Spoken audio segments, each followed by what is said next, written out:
Hello, hello. Good evening, everybody.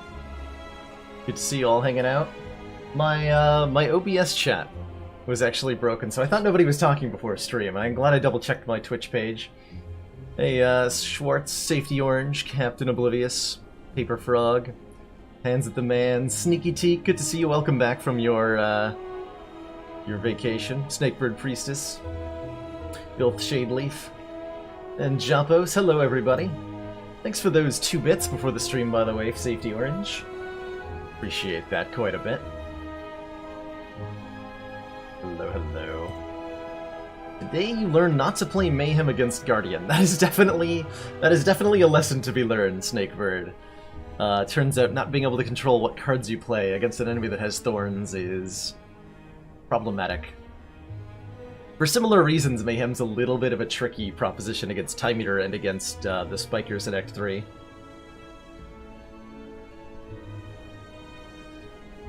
Hey, I hope you had an awesome New Year, Sneaky. It has been... I've missed your streams, hanging out and chatting. So it's good to have you back. Hey, Seebly. Hello, hello. Just having a awesome little day myself. I just met up with my mom for some Indian food before she heads off on a trip herself. She's going down to Texas for like a week with a teacher friend of hers. So I'm hoping she enjoys that.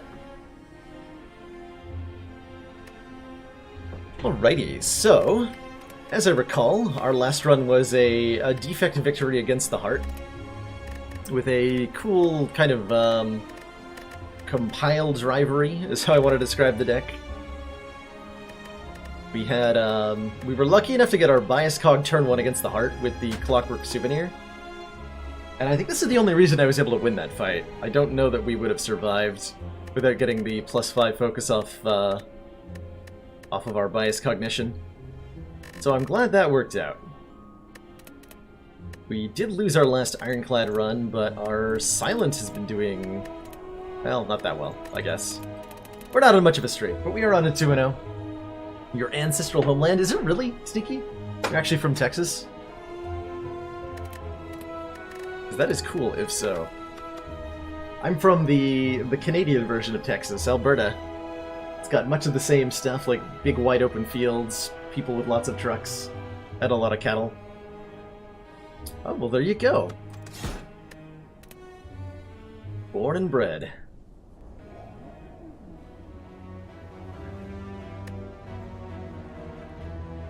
Random Rare is actually not a bad prospect. Excellent work, Commander.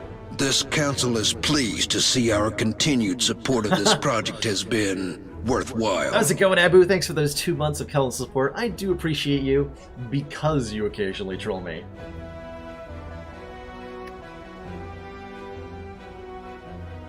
Not in spite of it, but because of it. Alright, Slime Boss. You leave me very little choice in my pathing. The act. It is kind of underwhelming. I don't mind this, like, this 3 fire hitting 1 late elite path. It's not the most inspiring, but it's kind of adequate. We could take 100 gold and look at this store, and that's potentially pretty okay.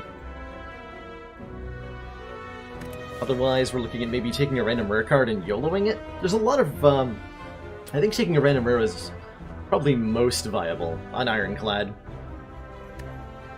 Ironclad has, I want to say, the highest proportion of rare cards that are most useful at the start of the game.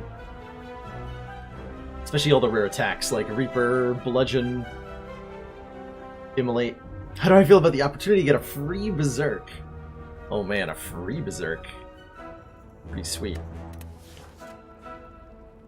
When you phrase it like that, the option does seem a lot less appealing.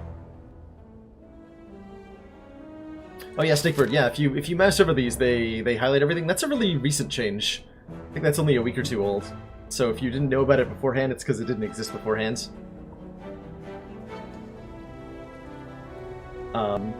And yeah, like you mentioned, if you scroll up and down, the legend moves up and down in a way that your mouse doesn't line up with. Which you could tell they didn't, like, necessarily...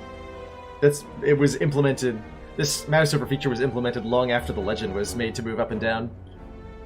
So they might either never fix that, or they'll have to change something about how it works. Our streak should be at 2.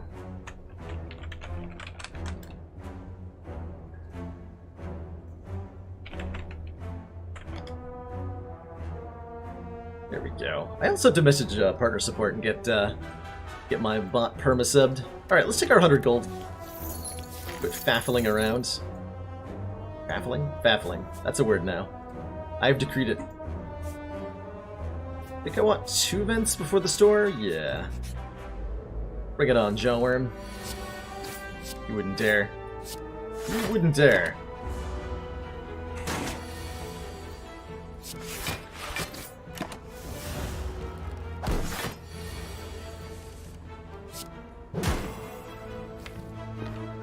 Strikes will not kill next turn. That's unfortunate.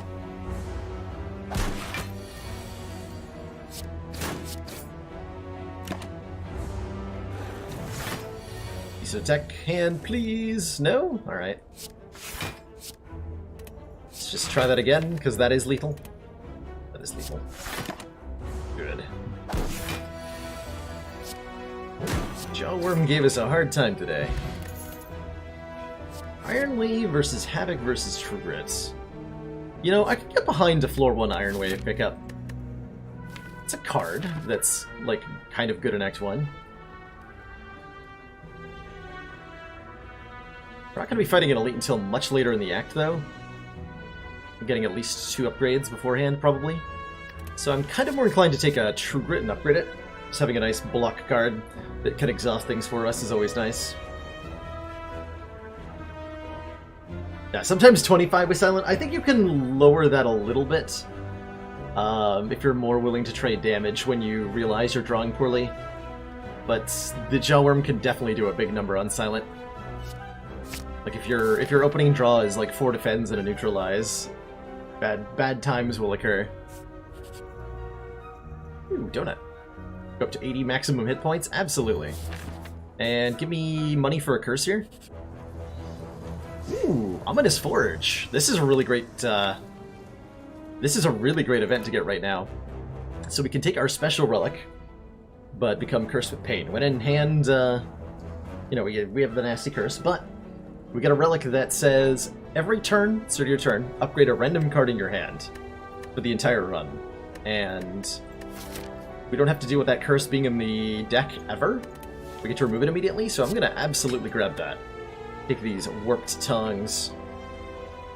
First tongues emit a strong desire to return to where they were stolen from. Heck yeah. Does come at the cost of not buying Prismatic Shard. And Apotheosis seems less good when I have these. Right? Doesn't seem great. Clothesline does seem great, though. I was thinking about the Perfected Strike, but given that there's a Clothesline as an option as well, I'll go with that instead. That sounds way better. Oh, I want a potion. An offensive potion could be nice here, an attack or power potion. I might also just want to save money, because I think I'm going to this store. Being able to remove another card there would be pretty good, yeah. Pretty good. Grit plus, don't mind if I do.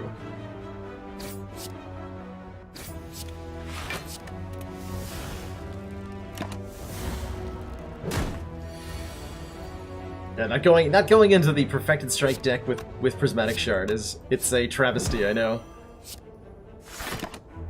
It's the world we live in, though. Imperfected Strike worlds.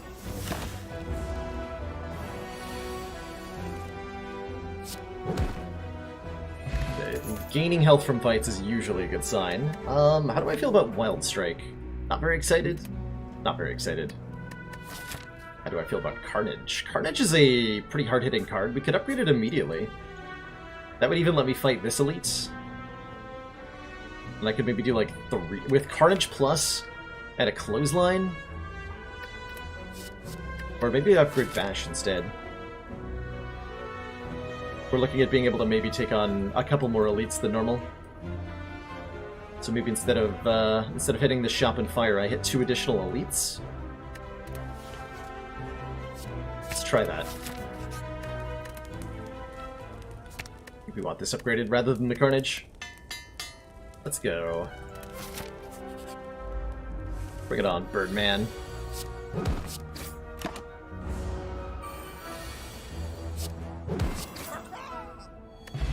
And okay, we have 95 hit points. What's the worst that could happen? We're given another chance at Iron Wave, which is a lot more attractive going into extra elite fights here. Or I could take Headbutt, which is also good to be able to put Carnage back on top of the deck when things are vulnerable. Both of these are very good options. I think let's just go... We go face? We go face. Go completely face. Yeah, I can Carnage Headbutt here and ensure that I kill this one next turn.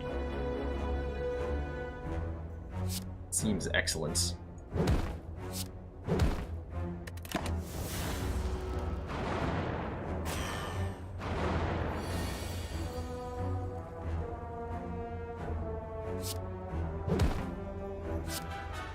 Start killing that one next. We got plenty of health. Now I can be a little bit more defensive, I think. Still want to be trading, I think, damage. Oh, nice. Okay, yeah, the Headbutt Carnage was totally a good idea. Look at that. Disgusting. Mango? So we're actually leaving this with as approximately as many hit points as we started. Plus 14, max up to 94 already. Offered a free Berserk. Could it be the card Sneaky Teak Foretold?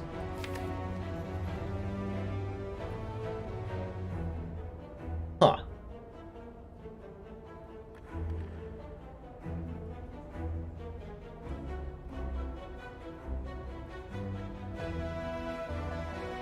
I would really want to upgrade Berserk if I were to take it, and I don't think we're going to get that opportunity. I would actually be willing to put a Berserk Plus in the deck right now. Unupgraded... not as much. Not as much. Like, I'm close to taking it. It's a big statement as to how bad Berserk typically is that I'm not. Peace Pipe. Peace Pipe lets us toke cards at campfires. But let me get the deck very thin. Very, very not having strikes in it anymore, which is pretty appealing at the moment. In lieu of upgrades. Sure, I'll take that.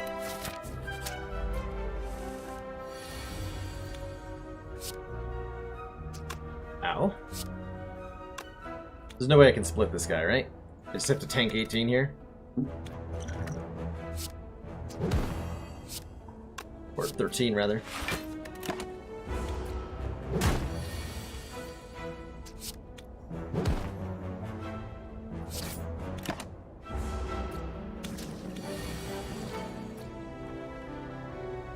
Carnage on top. Take some more damage. Live our happy little life.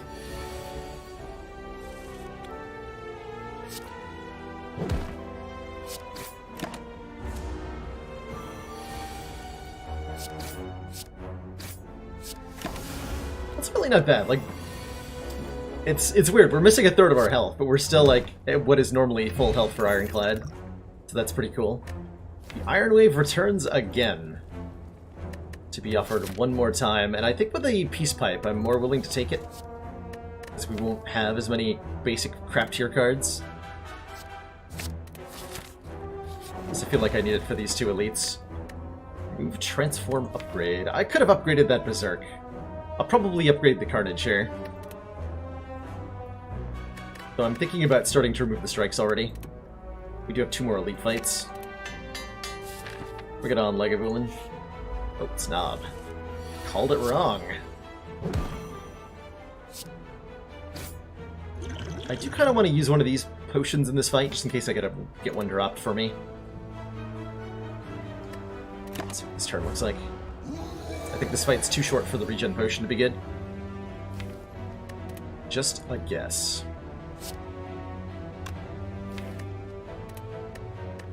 So Rampage is going to do 42 damage. Really don't want to headbutt a card because it'll reduce the chance I draw. So I can play headbutt. Well, no. I have to headbutt a card if I'm going to play headbutt, which I think I'm going to do. Because if I do 9 plus 9, that's 18. Which brings him down to 44. That would require me to use the explosive potion if I drew the Carnage. I'd rather just play the headbutt. Alright, wave back. Hopefully we draw Carnage here and he's just dead. Cool. Totally did get a potion. I think we keep these two. Runic Dodecahedron is probably never gonna do anything, yeah? This gives us an extra energy every turn if our health is full, which seems like something that won't often happen.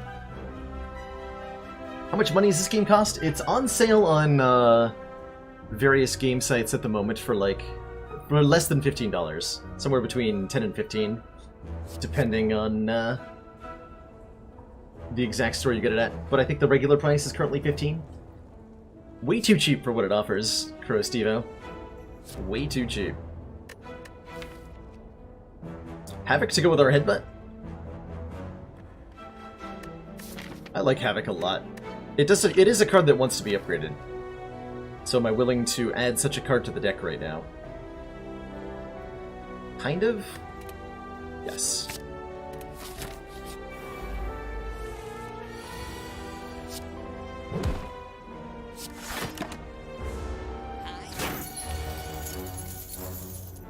Nice. Got upgraded. Very good fight. Another headbutt. I really like the idea of 2 headbutts here. Give me one. We'll add block cards at some point in the distant future. For now, headbutt all the time. All headbutt, all time. Yeah, we can probably use our explosive potion here without too much worry. I think I'm going to hold on to the regen potion for next act. There's no way I'm going to lose 74 health in the next 2 fights, right? That would never happen.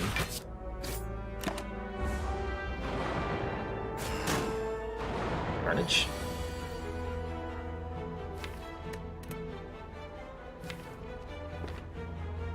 See, I can headbutt Havoc a clothesline if I want. I can also just blindly Havoc a card. I think I'd rather target the card in question.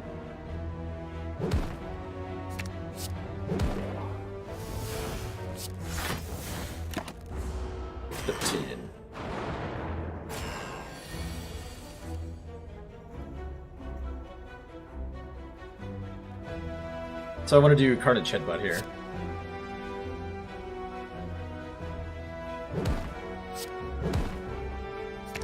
Kill this one, and then we should have a pretty easy way to finish off the last one.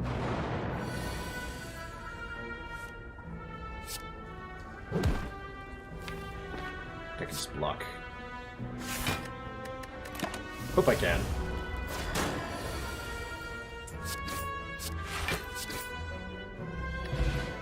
Bag of Prep. 2 additional cards on turn 1 is always nice. Juggernaut doesn't seem like it would do a whole lot right now, but I kind of want it anyway.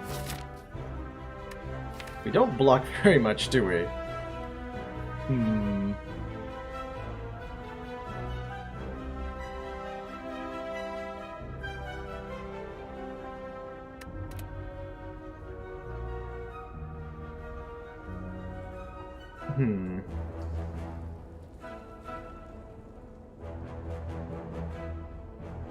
This is the place.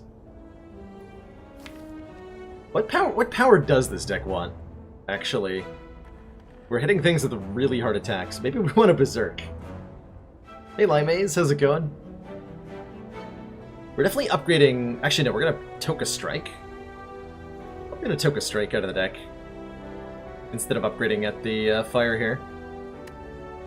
Start thinning those out. I'm going to take this.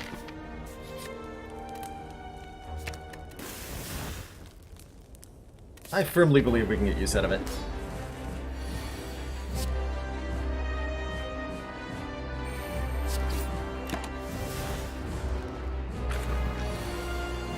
You better fight a Feel No Pain, mind you. Hopefully I'm drawing Carnage next turn, so I can do some really nasty things.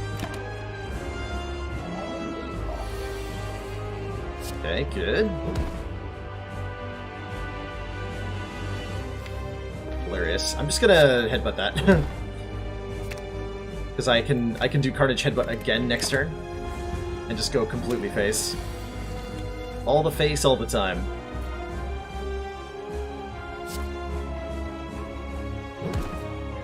So if I headbutt you, I'm gonna split you. I think I'd rather outright kill you next turn. So I'm gonna headbutt on this guy, get the Carnage back again, try to kill this guy next turn. And we're just using our big pool of health to survive that experience.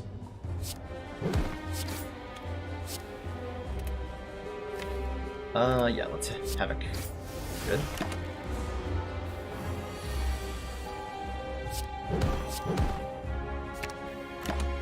Answer is just play Carnage over and over again, apparently. Every combat situation. And her Juggernaut did the first point of damage, 90% of the way through the fight. We got there.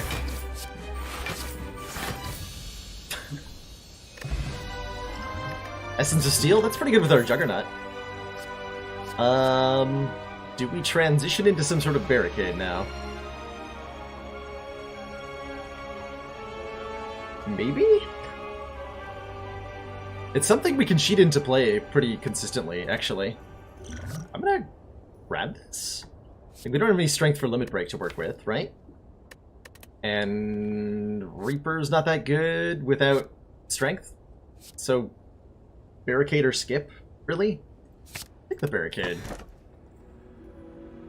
And if we're gonna be barricade, then what's the harm in having the Runic Dome?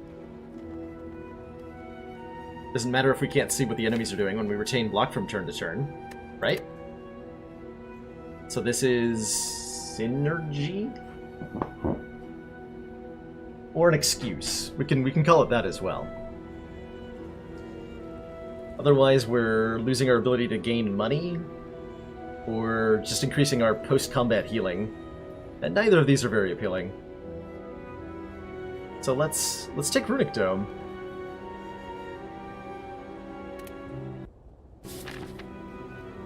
Problem with the Runic Dome is that I don't have any block. What are you talking about? I have 84 block right here. No idea what you're on about. Well, I can go this way and get 4 fires. No, excuse me, 5 fires? No, I can't count. 4 fires. And 1 elite, that's not too bad. But no store. Otherwise, looks a little bit sketchier if I want to store in there. Or 2. How well does this deck fare against the elites in this act? Not great, but probably not also poorly.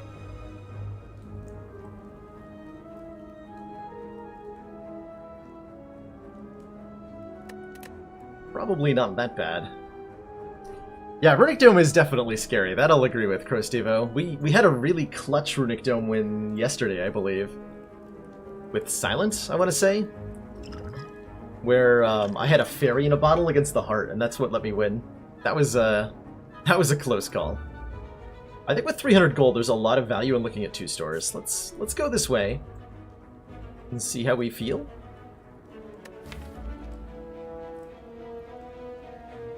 Man, I want to remove a lot of cards and get a lot of upgrades. That's going to be tough, tough sell.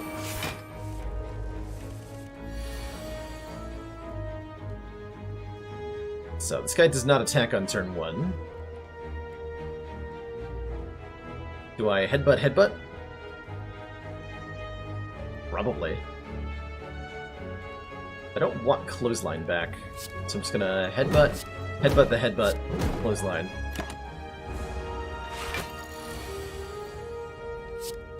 Then I can do Carnage Headbutt. Get the Carnage back to get a kill next turn. Take 4. There. That's exactly how a barricade deck should play. Corruption makes barricade a whole lot better, right? When our block cards are free. We're a lot more excited about a Corruption. Then we just really need a Feel No Pain to really bring things together. Alright. Corruption's not doing a whole lot right now, but it will later on. Oh, I could have totally taken that Berserk. We got orange pellets on offer here. More realistically, I think Disarm and Shrug It Off look really good as skills, which are great when you have Corruption.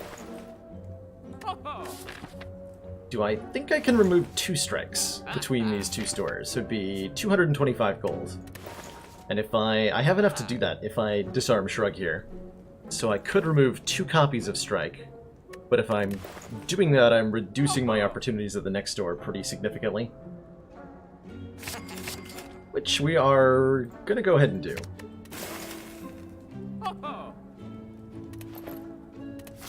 And then everything will be fine. Alright, well this is a little scary. I think Juggernaut's gonna be excellent in this fight. Because it goes through the flight buff these guys have. Well, rip Carnage. That's the first time we're actually losing Carnage. Alright, birds, what do you got? Good. Excellent. Okay, none of them buffed. That's a good turn 1 for us. I could knock one out of the air, but I'll only have 5 block. I feel like we should risk it, since I don't know what they're doing. This one. Why him? I have no idea.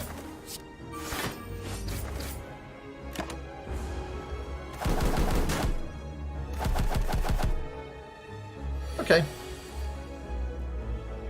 Now, these 2 are either doing a big attack or they're not. I can't really affect their outcome either way. Disarm this one. And then block. And we're just gonna hope that that's good enough. Good.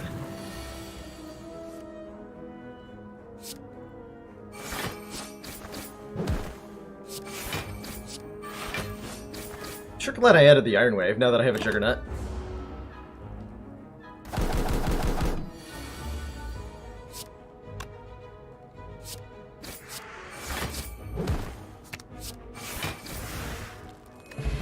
Okay, another potion. I should really be using my potions a little more aggressively. I think 1 clothesline's fine, given we have plenty of 2-mana attacks as is. Hey Cryo-G, how's it going? But I think a single disarm is good enough to be comfortable with Book of Stabbing.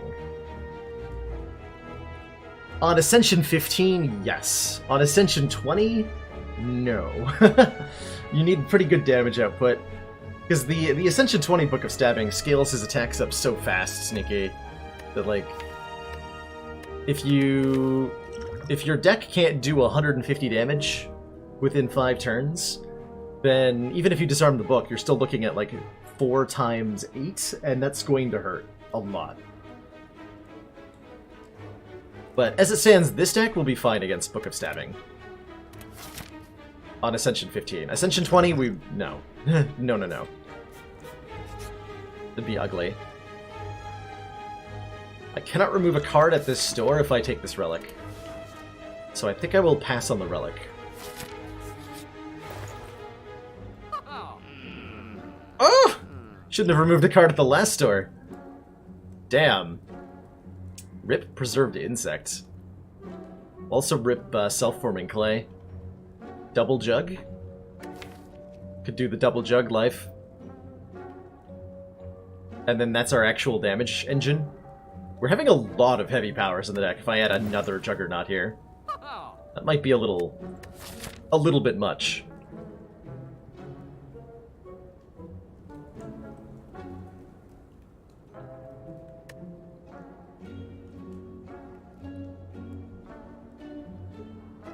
That might be a bit much.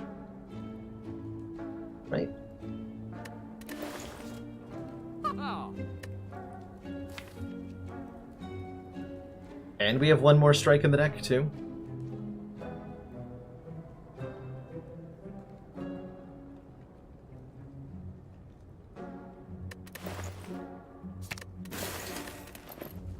Let's get that Havoc upgraded. I apparently need lots of ways to cheat expensive cards into play in this deck. Havoc will help. Alright, so we're gonna go this way. Kaka! Cheers, Viper Skills! Thanks for those 100 bits. You're back and you bring biddies. Itty bitty biddy committee is here. Appreciate that, thank you. Oh god, these guys. Why don't I have 8 mana? This is not enough mana.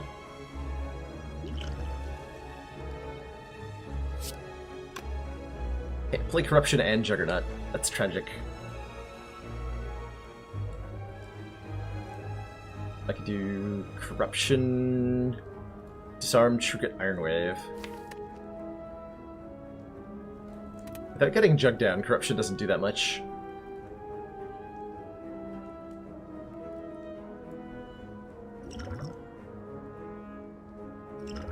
Juggernaut, you're not guaranteed to be doing the big hit like you normally are. Juggernaut, Disarm, Trinket.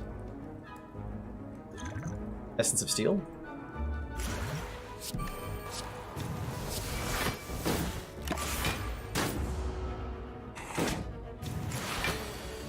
That was generous. Let's see, we have good blocks this turn.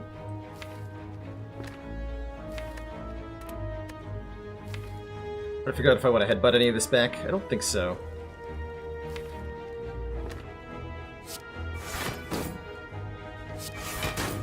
Let's get my shrug back.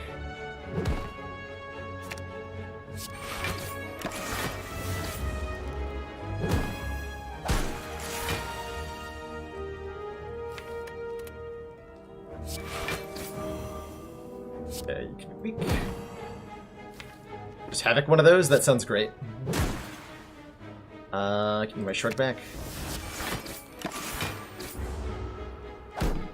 Nice, this fight wasn't too bad, ultimately. Not too bad.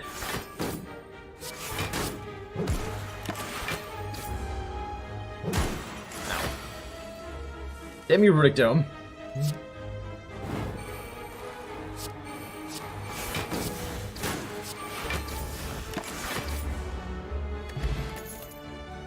Flame Barrier seems great. I wouldn't mind... I kind of would mind a third headbutt, wouldn't I? Yeah, I would. Flame Barrier seems great, though. Big, strong block card. Give me that. Perfect for Book of Stabbing, too, who we're immediately running into. I want to do this. Bash. Iron Wave. I think we're going to face tank some damage here. He's usually only hitting for 7 times 2 on turn 1. So I can do like Bash, Iron Wave, Headbutt. Get that Iron Wave back.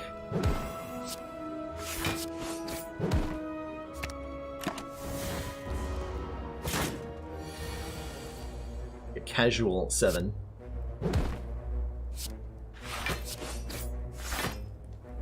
This turn will hurt a little more. Okay, Disarm get upgraded. Thank you, game. Appreciate that.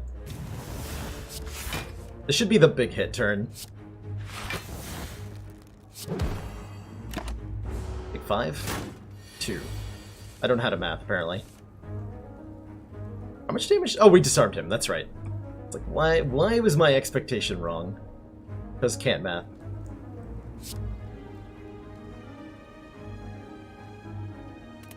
Am I not playing Juggernaut here? Yeah, I'd rather keep him weak for next turn.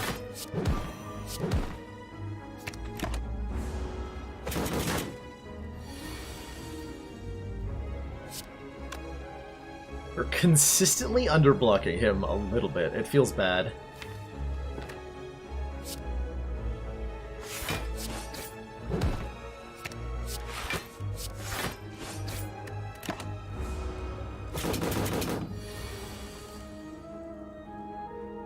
Yikes.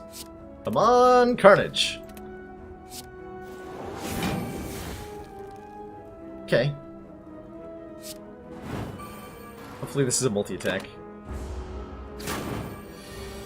Dang. Alright, well, ultimately, I can't complain, right? We're leaving with 63 hit points. Iron Wave Plus seems actually not bad, all things considered. It's a way to block once we remove all the cards in our deck by corrupting them, so that seems kind of something important to have. And a Shuriken is interesting. Every time we play 3 attacks, gain a strength. I don't think that'll happen that often, but I like it.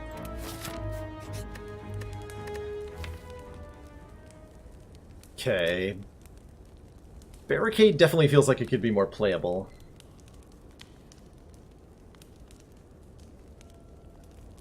Are we relying on cheating it into play with Havoc? For the Collector fight? How are we beating the Collector fight?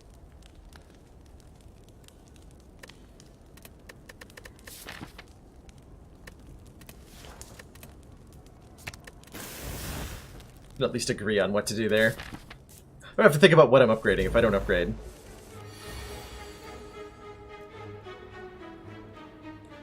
Okay, I have a Headbutt Havoc combo here. I can play Flame Barrier twice, so that I'll deal 12 damage to all of them.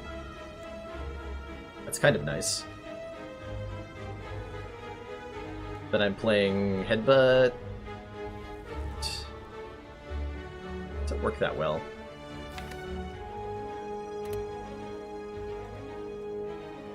Can I just Havoc my Corruption?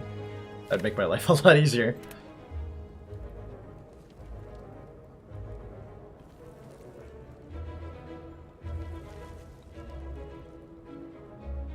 I think I do want to do the Flame Barrier thing.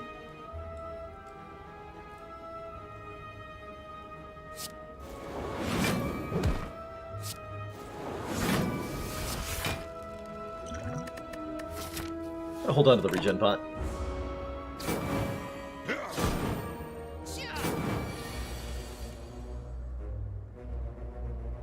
Okay, play Jug, start playing block cards. And Headbutt Havoc and draw into it. I don't think I actually want to do that. Just Jug, Shrug. Jug, Shrug, Grit. Or Iron Wave.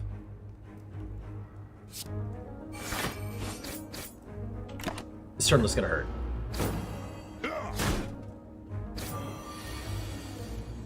Okay. Good.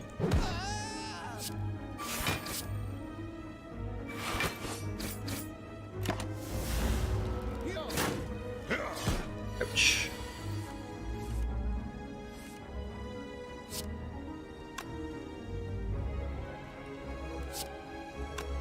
Strike Jug proc won't kill you, so I need to clothesline you to kill.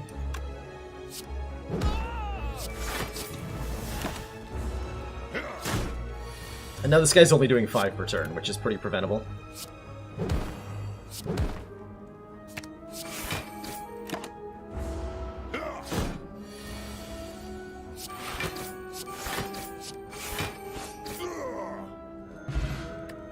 Guria! Now we can do even more things at rest sites. We can also now lift, gaining strength up to 3 times. And there's a demon form in case we want all of the high cost powers in the deck at the same time. Hey Frankie Vincent. How you doing today? Good to see you. I think this is too much stuff being crammed into the deck. Sword Boomerang Plus though, with both Shuriken and Guria, is not bad.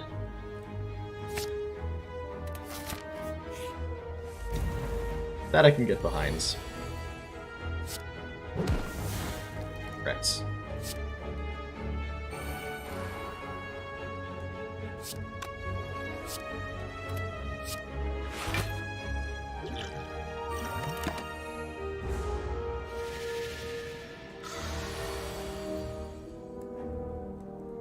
Snecko starting things off with a bang, I see.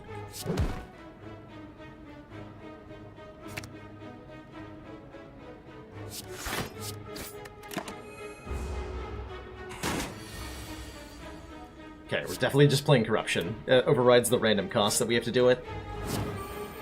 Kind of a big deal.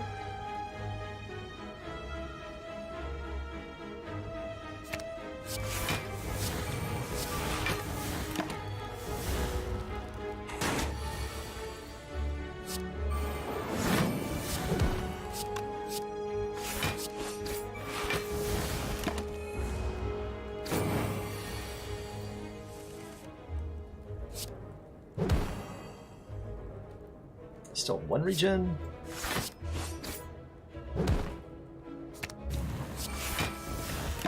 So, intentionally not killing him there to get that one last point of healing. Oop.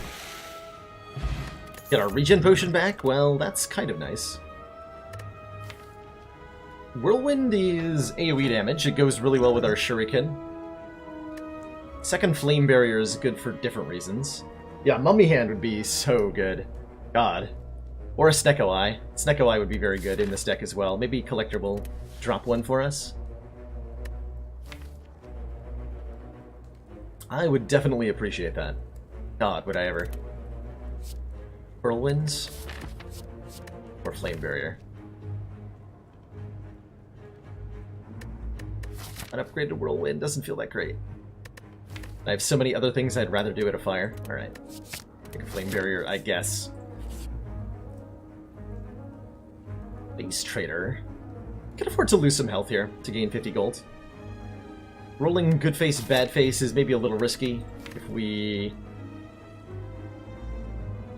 Actually, if we hit the in-loss empty face, we can't get the key to go to Act 4, can we? That's really, really risky. I don't really want a 1 in 5 chance of just not being able to finish the run. Thanks, but no thanks. I'll make sure I do enough damage to trigger the Mystic to heal this turn, so I think Headbutt Strike is going to be the way to do that.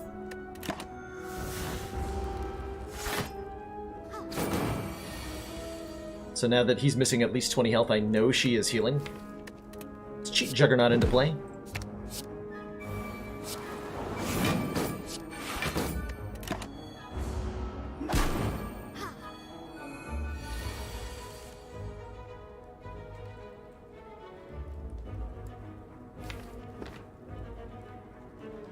It's not corruption. Can't decide.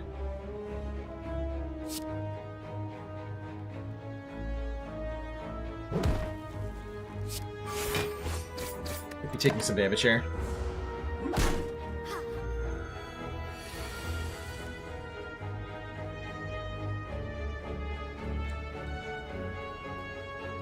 Oh, these powers are so expensive.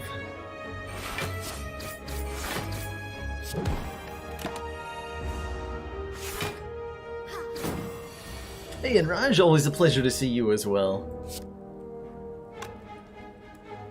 Hope you're having a good time today.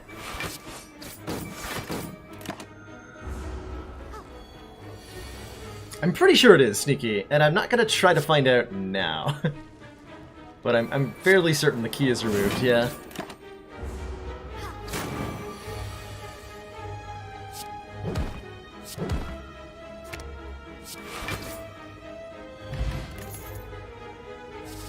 Don't need any of that.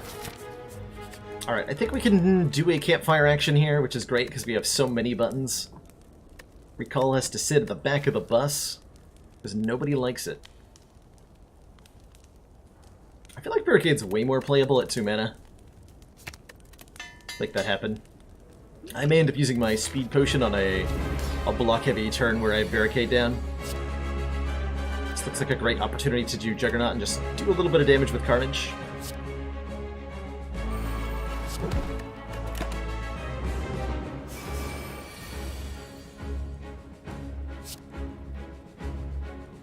Okay, I'm gonna just get that down now. Probably taking damage through our block this turn. But we'll hopefully find a way to get ahead of the curve. Yeah, ow. Hopefully find a way to get ahead of the curve shortly.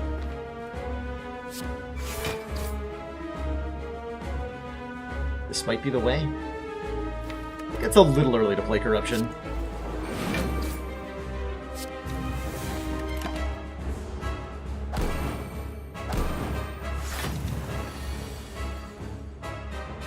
Okay, Headbutt. Excellent. I can Headbutt Corruption and play it.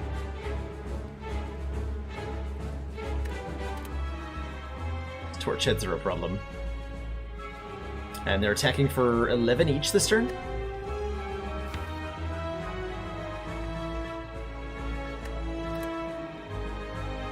You know what? I have a different idea.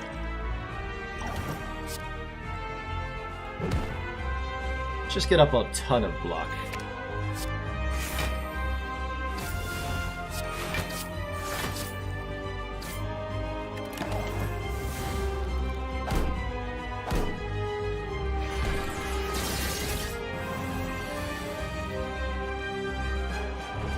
Now we're talking.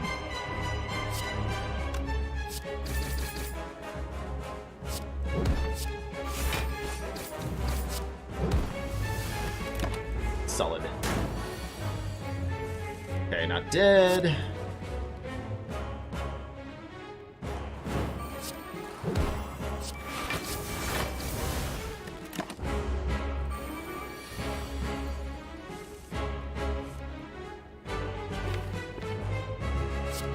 So we can reliably trigger Shuriken now that we have Corruption in play.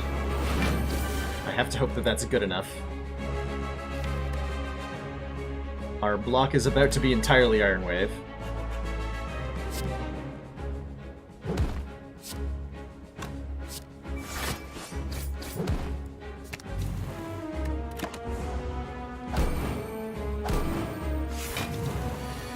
Okay, debuffs are gone, thank goodness.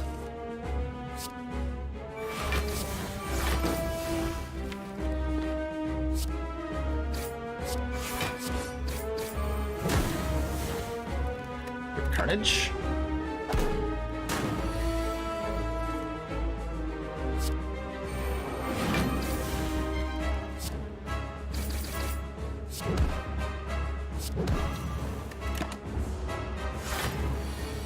I'm... in case it's not obvious, I'm very nervous right now. I have no idea if we're winning. I do know that we have a Sword Boomerang that's very strong, and that's about it.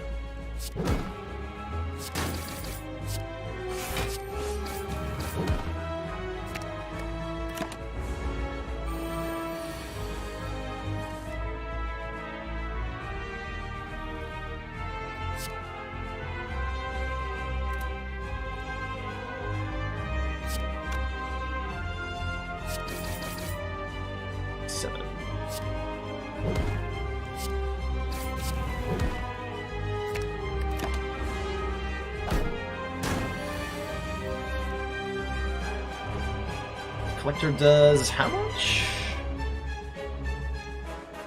Too much?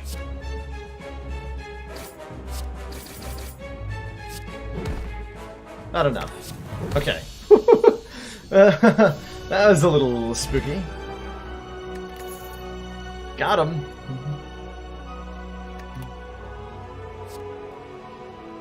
Block card that says gain 30 block seems pretty solid in this deck. Yeah? Yeah, probably. Probably.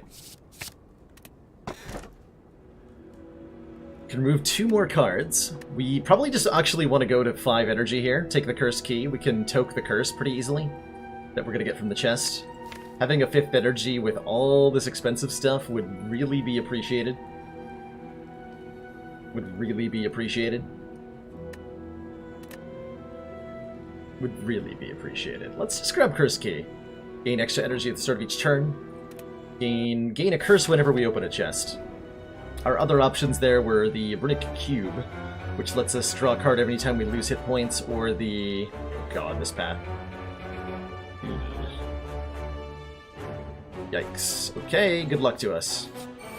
We unfortunately have to fight this Burning Elite here if we want to go to Act 4, which we do, and it's a very horrible path. A very, very horrible path. And these guys suck. 11 plus 42... or more than that. 11 plus 43? 54. Can't kill any of them. About playing Iron Wave also. Guess I'll do. Just take a ton of damage, no problem.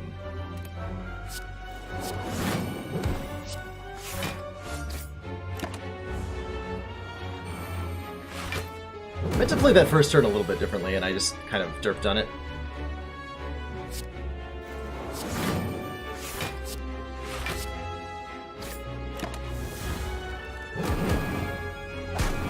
Oh god. All of my hit points, they are leaving me.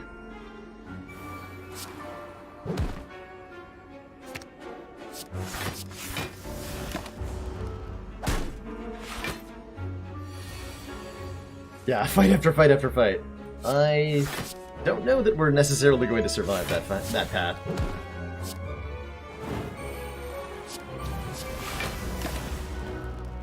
We're okay in this fight now. We only lost half our health.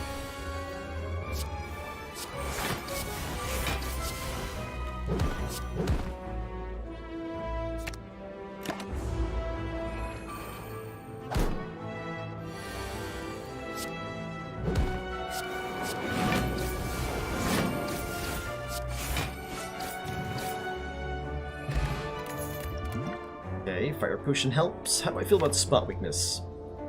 We are kind of doing a decent amount of damage off Strength scaling, so having a card that increases our Strength is not too bad. I know it's Rudic Dome, Spot Weakness. It's not as bad as you might think.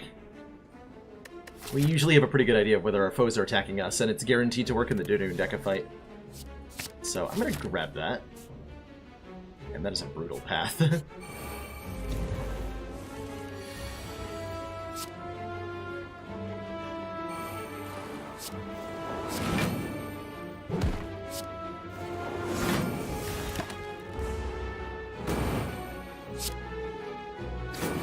Definitely a fight where Barricade early is going to be super appreciated. I'm going to risk this. Get that worked out.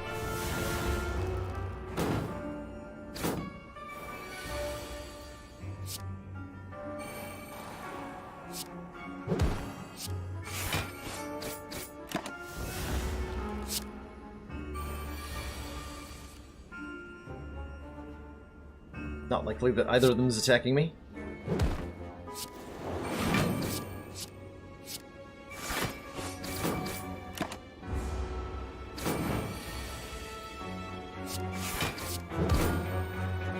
Okay. Italicize Plus. At the end of your turn, gain 4 block. That is going to trigger Juggernaut every turn. It's going to just add a lot of block every turn. I like that. I like that a lot. I wouldn't probably take this if it wasn't upgraded, but given that it's upgraded for free, I'm going to grab it.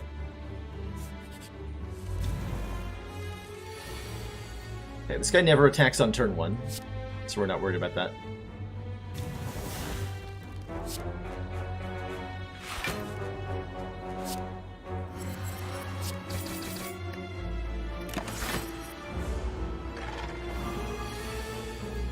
It's turn 2 you gotta be wary of.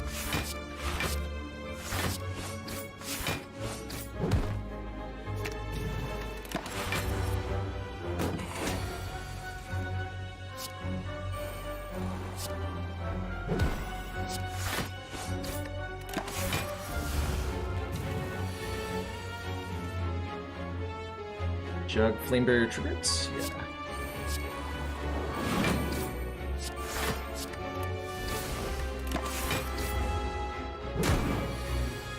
Ow. Time for corruption? Time for corruption.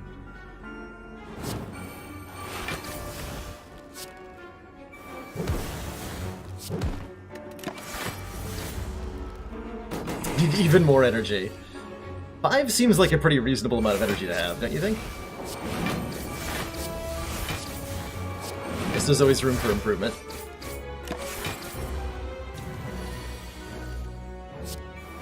See, Spot Weakness works every time.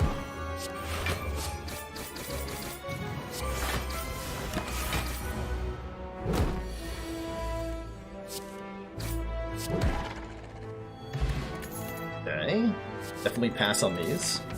2 more fights to go. This one doesn't look too bad.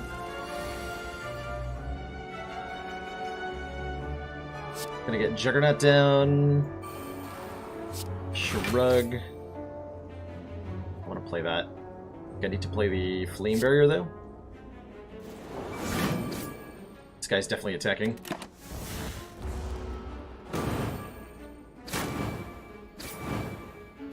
Wow, Runic Dome really got me hard there. It's very unlikely that they do that. And yet it happens.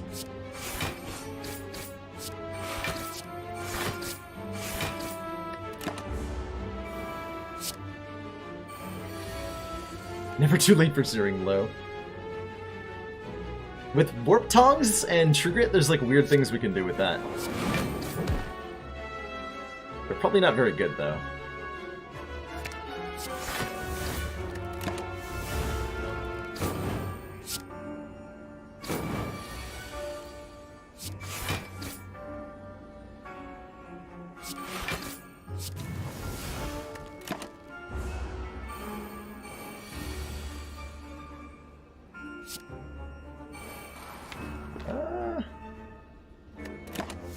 Please don't attack me.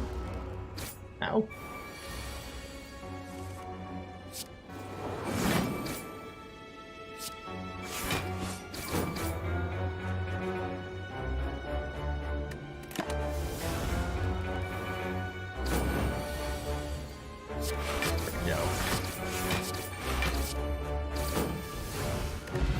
Okay, that went poorly, is how I would describe that.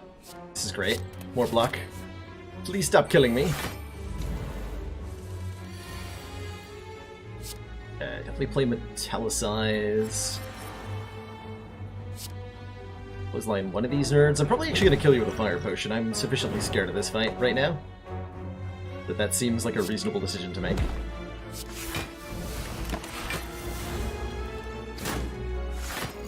Yeah, if that other guy had been attacking, I'd take way too much damage. Way too much.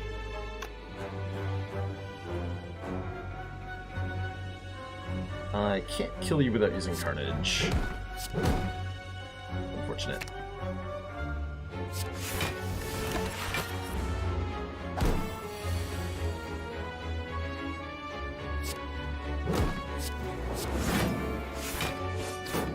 Take 4 here, and that's okay.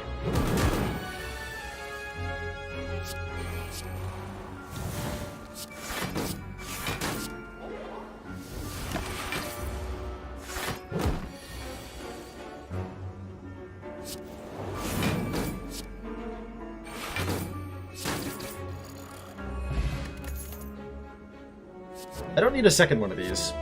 Hey Ryan Hunter, how's it going?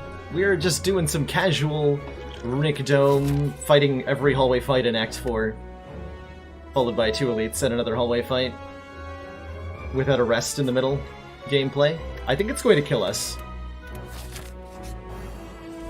Oh god. Oh no. That's a lot of block, or a lot of health, sir. That is a lot of health, Mr. Giant Head. Maybe you feel no pain or something, come on. Metallicize? I guess we'll have to do here.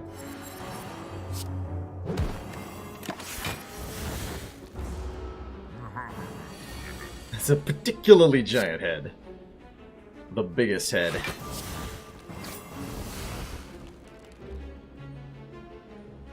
One extra large head coming right up.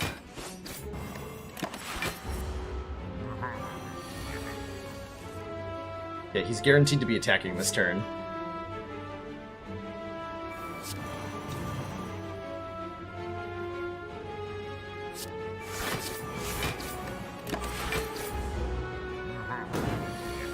And next turn comes the big hits.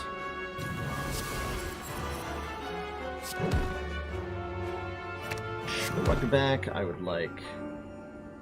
probably spot weakness back. We gotta use the block that we've built up to survive a couple of turns.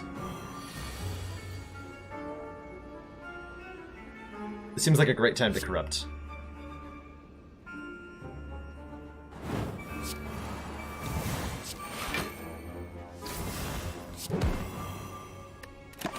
So this should be 3 turns worth of block. All I have to do is 530 damage. Shouldn't be an issue, right?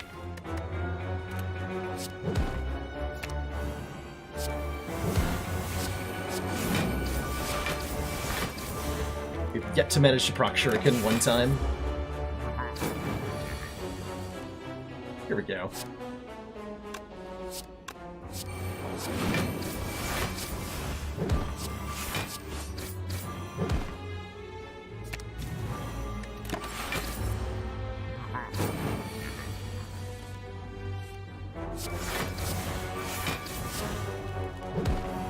Oh, wrong order. I think it matters too much. There's only 6 cards left in the deck.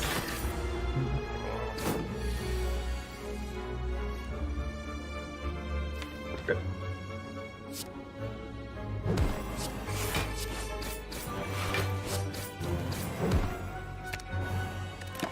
Shockingly, that actually went way better than I thought it would.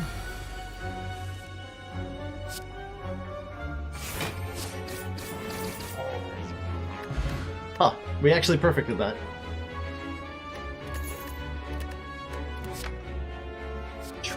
Plus, there's the body slam that we probably want, huh? Given that once we're most of the way through the deck, we are down to just a couple of cards and a lot of block. But without a Dark Embrace, we can't really do wacky things. This is still going to be really nice to have, I'm sure. Disarm, defend, excellence. Oh god, no. I could lose here. I could definitely lose here. I can't Carnage, Headbutt, Shrug, Carnage again. Is Carnage, Flame Barrier, Body Slam enough damage? That's 29 plus 17 is 46. It's not enough to kill any of them.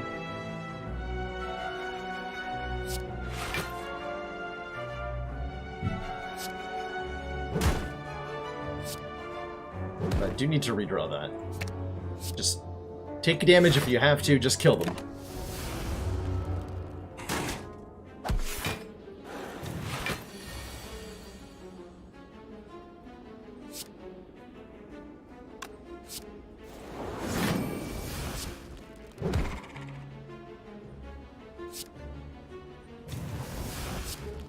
Just full luck.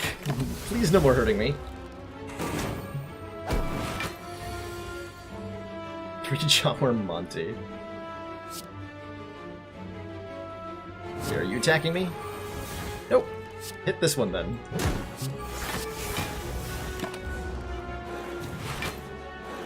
Oh no. Well, now they're guaranteed both attacking.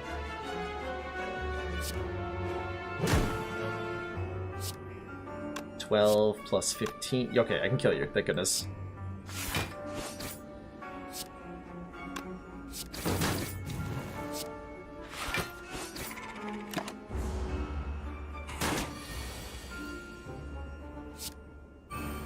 Speak to everybody to know that I am totally not dead. Yet.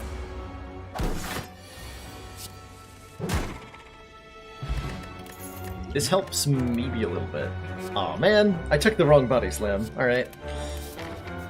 Now we just have to get past this and this, and we're finally at a fire that we can rest at. It's been a long journey. Can we take on Reptomancer? Odds are actually looking good with this opening draw. Odds are looking very good with this opening draw. I can play Barricade, Carnage, Ironwave. Kill one of them. We definitely want to kill one here.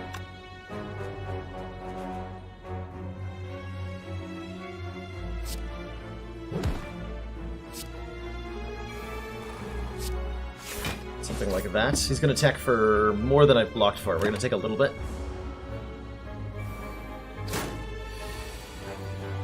This turn looks pretty sound. This guy's attacking for a lot this turn, so I think we need to kill him with a body slam.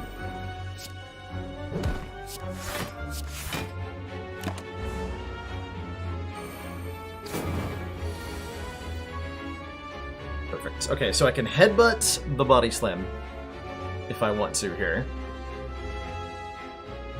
Bash, headbutt, body slam. I can kill both daggers here. Perfect. Body slam back.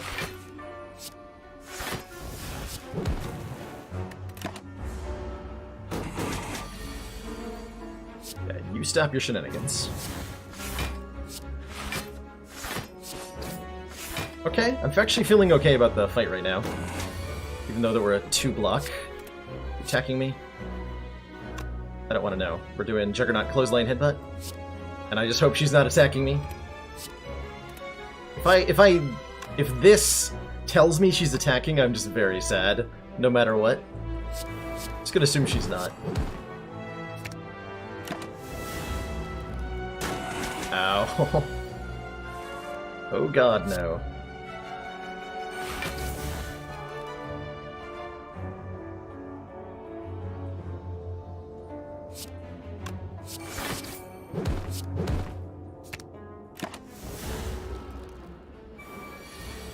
Finally took an off turn, lady.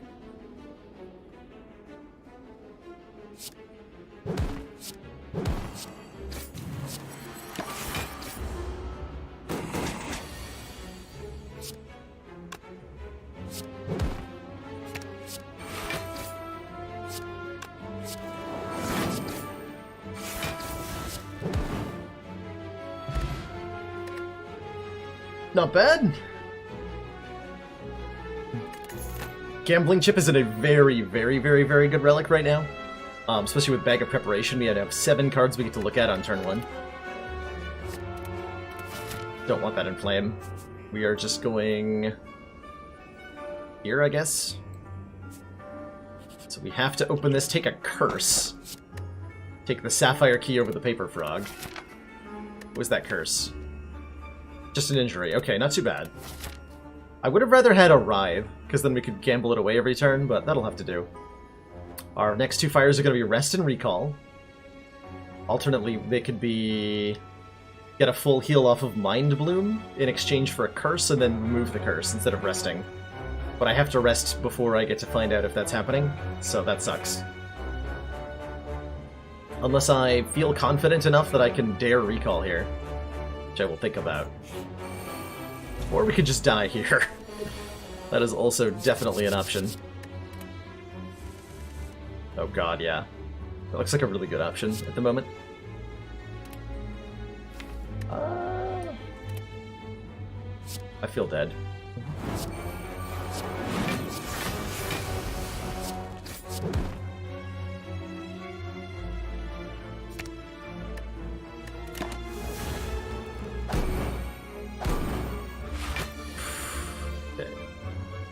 So this guy's guaranteed attacking. I can't kill him. Damn. Injury shows up. We just have to hope these 2 are blocking this turn.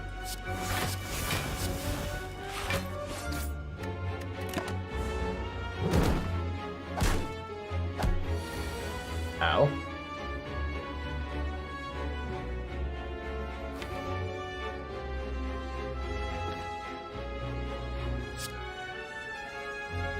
Kind of need to get Impervious into play if I want to survive the turn.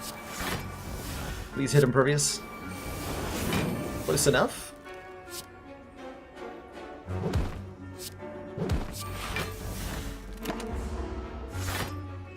Okay, okay, okay. Not dead. Definitely not dead.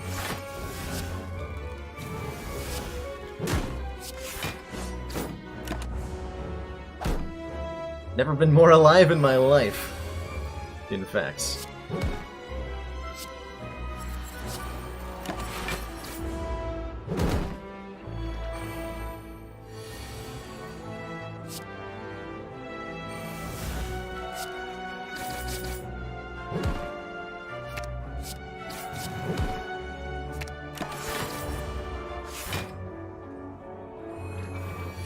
Okay, Orange Body Slam gets us out of this pickle. Blade versus Thunderclap, skip. So do I just... I feel like I need to get a full heal from one of these 2. We have not seen Mind Bloom yet. We can get a full heal off Mind Bloom. So do I just recall it this fire, assume I'm gonna get Mind Bloom, and then remove the curse of this fire?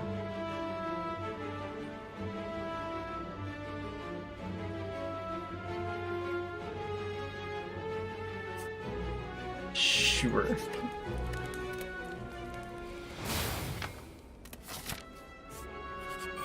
Oh no!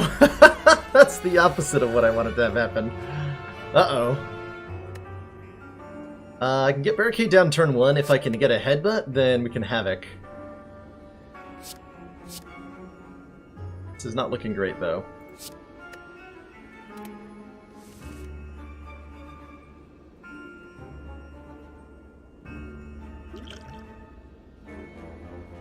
So...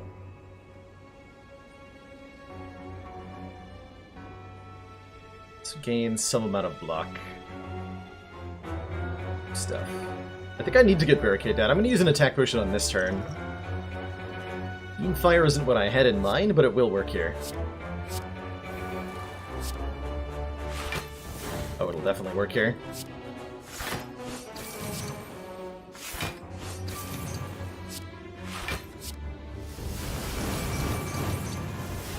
So we do enough damage to Transient that he's not hurting us this turn. We have Barricade in play. Everything is fine.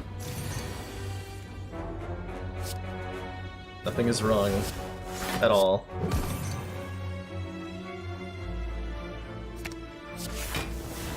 Except for the part where we lose almost all of this block right now. And I think we're now dead. Because I can do Juggernaut, Iron Wave, Headbutt, and Spot Weakness, but together that's just not going to be enough. The Juggernaut does block for less than Flame Barrier this turn, but I won't survive future turns without Juggernaut. Actually, do I survive this turn without... So we know he's doing 60 damage, which is currently 57. Every time we hit him, he reduces his damage by 1. So I have... this would be 14 plus 12 damage. It's 26 damage. And generate 19 block. So 26 plus 19 is 45.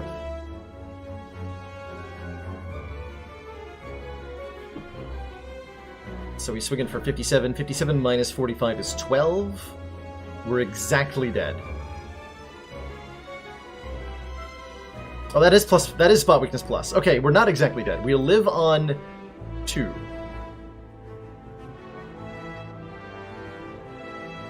I mean, that's not dead, so... thumbs up? Thumbs up for being not dead.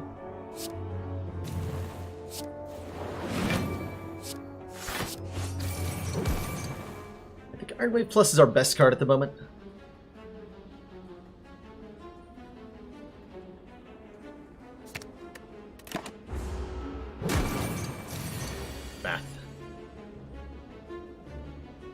Doesn't feel like it keeps me alive. I needed to draw Bash alongside Carnage here. He's swinging for 70 this turn. This is not enough block, I don't believe. Oh, yes it is, actually.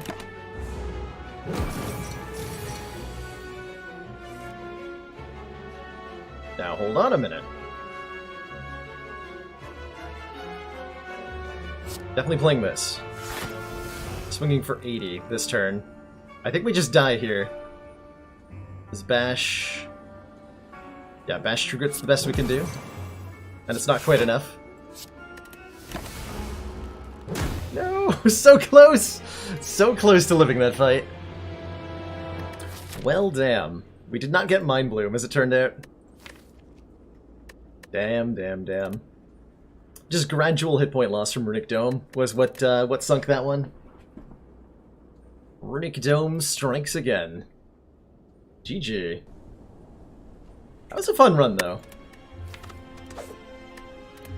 By fun, you mean dying. It's always interesting to try to play a block deck that doesn't know if it needs to block or not. 15 damage, 250 gold, huh? We have an early store, so that is very appealing. Really, why are these elites all either very early or very late? Where's the mid-act elites, huh, game?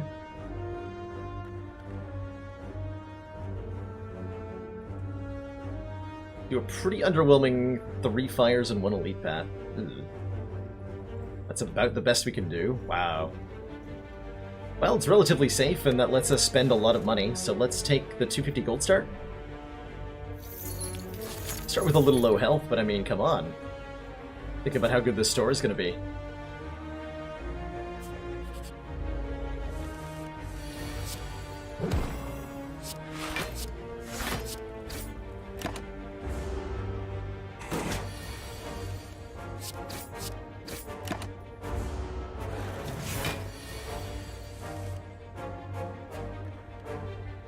Jawworm Y.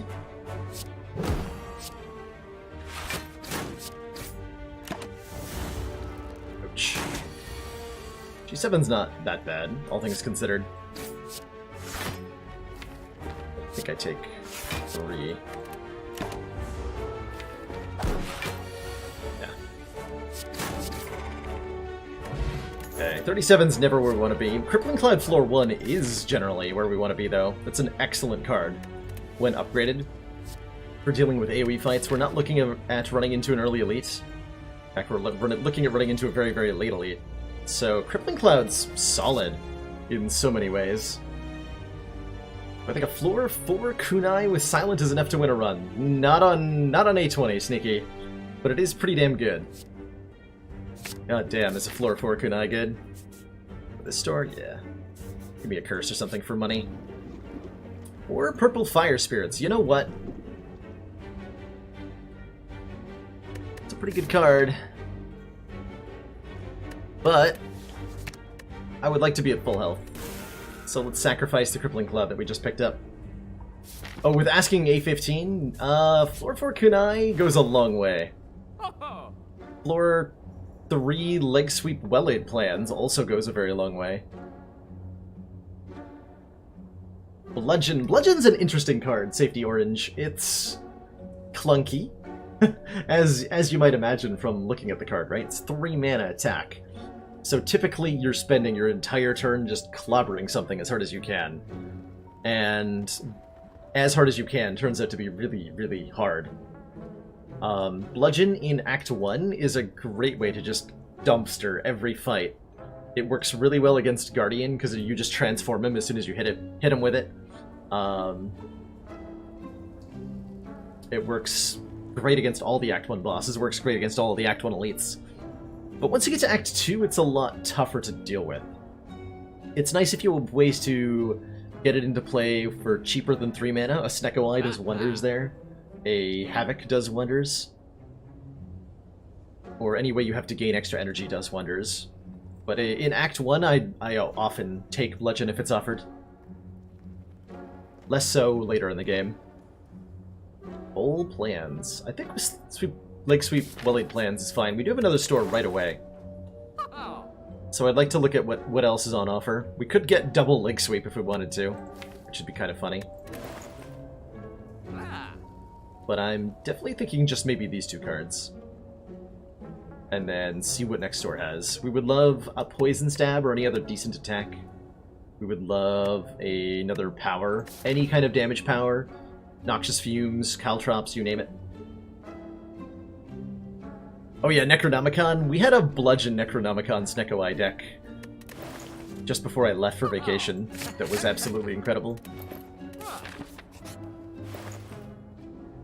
Rip Pantograph.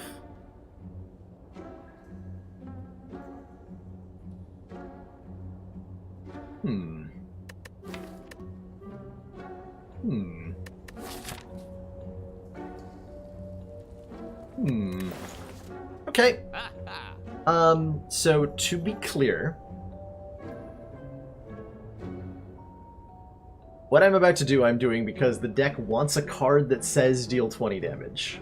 So we're gonna go ahead and buy Hand of Greed, because we just added a 2-mana block card. And what we now want is a really beefy attack that I can upgrade to deal 25 damage with. We didn't get it upgraded last time, but it did work wonders. There's no membership card here. We're actually not really that concerned about the money we can get from Hand of Greed. We're really concerned with using it to deal damage. Hey, Magicet. Oh, did I miss a... Oh, I did totally miss your paragraph, Ryan. I feel like the one card in the game beyond any other that you still misevaluate is Corruption. Good practice is to relate it to another card that you know how to evaluate. I would definitely call it similar to Bias Cog. Corruption I would put in the same vein as Wraith Form and Bias Cognition. And all three of these are what I would call overpowered cards in their class. And they all operate on the same principle, which is that they are a card that offers a very huge immediate power spike to your deck that then has a downside that builds up over time. You lose decks with Wraith Form, you lose focus with Bias Cog, and you run out of cards with Corruption. And much like with Bias Cog and Wraith Form, Corruption is kind of a card you just want to play immediately in hallway fights, and then in boss fights, it's a much tougher question as to when to play it. Which requires a pretty good evaluation of how much longer the fight has to go on before the fight's going to be over. Grab that Hand of Greed. Don't know that this is actually the correct option. It's a lot better with the Well-Laid plans, like we can retain it until we have lethal with it. So it's going to get us a lot of money. It's also just going to do a lot of damage. Which is the name of the game here. Do lots of damage. Thought the membership card was bad. Well, appearances can be deceiving. Safety Orange. But they certainly can be. Alright, well I'm just gonna... I mean, I can play these. It doesn't really matter. I'm getting him into lethal range for Hand of Greed. We're guaranteed to... If we don't draw Hand of Greed, we're guaranteed to full block next turn, so it doesn't even matter. Just gonna show my skill by not playing attacks or something. I don't know.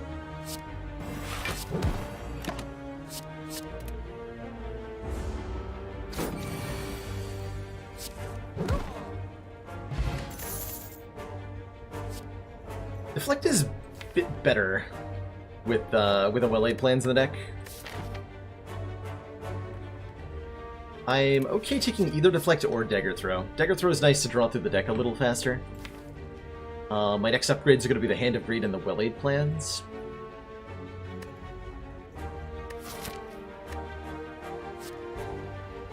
I like Dagger Throw as a damage card. We're going to add one. Upgrade the Hand of Greed. I think part of the reason Hand of Greed, by the way, is so maligned is that when this card was originally introduced, it did 15 damage and 15 gold, and then 2020 when upgraded, which was much, much worse. And a lot of people's initial emotional reaction to that as a card has stuck around, even after the buff. So they made up in their head that Hand of Greed was terrible, and have stuck to that evaluation, even once it stopped being true. Nice. Lol, got him. Could have killed the big guy with that, by the way. Chose not to. The follow-up question is, do you take Corruption as aggressively as Bias Cognition? So my rule set for Corruption is basically very aggressively. Like, Bias Cog you pretty much take only if you have no orbs at all, right? That's the only reason you would skip it. And likewise Corruption, like I generally take it unless I have absolutely no interactions with it. All you need is a lot of card draw or any exhaust synergy. So one copy of Feel No Pain is good enough. One copy of Dark Embrace is good enough. A couple of Battle Trances is probably good enough. Runic Pyramid is definitely good enough.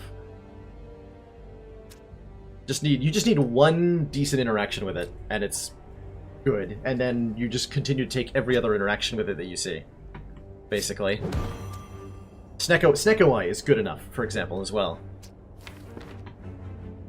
I would take it with the Snecko Eye even if I had absolutely no other interactions with it.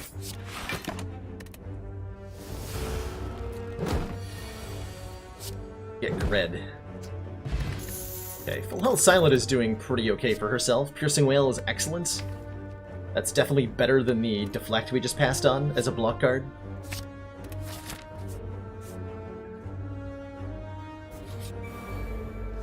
Ah! Think you're gonna rob me? I'm gonna rob you! I think I'm gonna take the 3? Okay, taking 3 here. We look to draw that again and kill him with it.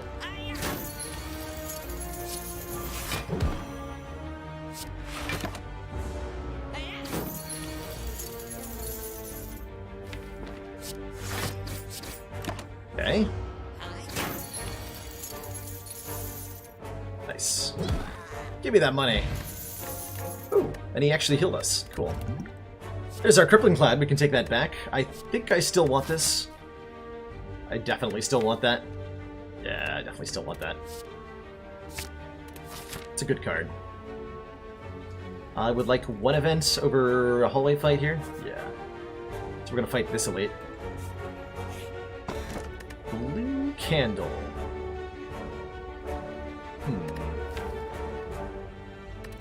This currently does nothing for me.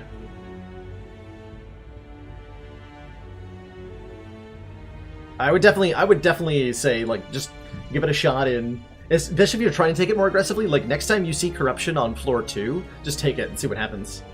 Maybe you'll lose the run, but you'll learn something.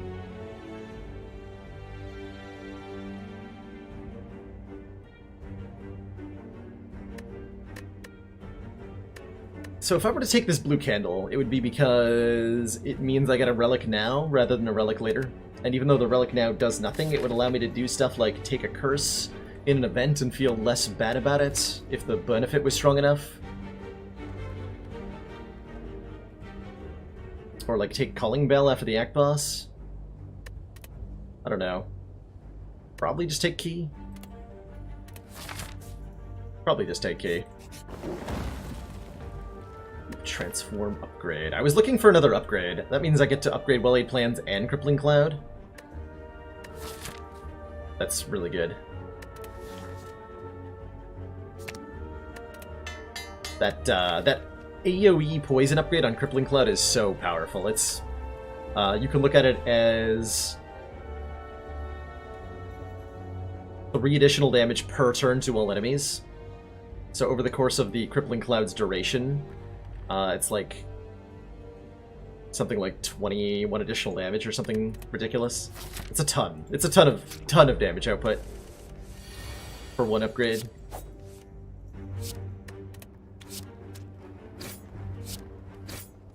Trying to determine if I need to chug a potion here.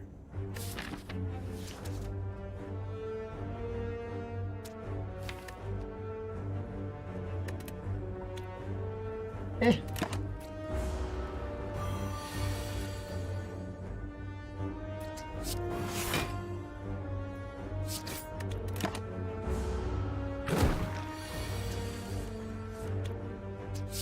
Okay, this will split. I guess we're gonna try to greed feed on... I should have held on to that. I guess we're gonna try to greed feed on the 2 little slimes here. No idea why I played my defend. Whoops.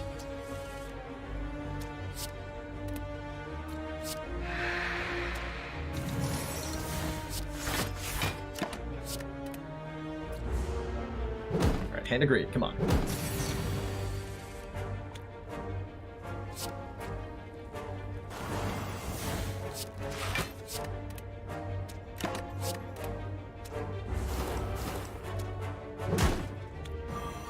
I think playing Crippling Cloud has prevented me from getting them both. Yeah, I'm gonna shuffle the deck without Hand of Greed in it. Alright, so I'm only gonna get to kill one of them here. That's okay.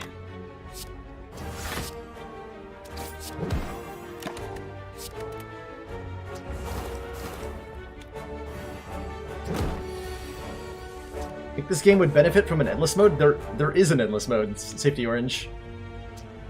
It totally has one. Not a lot of people play it, but it totally has one.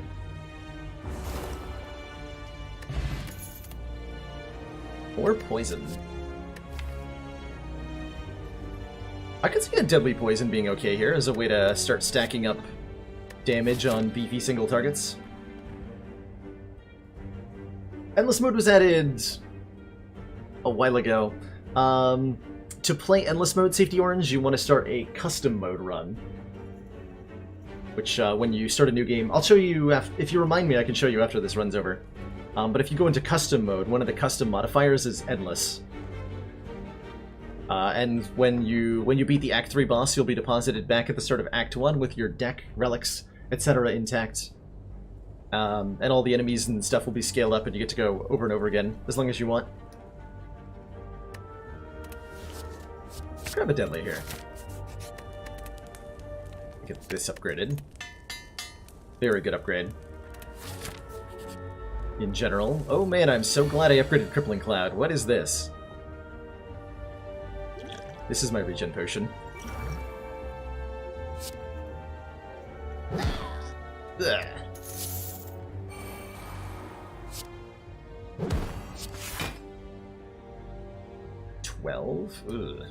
Alright.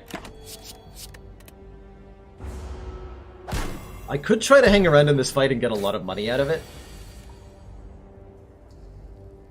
I don't know how viable that is.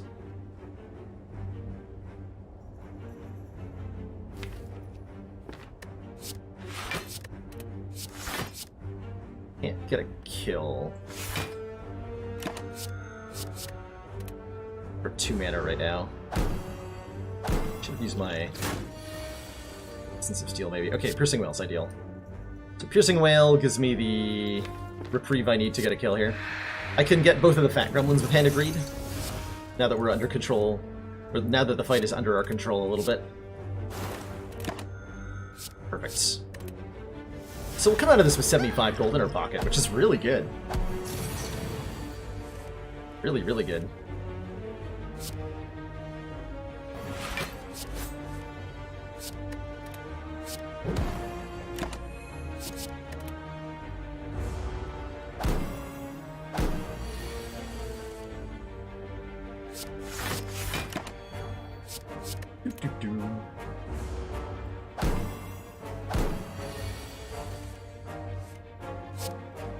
This is revolutionary. I'm glad that's the case, Nikki.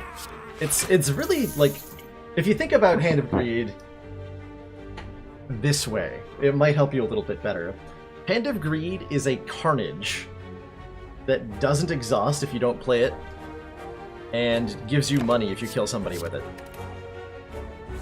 That's not bad, actually. That's not bad.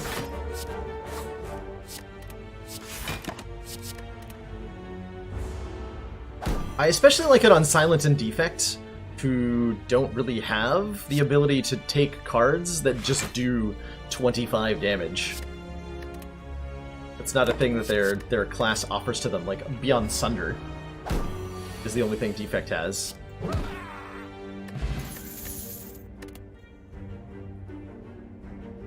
Cloak and Dagger, Dagger Throw, Infinite Blades.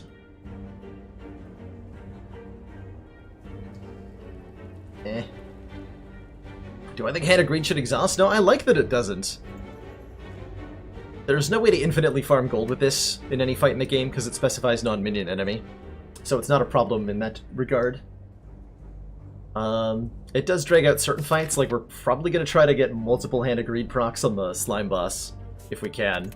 Which with an upgraded well-laid plans is going to be super possible. I skip here. Although I could see another Dagger Throw being okay. I would wish that I'd removed a strike if I was going to do that. I still think I'd do that, actually, if we do that. For fights like this one. Blink Cloud? No? Alright. Keep neutralized for a turn he's actually attacking, as well as the Hand of Greed here.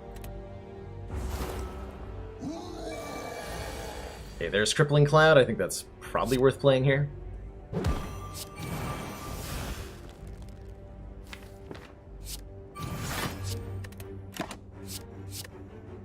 He wanted to use my Essence of Steel. aggro knob, huh?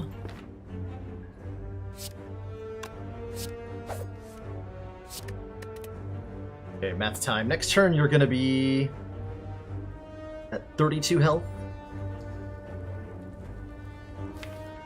32 health. I can't kill you with Strike Hand of Greed if you're at 32 health. That is 1 health too many, sir. But you will die to the poison, so we're gonna try.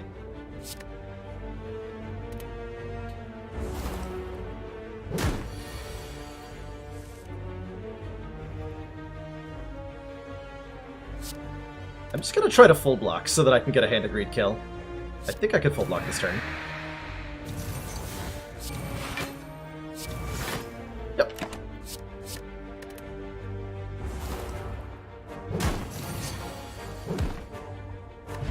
Okay, Tiny Chest is more money. We have 400 gold now, and a Fire Potion. Reminder that we spent all of our money here, so in less than 1 act we've gotten 400 gold. I think it's a little early. Like, we secured a lot of damage. A Caltrops doesn't seem that great. Miss you, A15 now. He's such a teddy bear on A15, isn't he? So cuddly. Can do stuff like full block against him and not be instantly killed.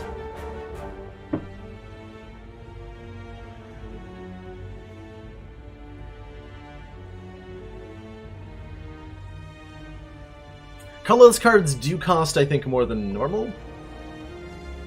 Yeah, they're a little bit higher priced, and they got made a little bit cheaper recently, but they're still slightly more expensive than similar rarity regular cards.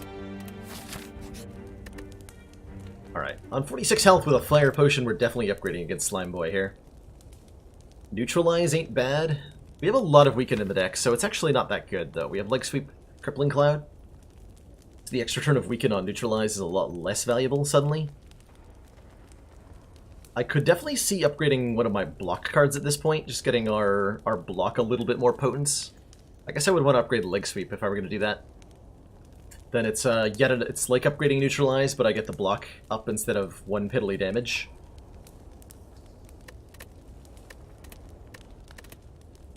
Let's do that.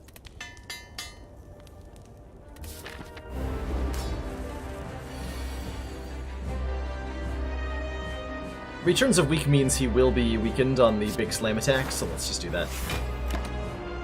Overplaying the strike.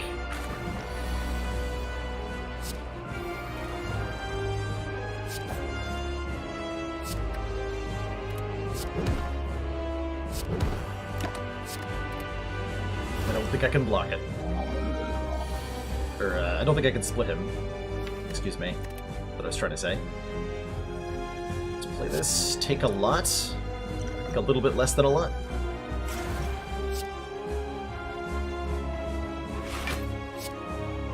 Look at that, actually.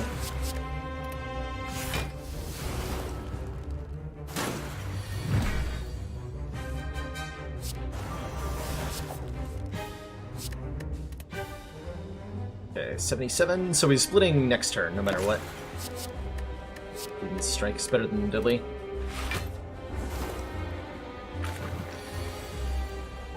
3 strikes and a Fire Potion. Not quite what I had in mind, but it'll have to do.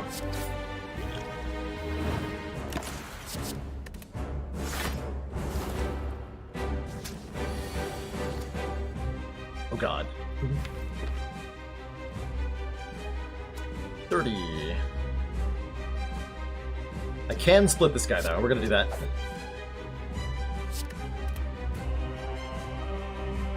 We're definitely doing that.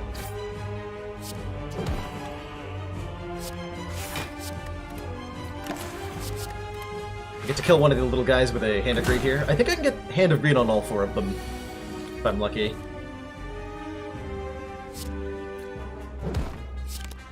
Oh, I can't, whoops. I forgot how mana works. Ow.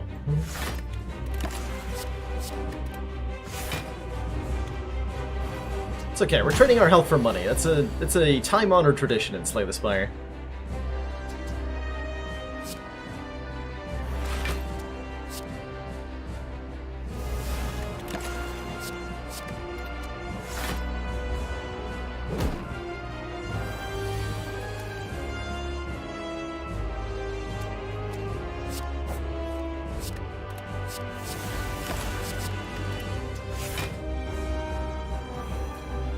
Thankfully, due to Ascension 15, they're not attacking me nearly as often as they would be at a higher Ascension.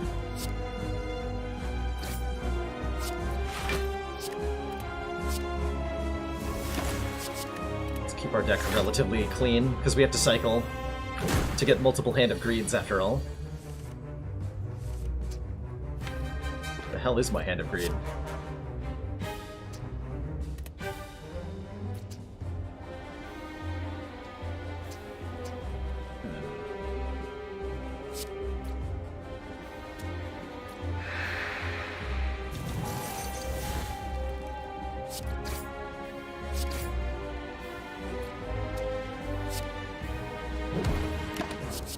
This is iffy.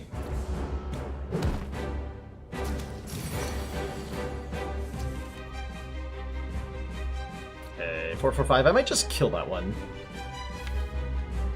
Go for two Hand of Greeds rather than 3 here. I think I feel way more comfortable if that happens.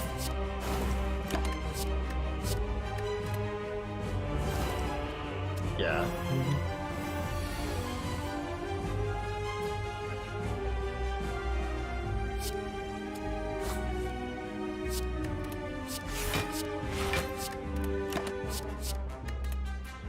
Took a long time for Hand of Greed to show up again. I think we shuffled the deck without it in the deck last time. That's probably what happened there. And we're about to do that again, unless Dagger Throw draws it here. Nope, last card in the deck. In which case, I'm just gonna kill you. Am I? No, I'm not. I can wait this out. It will be fine.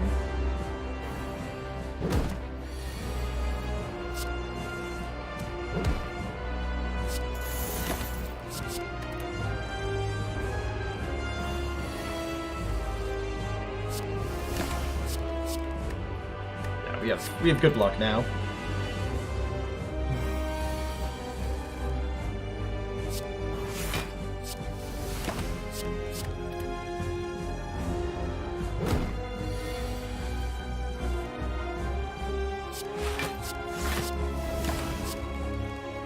Let's hold on to this in case I somehow need to kill him.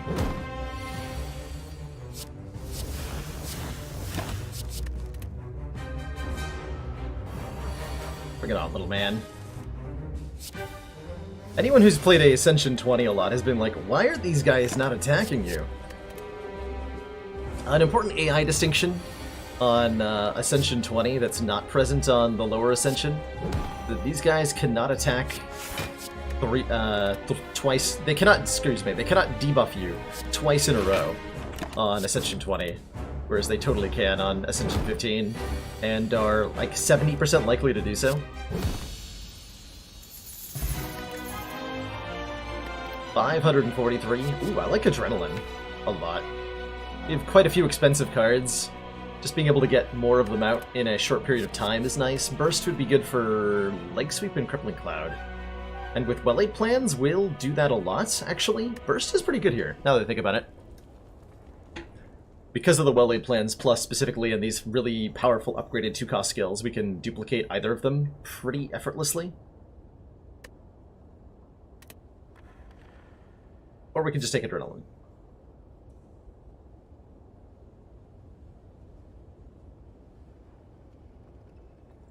That's a tough choice.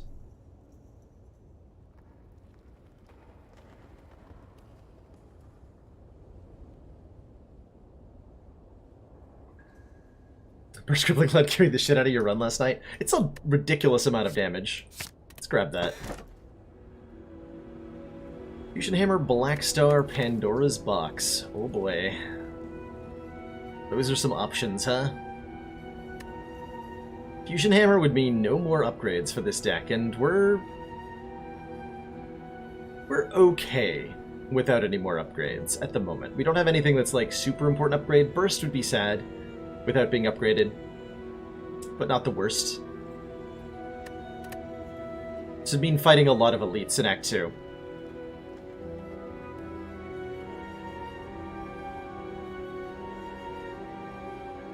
Or we could gamble on Pandora's, transforming all of our strike. We haven't removed any strikes, right? So this Pandora's box is pretty good.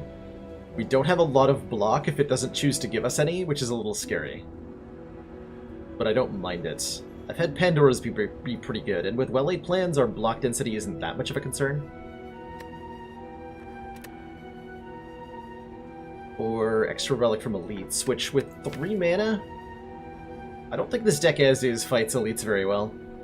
It's my opinion on turn 1 infinites. If you can make it happen, it is very fun. On the higher ascensions, mostly the biggest obstacle to turn 1 infinites is this card right here. When you get to Ascension 10, you slap an Ascender's Bane in the deck, and your turn 1 infinites are way less likely to happen. Hey Munchdown, how's it going? Good to see ya. Hope you're having an awesome New Year. That's a tough choice. What would you do here, Munchdown?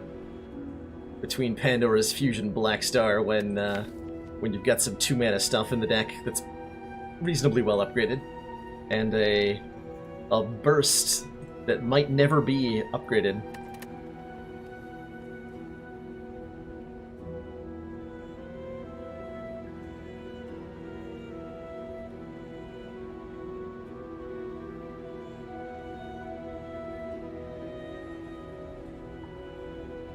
Do what you always do, roll a d3.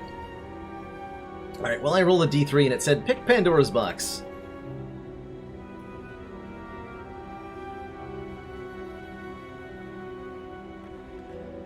Wow.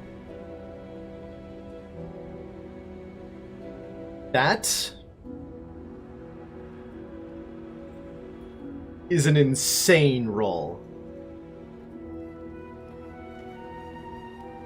Oh my god, that's good. We replaced all of our strikes with this? Pandora's box said we die now? No, it did not. Pandora's box said you can retain 3 cards and you have a bullet time. Is what Pandora's box said.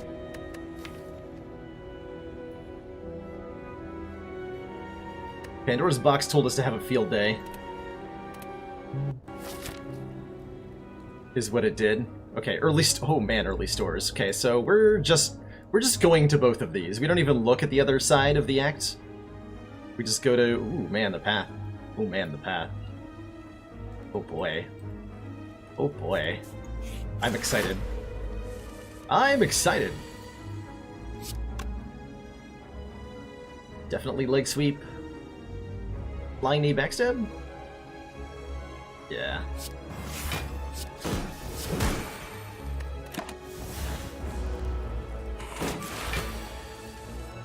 Oh, I agree. We're definitely looking for defense. We are certainly lacking that.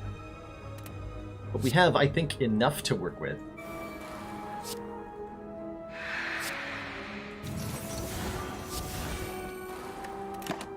For the moment.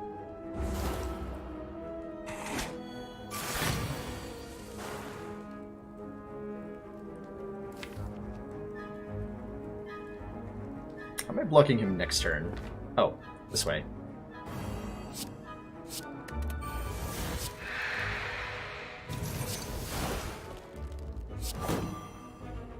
Should've just held on to that, I guess. Didn't think that through.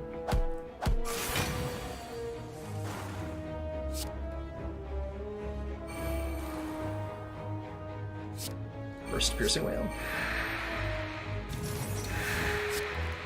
Not sure why you guys thought we needed block. It feels like plenty of block to me.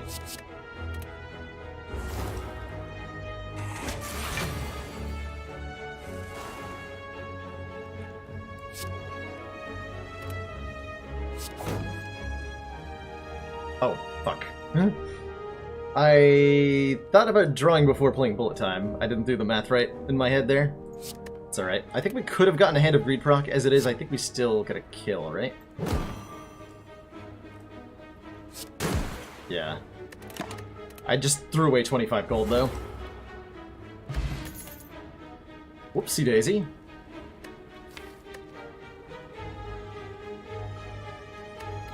Pass? Distraction could be interesting, but pass. Show me some block cards. More well-laid plans, okay. Interesting relics here. Omamori, medical kit, bird face turn. How many powers do I have? 2? Bird face turn is nice sustain, right? 4 health per fight.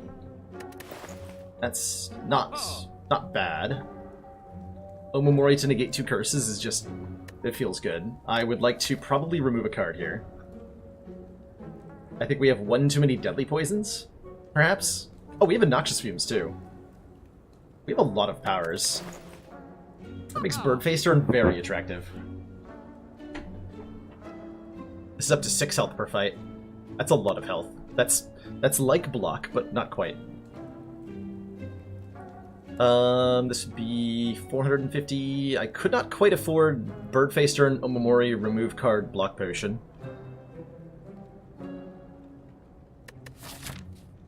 Maybe I look at the next store instead of buying relics here because we could be offered better relics.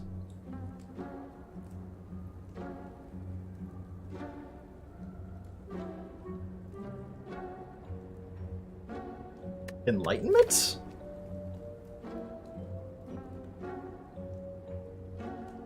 Enlightenment's kind of interesting here, right? We have a lot of well-laid plans, we have a lot of high-cost cards. I think with a bullet time, we're not that excited about it. Eh.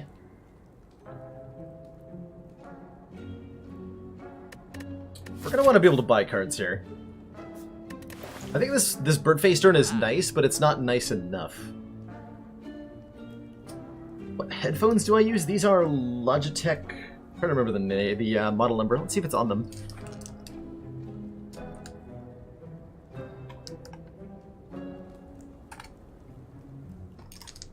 No, I don't remember the model number. I think it's either a G930 or the replacement for the G930. I got them for free when my old ones broke, which were under warranty.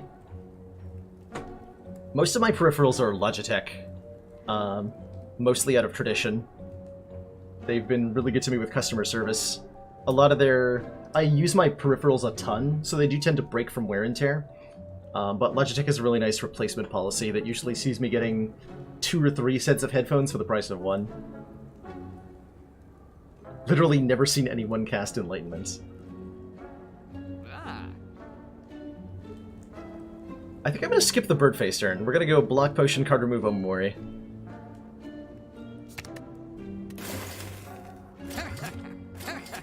Take our 285 gold to the next store and look for literally any card that says block on it.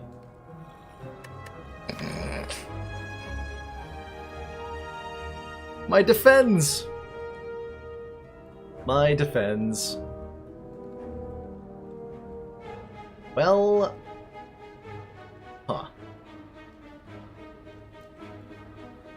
Ever paid for magnetism in a store? I don't think I have, but I might have done it once in a daily. What do I remove here? Maybe a dagger throw, maybe another deadly poison. Got a lot of poison. I do like Predator, I'm not gonna get rid of that. Dagger throw or neutralize? We might be removing neutralize, like we have other better ways to apply weaken. Get out of here.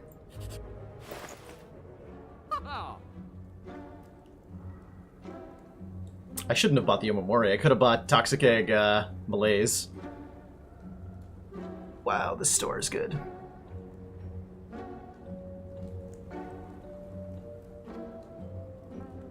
I'm 5 gold short for Malaise Happy Flower. Damn. It might have to be Toxic Egg just so that... And it sucks to pass on a Malaise, mind you. But with, Oh, or I could go Malaise another Piercing Whale, and we just, like, block with Piercing Whale forever. Ooh. I do want that Piercing Whale. I can't buy Toxic Egg and Piercing Whale. Toxic Egg would mean any future skills I'm offered are upgraded, which is a really, really big deal. Really, really, really big deal. because we're looking to add block cards and we would like them to be upgraded block cards.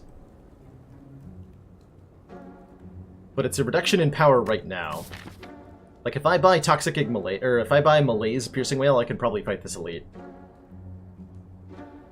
Otherwise, we're skipping it.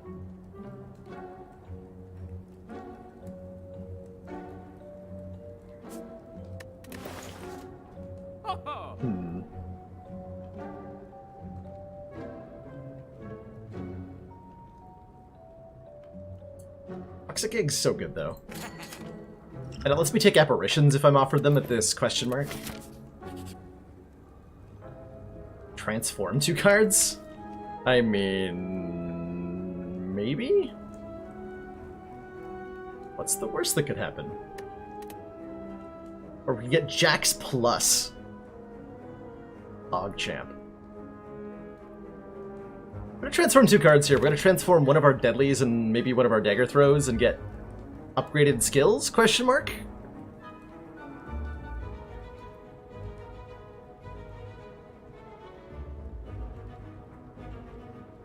Yeah, upgraded skills? Question mark.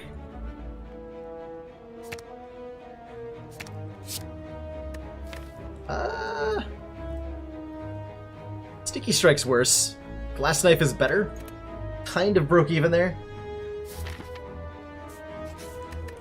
I definitely don't mind upgrading the Glass Knife now, though.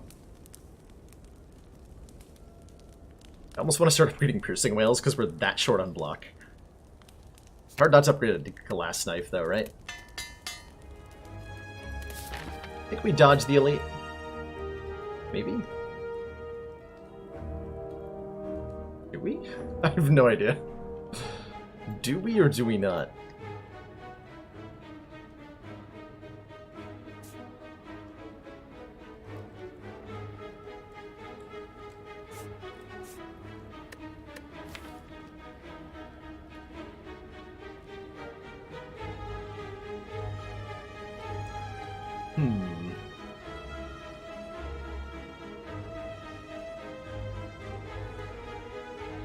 Does a lot of damage.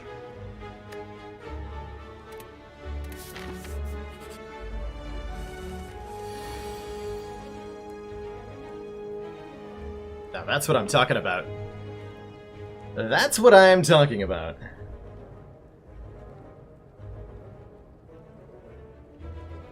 Wow.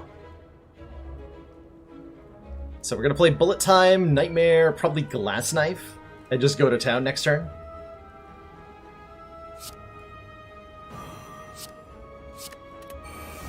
We can Leg Sweep you. Maybe I want to Leg Sweep you, actually. It's a little bit more damage this turn, but we are killing this guy next turn. 100%. 100%. Which damage even is this? 25? I won't get full value out of, won't get full value out of a block potion. Right? Well, I'll block for 11 with it. Alright, that's good enough. Now it's 25. I couldn't do math before. I will be weakened. I could do the math on how many Glass Knives I need. I'd rather just backstab him.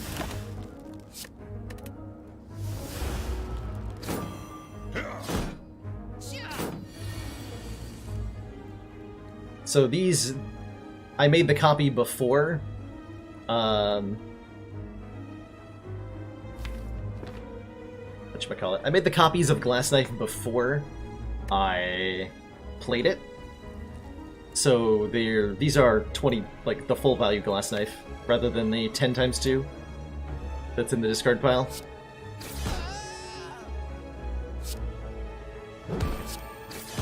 Take a lot here.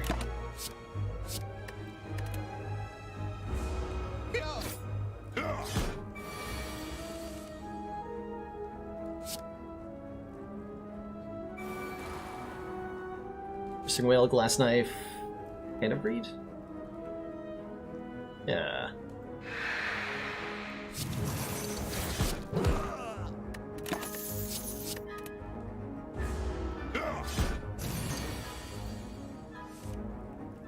Beautiful.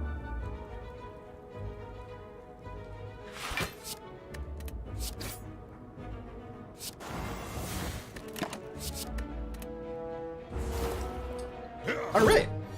He lost a significant amount of health, but I think it was well worth it.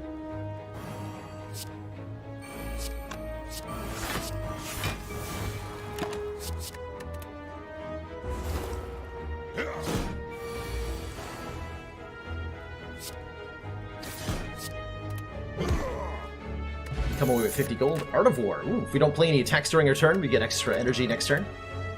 And a Catalyst Lus. With a Burst in the deck, and other poison in the deck. And a Nightmare in the deck? Alright. I didn't need that much convincing game, but I'll take it.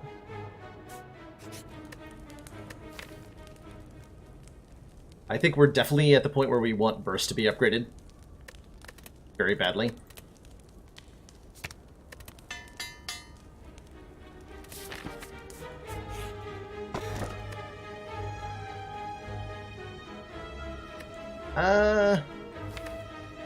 It's not horrible. We already have a backstab, actually. This isn't too bad. My main thought was like, well, this is turning off Art of War on turn 1, but we already have a backstab in the deck. I'll take that. 3 shivs on turn 1 means we have a bit better damage output. I think I'm gonna rest. We're gonna go into this elite fight, probably dumpster it. And everything will be handy-dandy. Sure, I'll take a relic. Oh, preserved insect. Enemies in elite fights have less health. Have you no shame? Have you no shame? We've got some shame.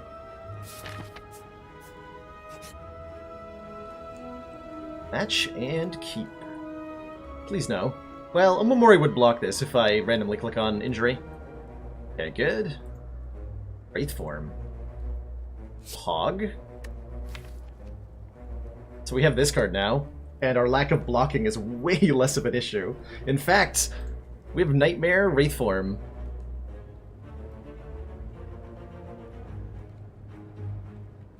Wow.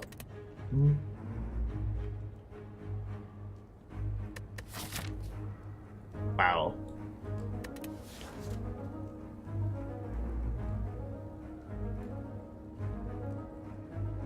Yeah, nothing else that we wanted there. Yeah, Baylor Lucky emote, yeah. Is there an emote that like can convey 2 loaded dice pretty easily? Need orange pellets. Why? I don't have any other block cards for dexterity to affect. That's the thing that's really good about this Wraith form right now, is that I have no actual block cards, so the downside of Wraith form isn't one.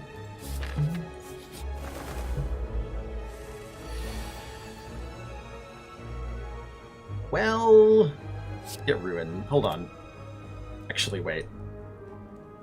So I was thinking, you know, if I burst Crippling Cloud, I basically win the fight, and that's true. But if I burst Crippling Cloud, what I don't do is use Hand of Greed on all 3 of them. And that's just shameful.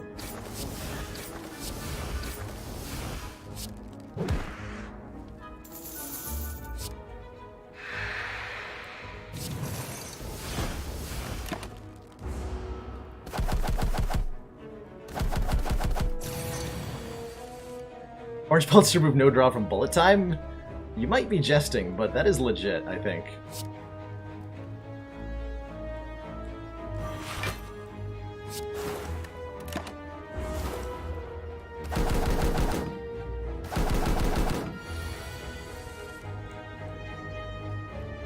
Yeah, I can actually play bullet time before, dagger throw before bullet time this time.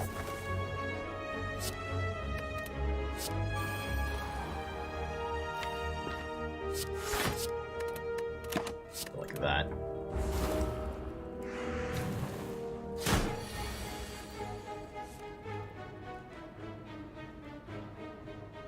I may have gotten over cocky here.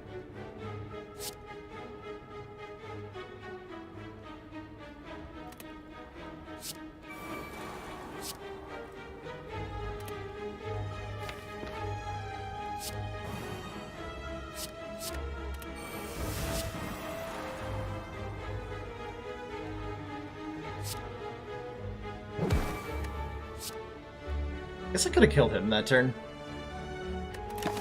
but I'm committed to the hand of greed plays here. So committed.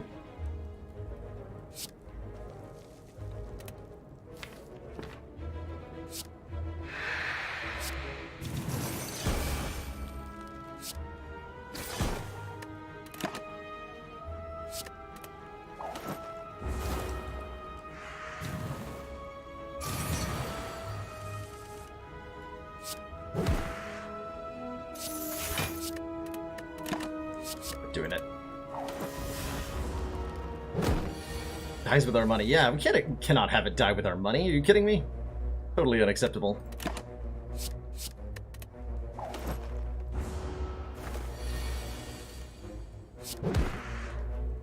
Much better. That's a block card. That's a block card. Oh man, these are upgraded block cards? I think we're looking for free upgraded block cards right now. Deflect sounds great. Alright, miniature book of stabbing. What do you have for me today? Loud wail? Yeah.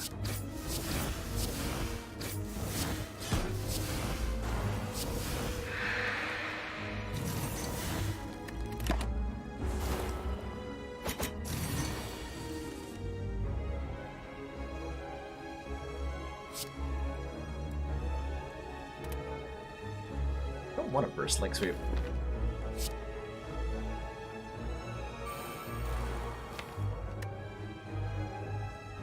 Wraith form coming up. I take one if I regular Link Sweep.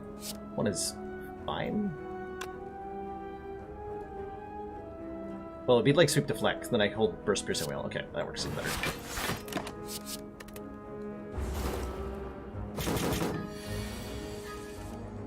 Works even better.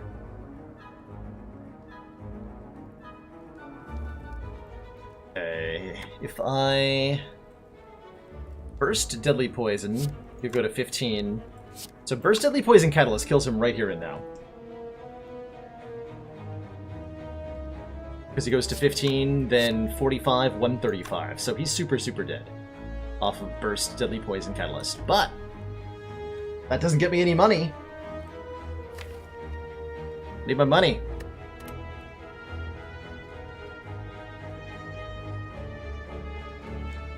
So what if instead I burst Survivor Catalyst? He'll go to 15, 45 poison, so he's guaranteed dead next turn.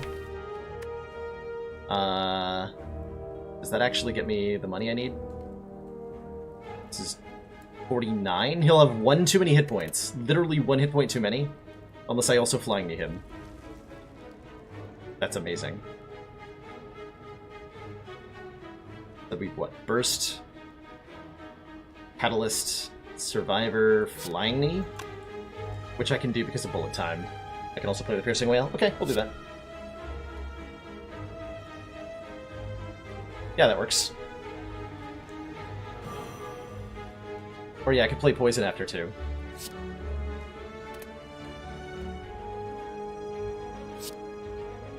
No, I can't actually, because of the way the burst happens. If I'm bursting Survivor, I guess I could burst... No, I gotta burst Survivor. So we Piercing Whale. Flying Knee, burst, Catalyst, Survivor.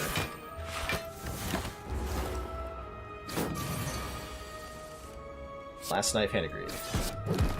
Got him. Prayer Wheel, normal enemies drop extra cards is sweet. These cards don't say block on them, so I really don't want them right now. Dear Lord. Hand of Greed actually makes the player greedy. That is the sad world we live in. Yeah, I think my odds of losing this fight are approximately 0%. They just went up a little bit. Because of that Wraith form before plans draw. Okay, turn 1 Fumes is nice, though.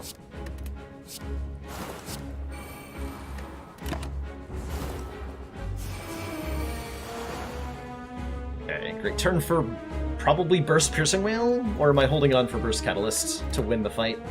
think I'm holding on to win the fight, yeah? That was a rough draw.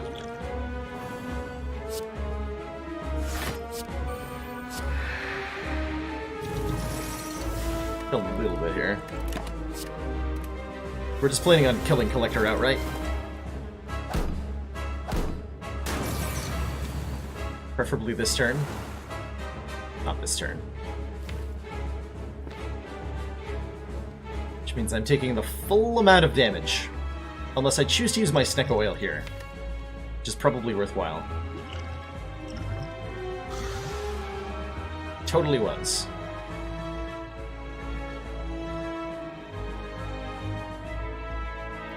So we are going to go Bullet Time. Burst. Crippling Cloud. Catalyst. Piercing Wail.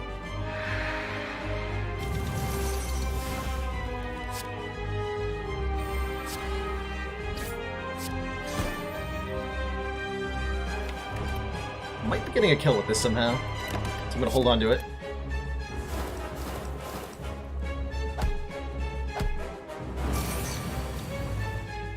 I do 43 with Snecko Eye costs. No, I can't. Alright, well, good fight.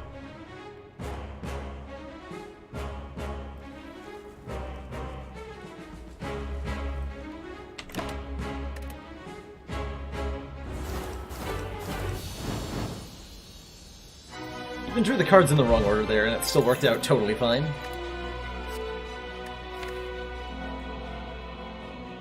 Burst number 2? Burst number 2.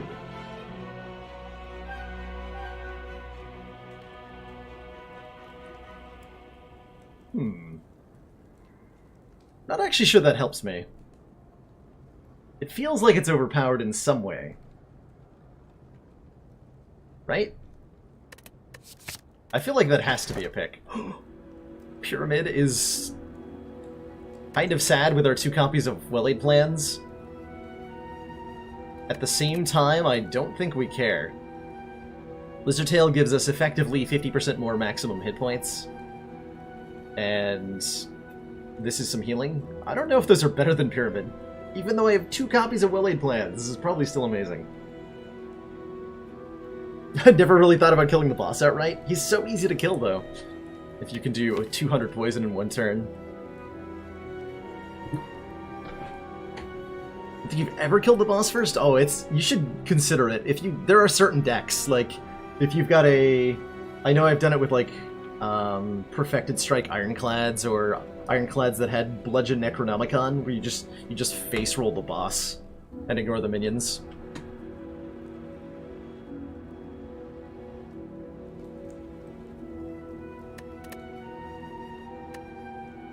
Lizardtail is pretty good here.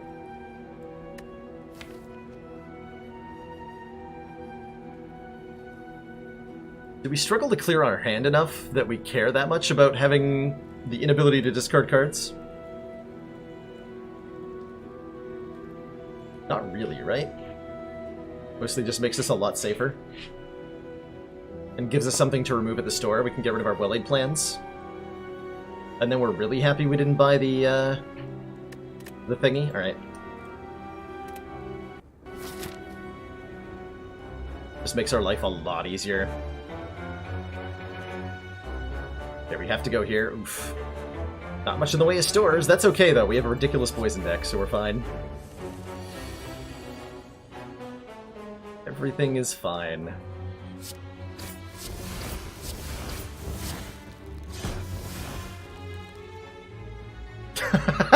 Munch down. I'm sorry, I didn't mean it like that. I still like the card, it's just this relic is so good.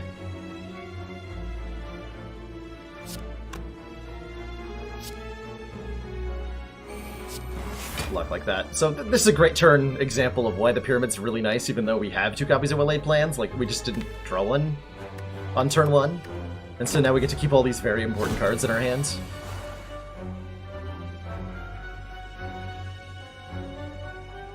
Man, this is tough. Because, like, I know I could just kill him with Deadly Poison Catalyst and Burst. But then I don't get to have the money.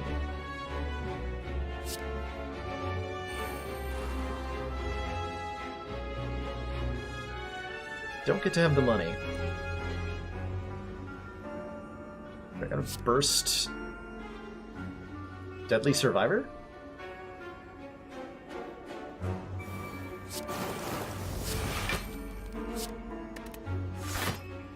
In a weird attempt to get what I want.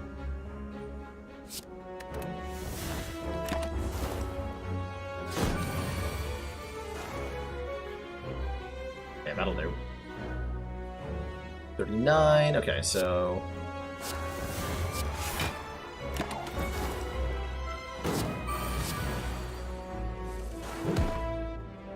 Good. Dodge and Roll Plus, an actual block card, or another Crippling Cloud Plus is insane. Tactician. Even though we only have one Dagger Throw and Survivor to discard Tactician, I'm not that excited about it. Kind of excited about it, though. Yeah, you'd keep all your debuffs, Mario Tamers. All your current effects will stay in play if you get killed with Lizard Tail or Fairy in a Bottle.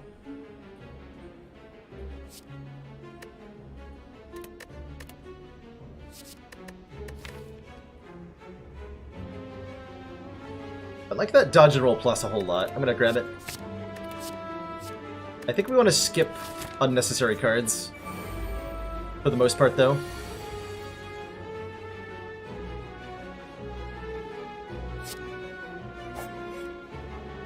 Okay.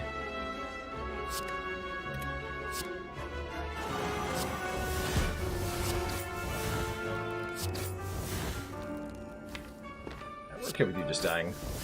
Probably not going to get Hand of Greed kills on these guys because they have thorns that I don't have the ability to block very well. Although I have, actually, hold on.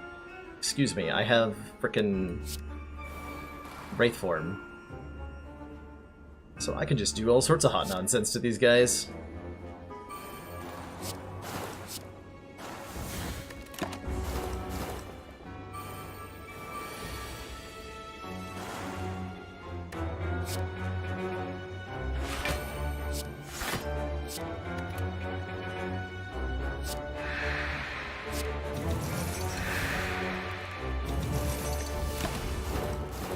Drawing Hand of Greed here. On Hand of Greed. Thank you. Okay, so we are going to... Bullet time. Duplicate the Hand of Greed. Become intangible. Kill you with Hand of Greed. Pass turn. This turn we get to play Deflect. We're intangible. Reflect damage only 1. Kill with Hand of Greed. Money, money, money. Another Catalyst. And another Dodge and Roll or another Deflect Plus, well, those just seem excessive. I will definitely add another Catalyst to this deck. I don't have to think about that too hard. I will definitely add another Catalyst to this deck. If I had an Ecto, would I do Hand of Greed min-maxing just to prove a point?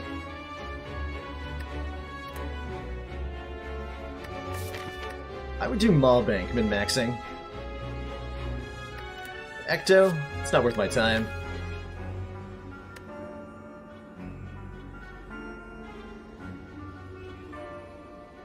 Am I at peak blockingness? We mostly just want to thin the deck out, right? Get rid of the well-laid plans that are in there. We're not going to get to do until Act 4. Oh god, why am I getting all this money?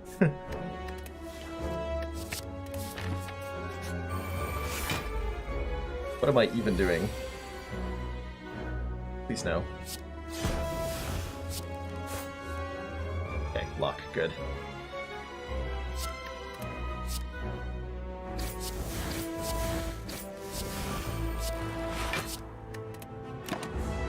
That was a bit of a spooky turn.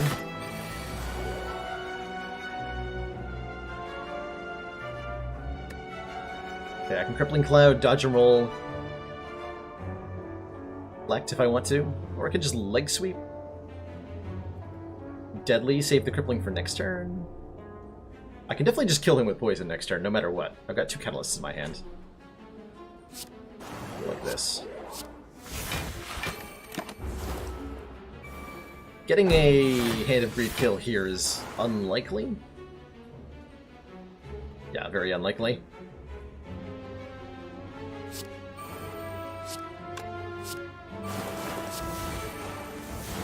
Burst was completely unnecessary, I know. I just wanted to bully him.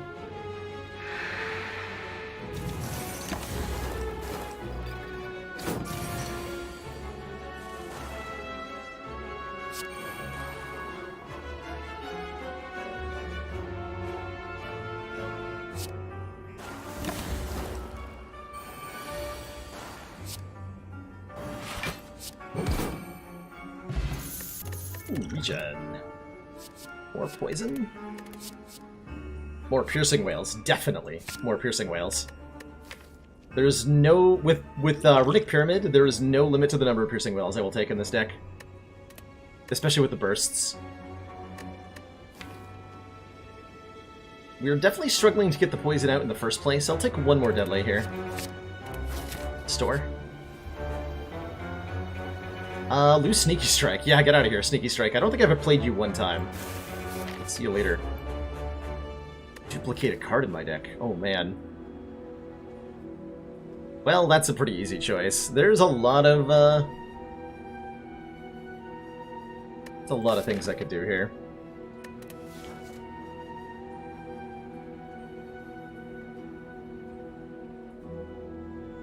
A lot of things I could duplicate. We could duplicate Nightmare, and that lets me do infinite Nightmare combos. That's pretty fun. I could just duplicate Wraith form and then probably be completely safe for the rest of the good run. Crippling Cloud's not bad. Piercing Whale Plus isn't bad. We're probably at peak Catalyst having with 2 copies of Burst Plus. We don't need more of these. Probably. A second Bullet Time is, like, totally legitimate.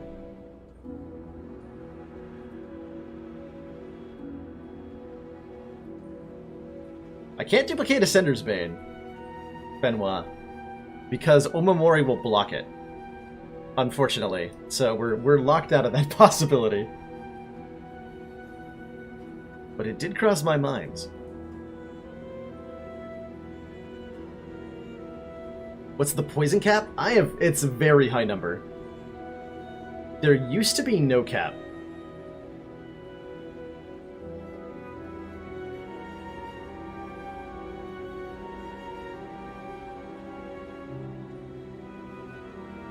I'm just gonna grab a second Wraith for him. Make sure that we win.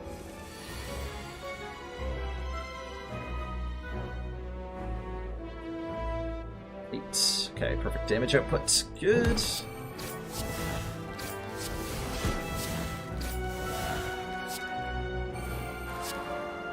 Just get the train going here.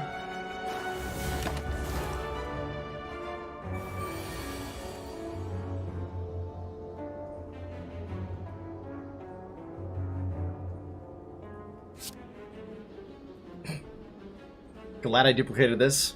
I don't know if I would I don't know if this would be in my hand otherwise.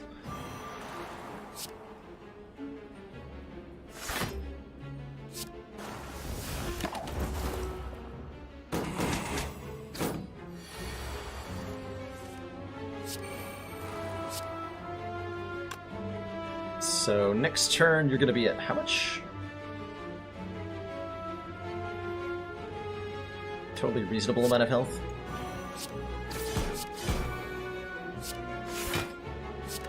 None of that. Yeah, that's what I was actually thinking of when I answered the question, Ryan, was that dolphin clip of him just completely breaking the game. Dreamcatcher. Huh. These are both pretty legitimate. The Piercing Whale Plus and the Alchemize Plus. Potions are good. We have bursts. I can get a lot of potions. I'm gonna take this. What do I usually get at Subway? Is that directed at me, Safety? I don't think I've ever had anybody ask me that before. If so...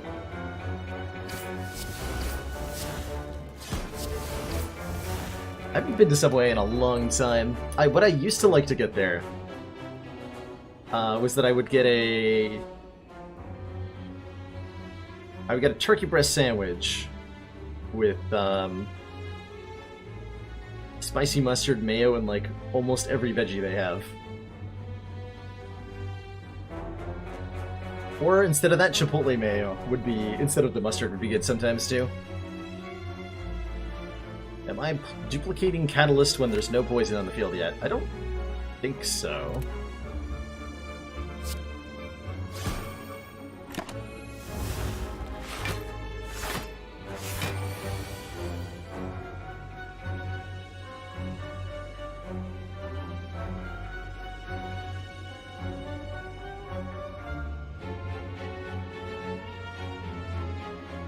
Fuse. Piercing Whale is not going to bring them low enough. That'd be 6-3-6. So that doesn't block. Best I can do is Wraith Form here.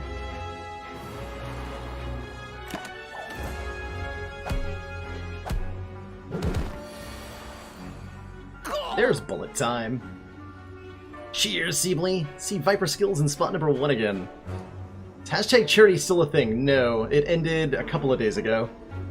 But thanks for those 200 bits regardless, and thanks for trying to give money to direct aid. Unfortunately, you have merely given money directly to me instead. So thanks!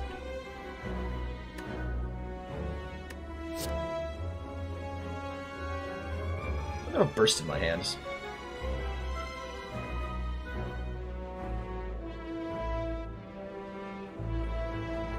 Suppose that doesn't matter that much, huh?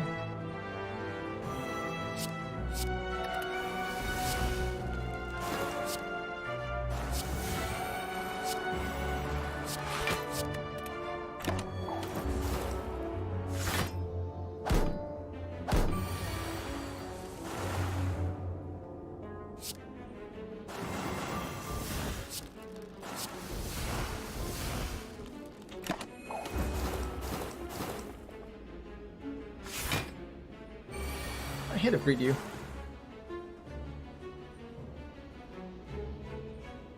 No? Unless I draw glass knife here. No. Viper skills! Sees his title under attack and comes out to defend it. Thanks for those bits, Viper skills. Hope both you and Seebly are having a great day today. Well, I guess I'm gonna just give up on the Hand of Breed value. I know that that's a travesty. But it's the truth.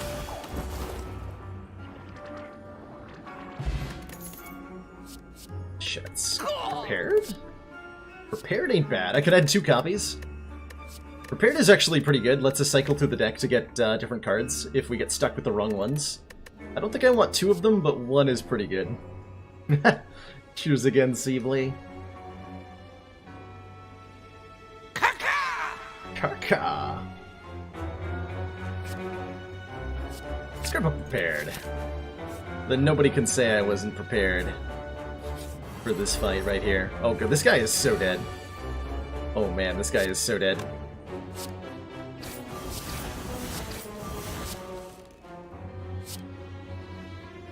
I do want that actually, right?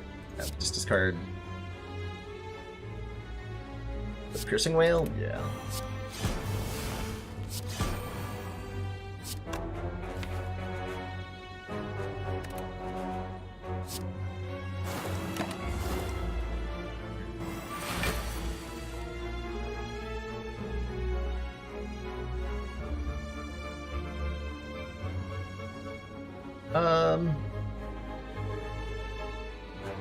Pass turn? I want to burst Deadly Poison Crippling Cloud, but I can't do that without 4 mana. Just play a Piercing Whale to get out of the hands. Same with Leg Sweep. Make some room there.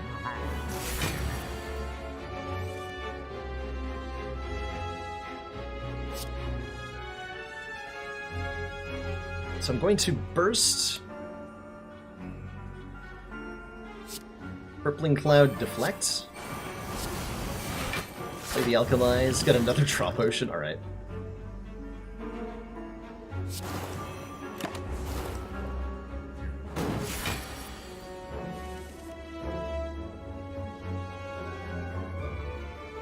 Kind of beyond getting Hand of Greed here. 23 times 9 is a next turn kill, so I just burst this. Rip.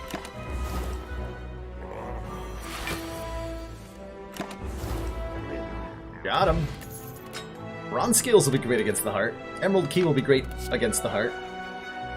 Concentrate? Honestly, I don't think we need it. This is the kind of a nice-ish thing to have, but not nice enough. Committing family side. We did kill the super giant head earlier, now we killed the miniature giant head. But that was, I think, the last run, right? Yeah, that was the last run. Alright, chest.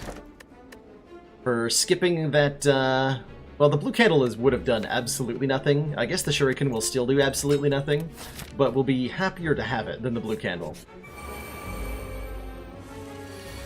Don't ask me how that works.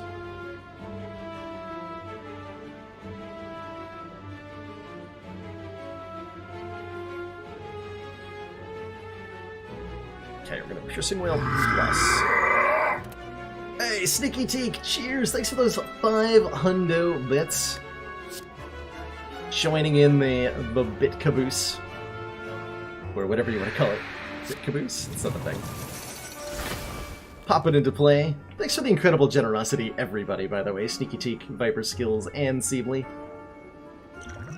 You guys are ridiculous, and I love you for it. Platonically, of course.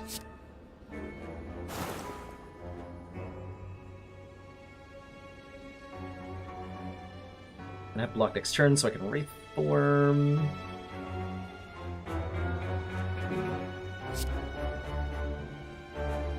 Sure, I'll figure out a way to make this work in the way that I want it to.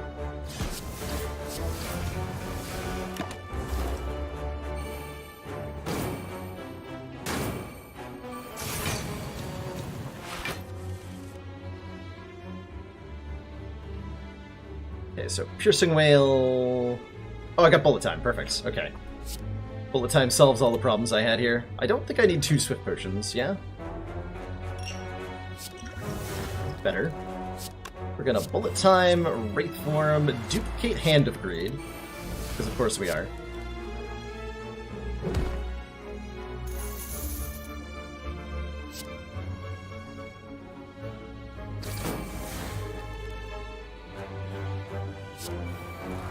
And have a good time.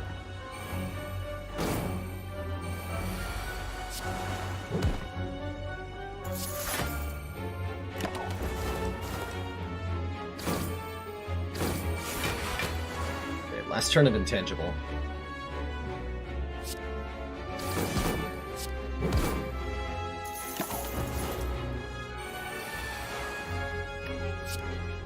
Never mind.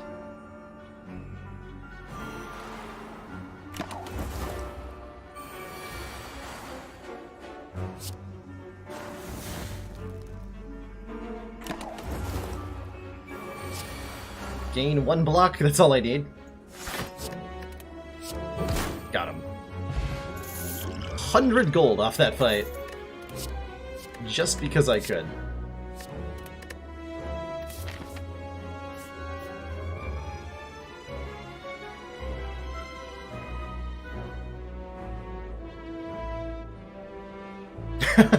Yeah, I didn't even think about using it. I was just like, well, this is not doing anything for me. Just throw it on the ground. Happy birthday to the ground.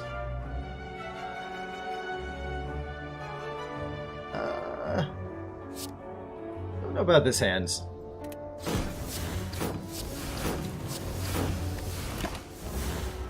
Don't know about this fight, actually. This fight seems a little rough.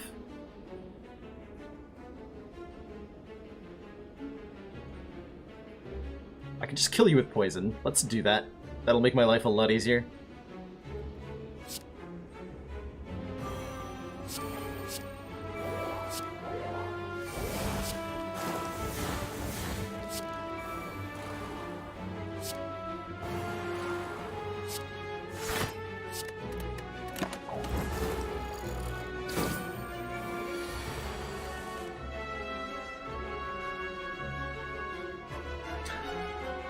Nice. Very nice.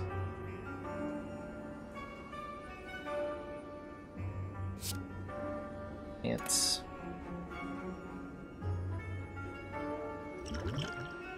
I'll actually use that legitimately.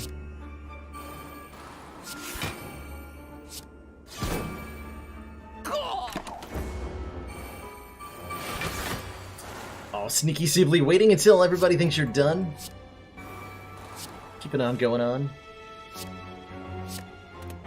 It's cheating, good sir. Best kinds.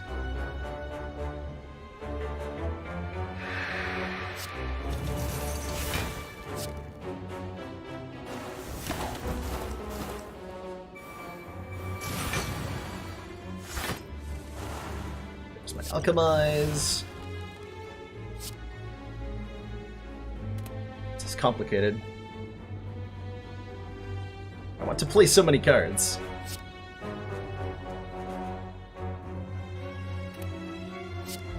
Excellent work, Commander.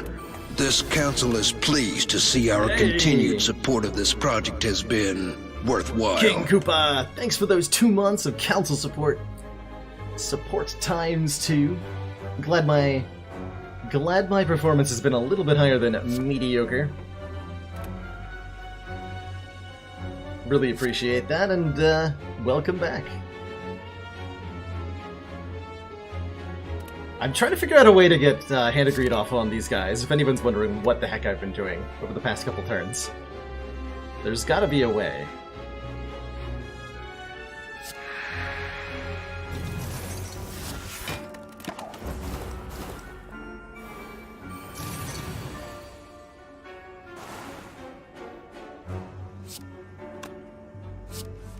Okay, we did draw Deflect, good.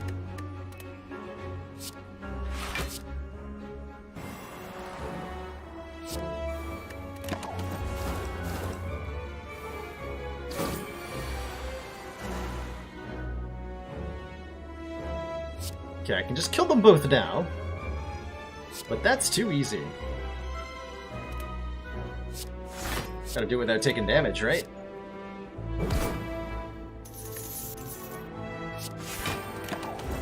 Oh, I should have played Flying Knee. That would work better for what I had in mind. We got bullet time, though.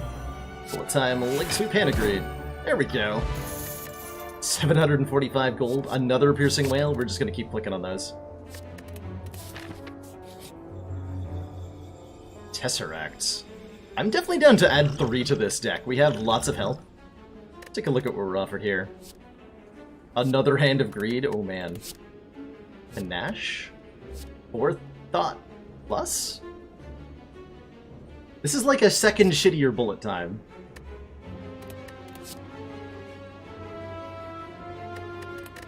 I will definitely take a Finesse Plus. Gain 4 block, draw card seems fine. Do I want a second shittier bullet time in Forethought Plus? Man is rich and pretty. I don't know that I'd call myself rich or wealthy by any means. It's nice to be able to eat ramen once in a while when my viewers are particularly generous, rather than having to scrape it off the floor. I can get a fancy U package. Oh, if you're counting, oh, if you mean this money though, yeah, I'm rich. I'm virtually rich. I'm literally poor, but I'm virtually rich. I'm a ghost who screams at people. We'll never get any more screamy than that one champ fight. Does anyone remember the champ fight where I had an infinite Nightmare Piercing Whale combo that involved me yelling at the champ for like 20 turns in a row and blocking, I want to say 6 or 7 executes with Piercing Whale and nothing else? That was the ghost build.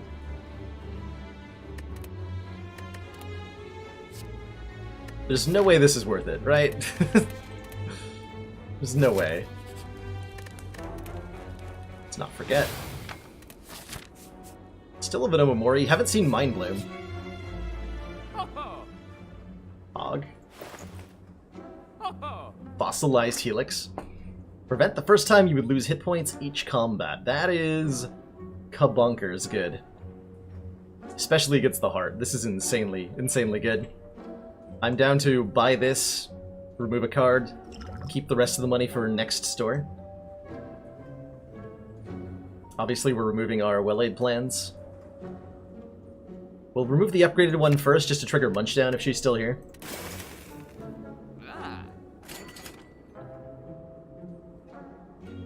Yeah.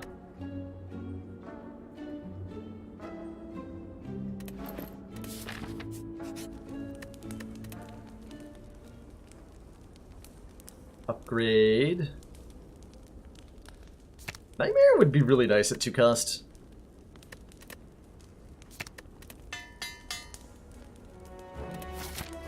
Alright, Time Eater boy.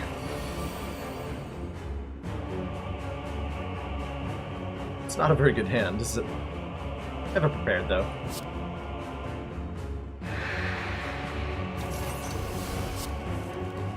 Now we're talking. Let's discard that. Discard a Shiv? Alright.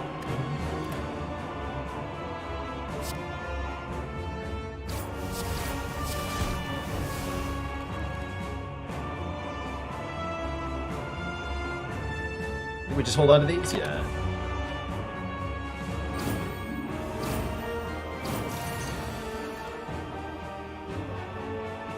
Okay, we can block this with our buffer if we want, or we can just Wraithform now. I think we're fine to do that because it's really not very many cards until we win.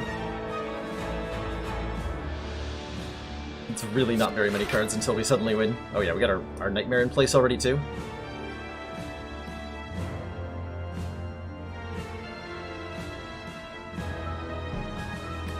Ultimately, I can Nightmare the Wraithform. And be intangible for a very long time.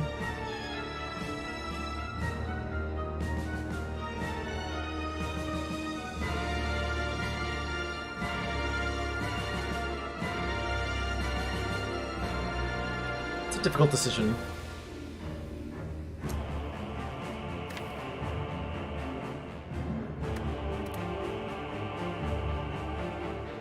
I just regularly Wraithform.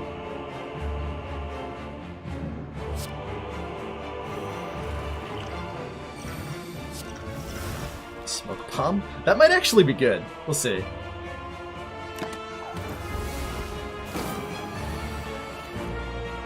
Okay, there's our catalysts.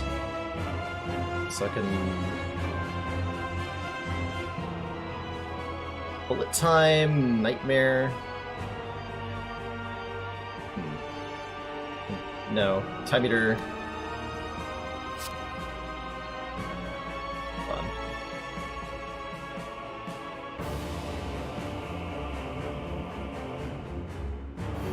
Get rid of Nightmare Catalyst. The Survivor away. This. Just gonna play this.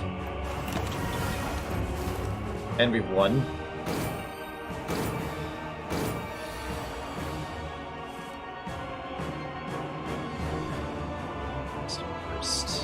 I don't have enough mana. I was thinking we could burst a burst here, but oh well. What we can do is play burst, then play catalyst, and play catalyst, and play catalyst, and then end the turn. Good fight. We didn't even get full regen potion value. Man, I borked that fight, huh? Damn. What a shame. That burst was glitched or something. No, I don't think so. It should work just fine.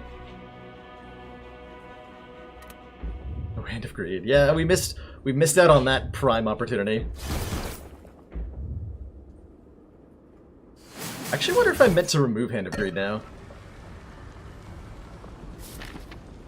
Rather than removing... Yeah, rather than remove Will-Aid plans, I should probably be removing an attack from the deck.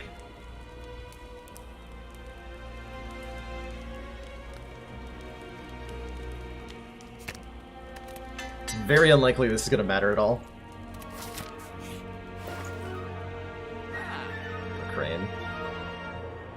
Paper Crane seems excessive. Bottled Lightning? And Dark Shackles. I can get more Piercing Wail and Dark Shackles and just block forever.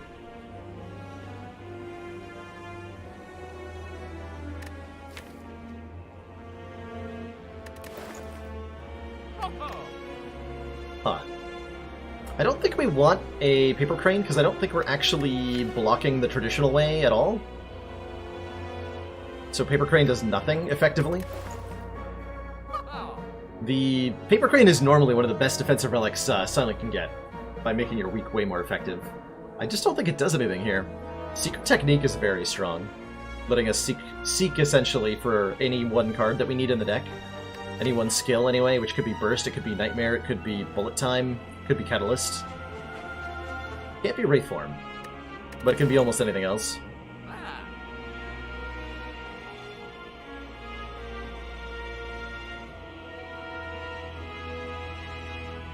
We have enough copies of Piercing Wail, I just don't think it's that necessary. I definitely don't mind Secret Technique remove, maybe Dagger Throw? We can get Well-Laid Plans out of our hand without losing our Art of War bonus. We can't do that with Dagger Throw.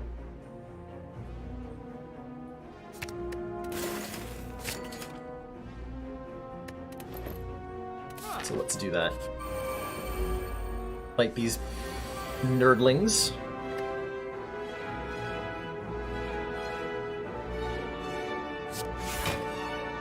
Secret Technique, hey.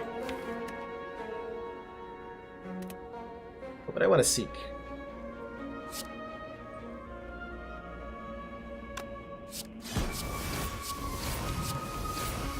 And run like that. I think I want to kill the Spire Shield first here. Let's see what I draw. Burst Catalyst. Okay, hold on. Now, wait just a minute.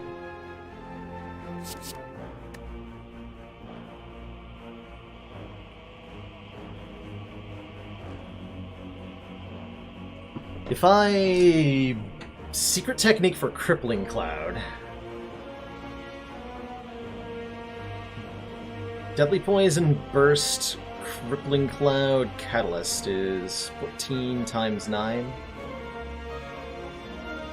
Close enough to a kill?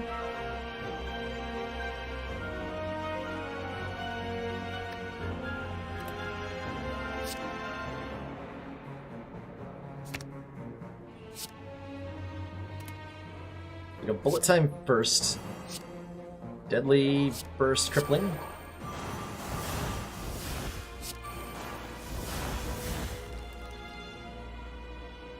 He literally dies to my thorns.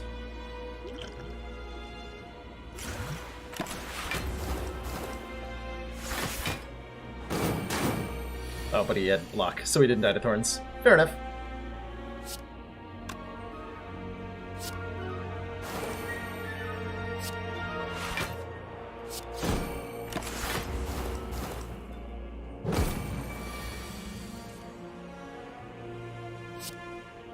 Form down. I could leave now with Smoke Bomb, but it seems unnecessary, right?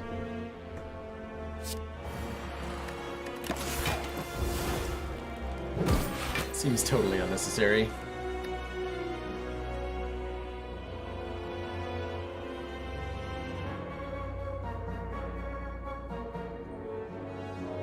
No burns on top? I know, right, Munchdown? That's because I'm not fighting you. If I was fighting you, I know there'd be sick burns involved.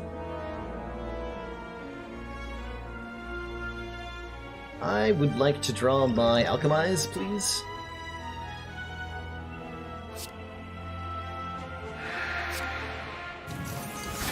Just yell at him a little bit. Give me Alchemize, rawr!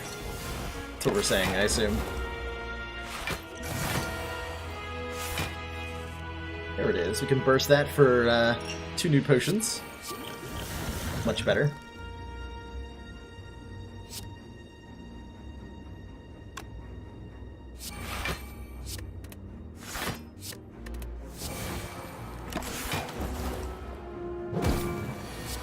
And agree.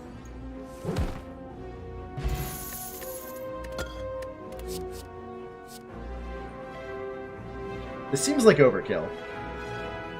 But I'll take it, if you're gonna offer it to me.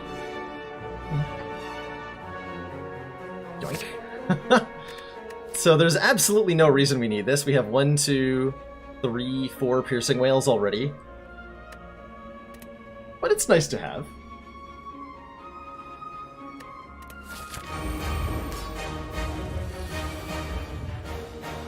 I think I need to kill the heart with Hand of Greed.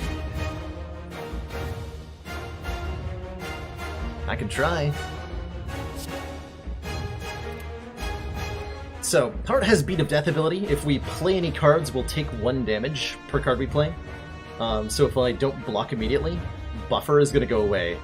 And I really don't want Buffer to go away. So we have to play Finesse here. Okay. I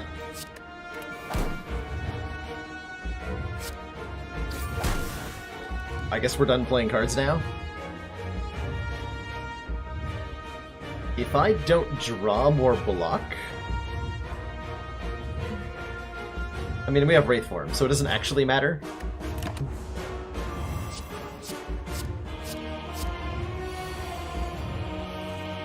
Oh, I drew block. Good. I'm noticing a slight problem here.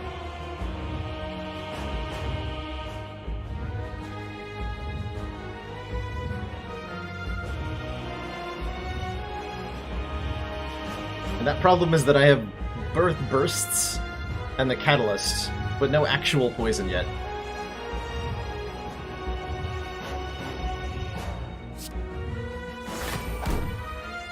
We're gonna block this hit with our Buffer.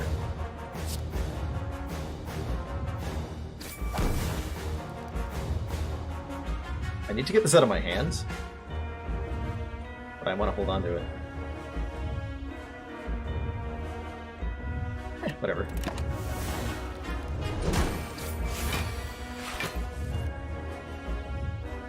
Secret Technique. Now we're talking.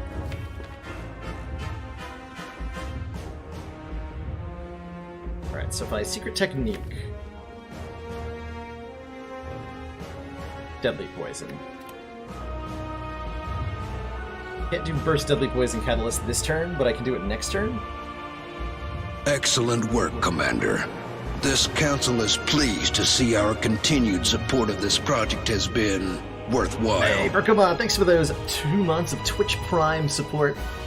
Greetings from Rayclass. Hope you're enjoying the new Path of Exile League. I heard pretty good things about it.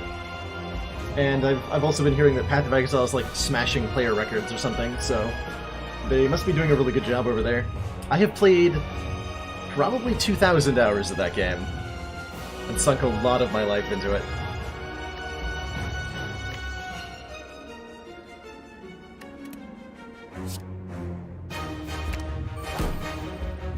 Block with Piercing Whale.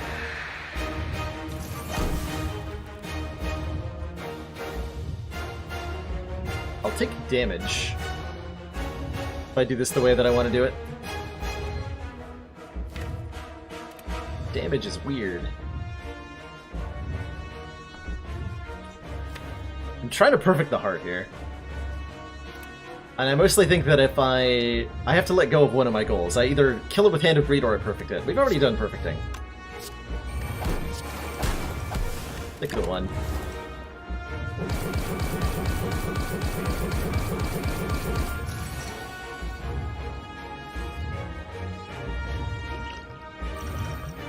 Probably want the weak potion to remove an artifact, huh? We can burst.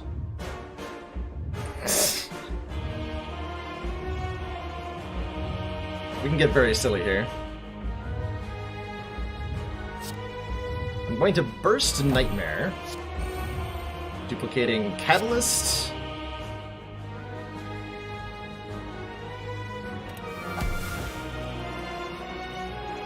And Hand of Greed.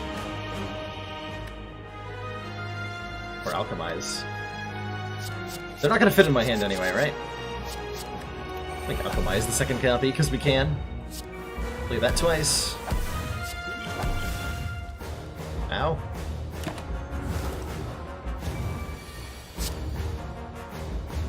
Get one of them.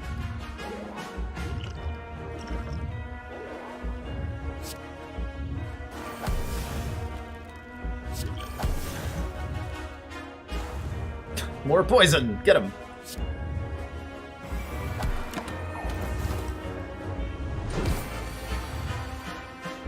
Oh, this worked out really well, actually.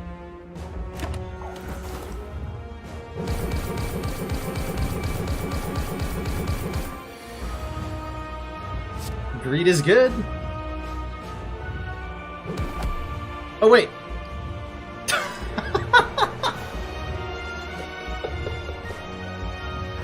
Never mind. That's not how the damage works. GG. I tried, chat. I gave it my best shot. But it wasn't to be. It was not to be.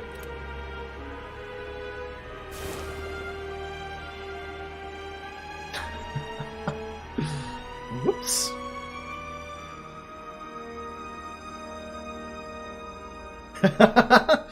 Rip. 1,597. That is well above average. I think that indicate, like, normally you get less than 1,000 on a run, or maybe a little bit more if you get an event. So that implies we got, like, 500 to 600 from the Hand of Greed.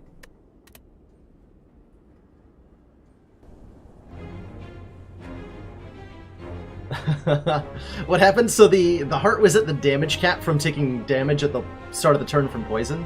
So I played Hand of Greed when the heart was at 3 health, and it did nothing. Did absolutely nothing. Big ol' ripperoni there.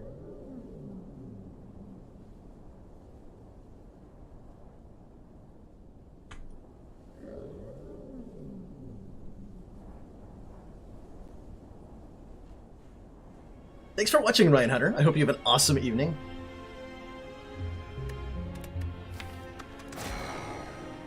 Can we get Hand of Greed run on defects?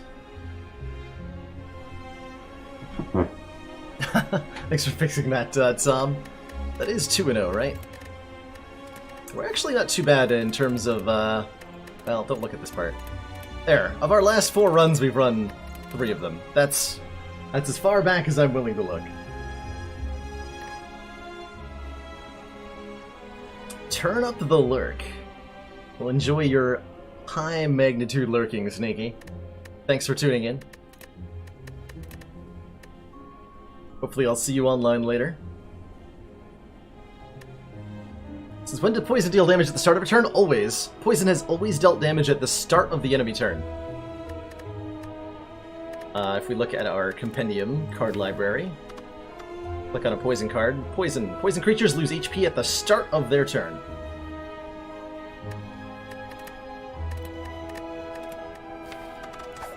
Start of the enemy turn, to be clear.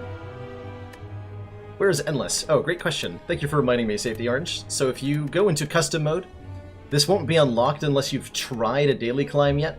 You just need to start a daily run. You don't need to finish it. You can immediately abandon it, and this will unlock custom. And then here in custom, where the hell is it? Endless. Winning will return you to Act 1 with the same deck.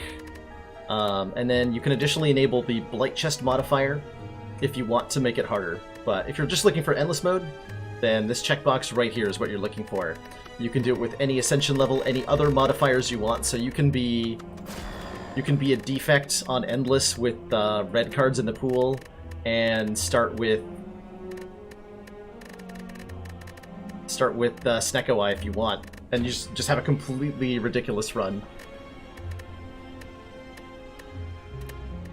What is the today's daily? Specialized Diverse Deadly Events Defect? Ooh. That looks pretty fun. I'll probably dive into this, actually. I enjoy doing a daily from time to time, and it's been a while since I've done one, because I've mostly been... Nice username. Because I've mostly been... like, 50-card random stuff dailies that I'm not interested in.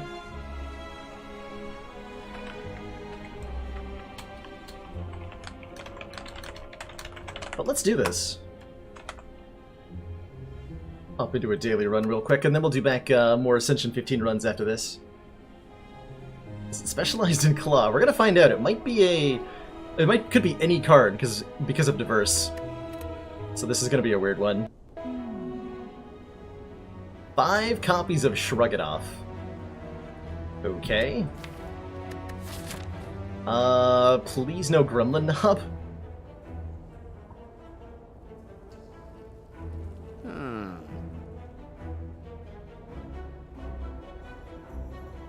Hey, no problem, Safety Orange. Glad that helps you out.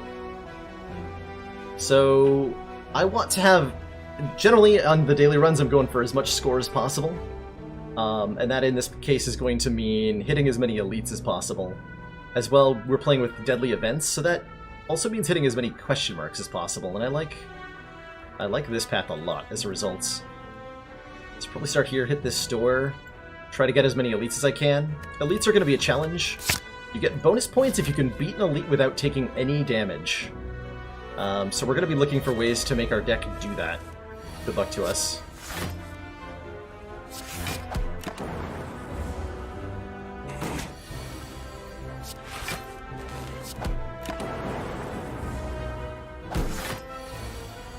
And we can find, again, cards of any character class after every fight reward. So we can get a Limit Break, we can get a Demon Form, we can find Deadly Poison, you name it.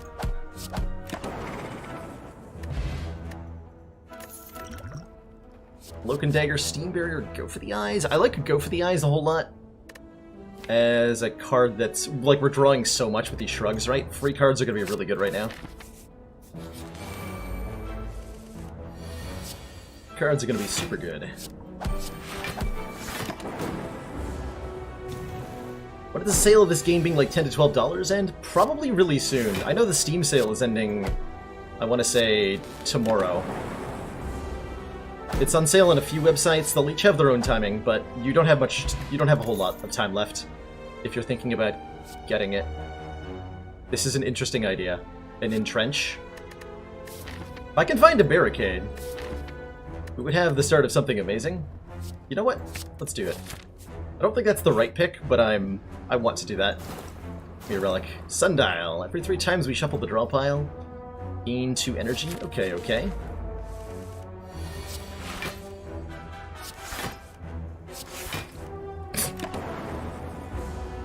Shrug into shrug. We need a body slam. The probability is different for different colors. Excellent question. I have no idea. The probability might be based on like a random card. It determines the rarity of the card, and then you get a random card from that. So the different size of the pools, for example, Ironclad and Defect don't have the same number of common cards. I bet that affects it. I think I need a Twin Strike here just so we have a way to kill things. Gremlin Knob is going to be really, really, really difficult with 5 Shrug It Off. Like, deadly difficult with 5 Shrug It Off. Whirlwind is nice, though. So is Well-Laid Plans. Well-Laid Plans is incredible. Let's buy those. Upgrade, I want to say the Whirlwinds. And hopefully not Gremlin Knob. Oh boy.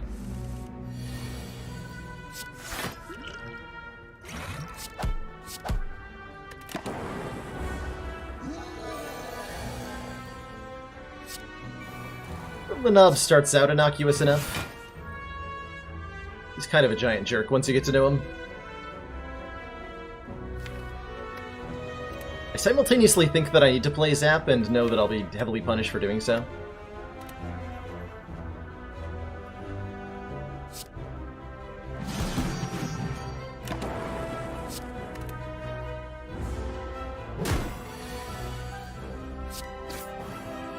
There's no way I'm full blocking this turn? Alright.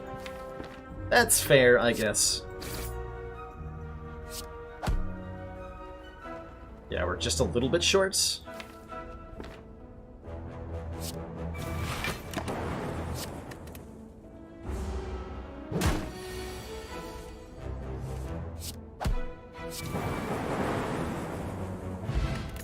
Courier's nice.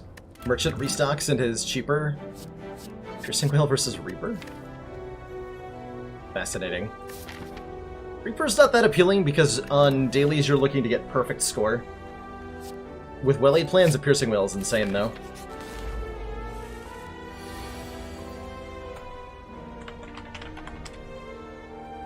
Here's the modifiers for you, anonymity. Wow, I can't pronounce that. Anonymity, there we go.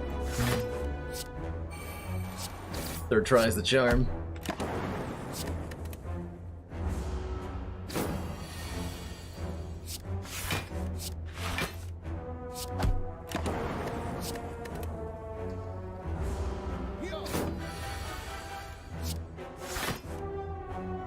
I had a kill and I just threw it away.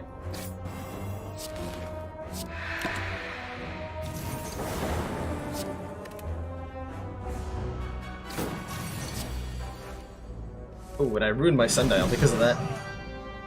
That's gonna hurt in the elite I'm about to go into. Headbutt is another attack card, and at the moment I really, really, really need those, so we're just gonna grab that. Bottled Flame? Bottled Whirlwind plus. Okay, I'm a defect with a Bottled Whirlwind now. Alrighty then.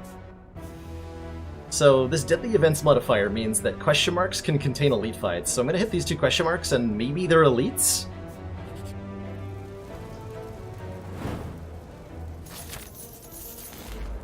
They were not.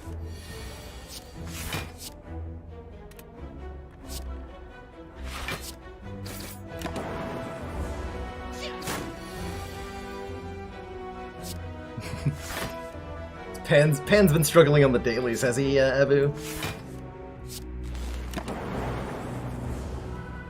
He's not too bad at dailies, truthfully. I see Pan's get in the top whatchamacallit pretty often.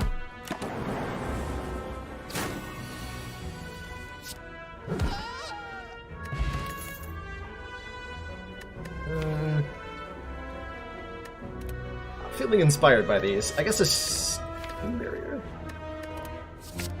Steam Barrier seems okay. We know this isn't Gremlin Knob we're going into, so that's nice. I would definitely like to upgrade my well-laid plans. You don't get to pick the card that gets copied, no. It was 5 totally random cards, in this case 5 shrugs, which was really lucky. Just be 30 to all. I'd really rather perfect this if I can.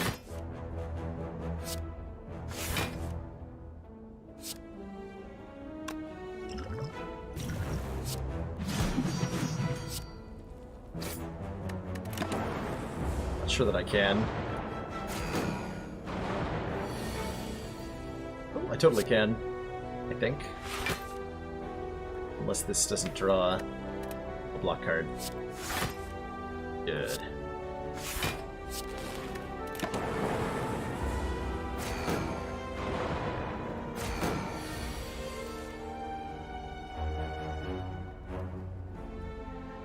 Then 7 twice. This is 14. 14 plus 19 is enough to kill.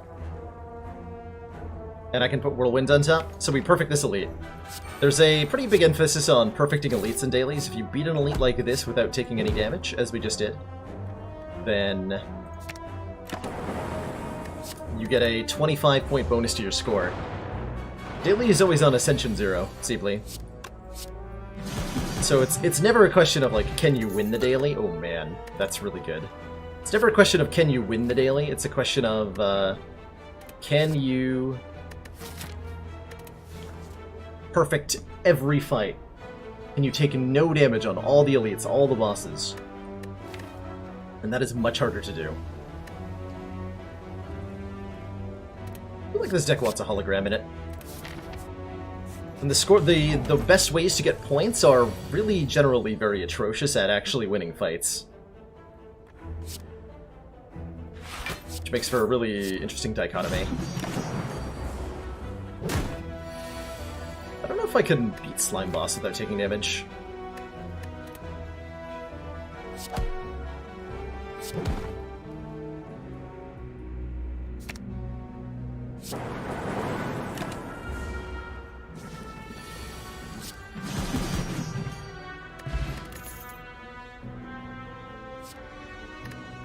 Overclock. We're gonna have a huge deck. Overclock seems great.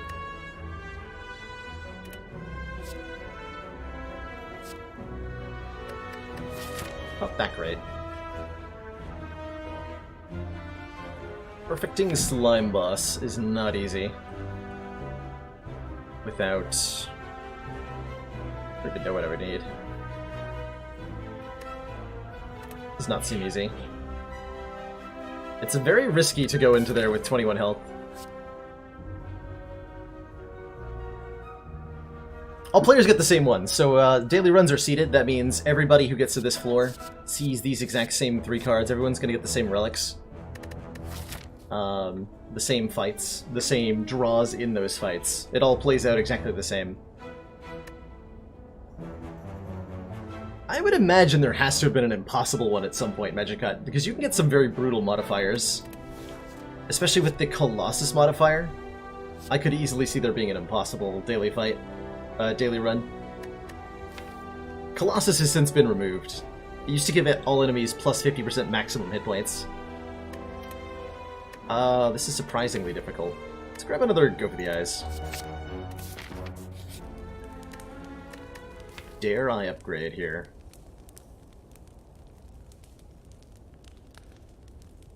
We just don't have enough damage to split the Slime Boss. Nor enough block to actually block the Slime Boss. Unless I get good draws? Well, let's upgrade Entrench. It's the worst that could happen.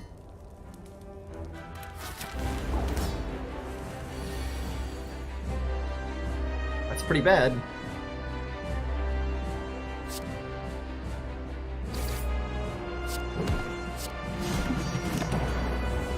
Should be well laid plans. Uh-oh. It's almost enough damage to prevent this big hit. It is, actually.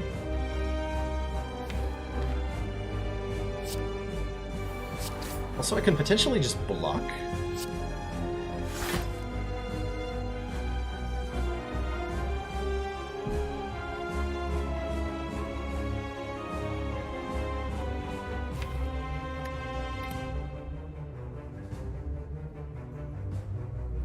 Um... 1522... Cannot just block. Unless Shrug draws into something good, but that's a gamble. What I can instead do is split him with Dual Cast and hologram the Whirlwind back. But the Whirlwind won't be enough to split next turn.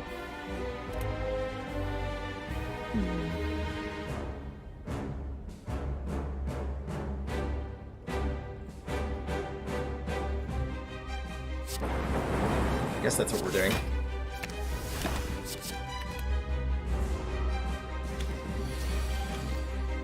No problem.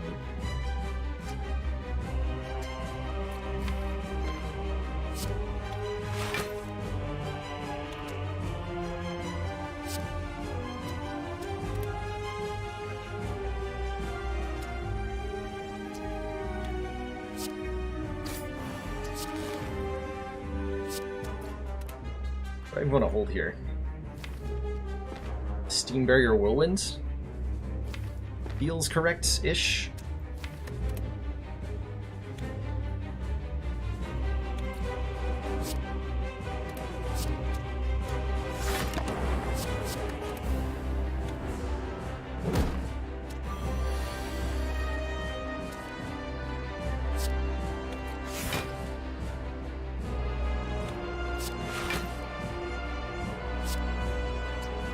I want to carefully get them closer to splitting in a helpful way here.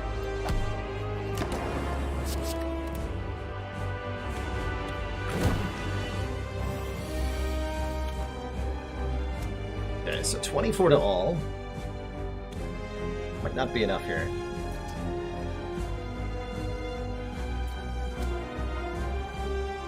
I did quite enough damage. Damn. 24 puts you at 36. 36 is not half of 66. So that does not split you. It does split you. So this looks like RIP, unless I draw into specific cards somehow. Not rip, but like rip perfect here. Damn it. Plus orb. So it's a 50-50 if the orb hits him or not. That could work. Just gamble on the orb hitting? I've had worse ideas. It's a daily, right? YOLO? Absolutely YOLO? Get him. Easy game, alright. Easy game. Now I just have 4 33 hit point slimes to contend with. No problem, right?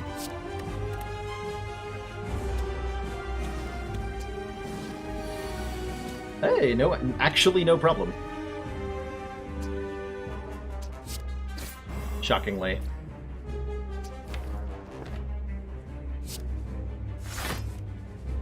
Not how that was supposed to work.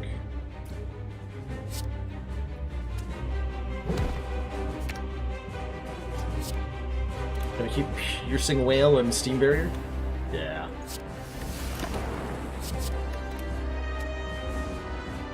Whale is very nice to have here, because we could be attacked by who knows how many next turn. One of them, apparently, is the answer. Alright, well that's easy to deal with. As long as I have Entrench, anyway, apparently.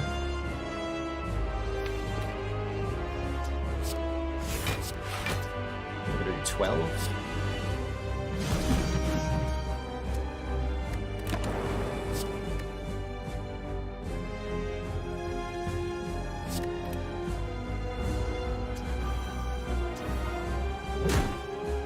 Draw Whirlwind again, please.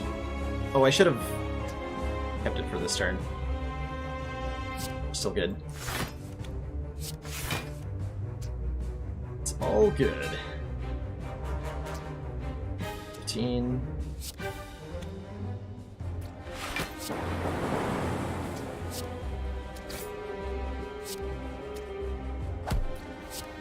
Okay.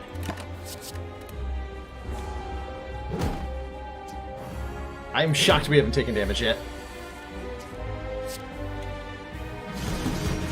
Got him. Cool. That Whirlwind was really, really useful in this fight. One perfect boss. All for one. Gets back double go for the eyes, steam barrier.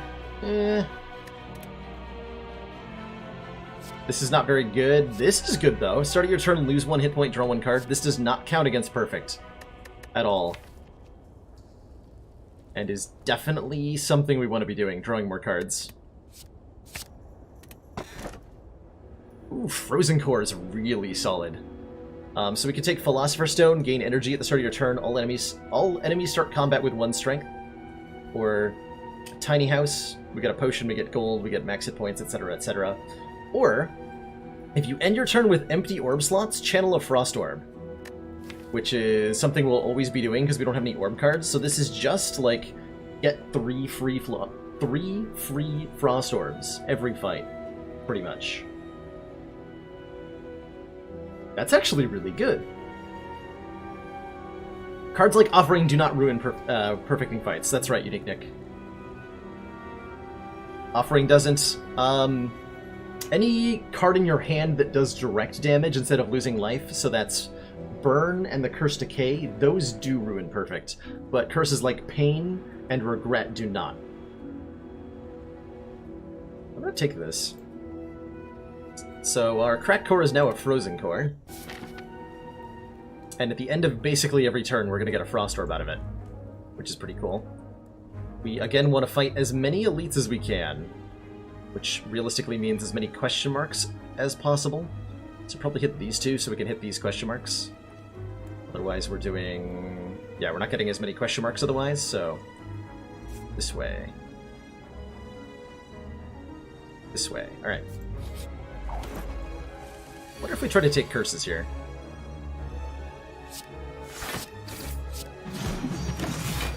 So we end the turn, we get a Frost Orb, because it's an empty orb slot.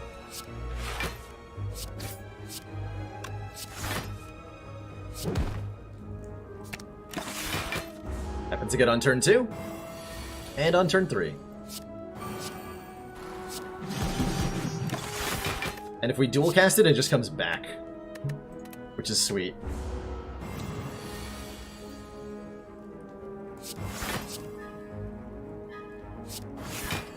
But now I have no way to dual damage. Oh boy. I had not considered that part of it.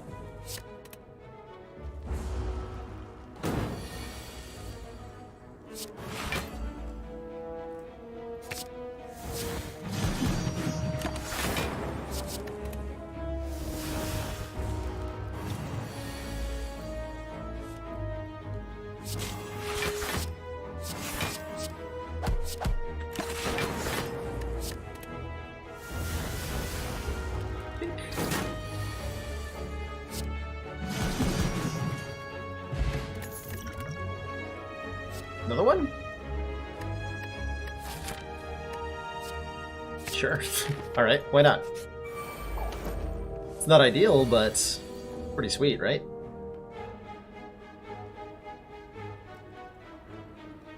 Ouch. I can't let these guys get away from me. Just gonna take the damage here. Our hit points are not for this fight. Or, our hit points are not going to be used in other fights, so we can spend them here. That's what I'm trying to say.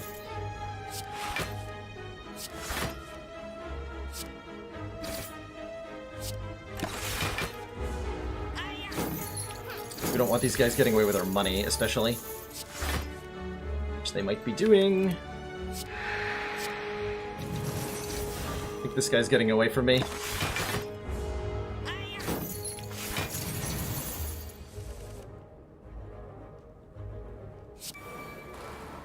Anyway, I can do 36 damage. There's not, right? There's just no way? No, there's no way.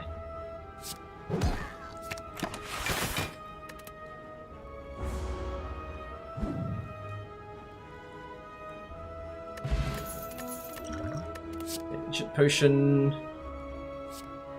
Blade Dance is some amount of damage.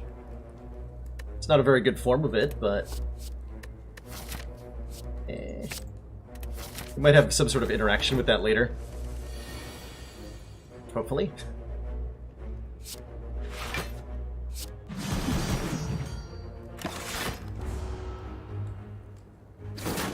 We just fought this nerd.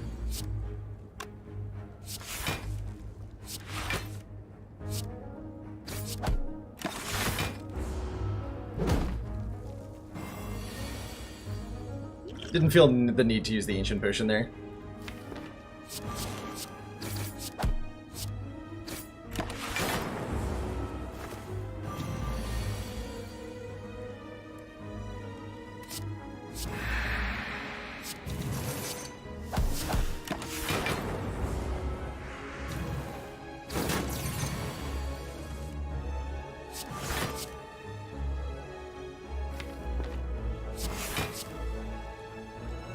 Knock you out of the air?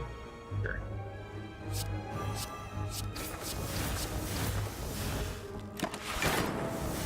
Maybe should have played the brutality there. Just trying to conserve health. Oh yeah, I definitely should have played brutality there. Whoops.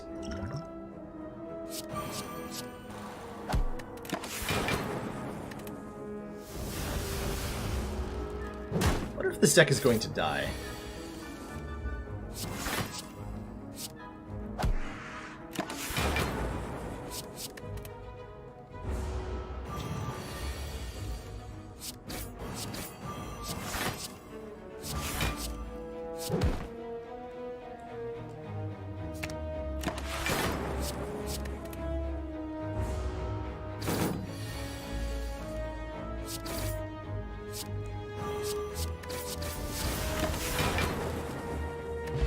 Okay. Recycle is interesting. I'll take a recycle. I'll definitely take a recycle.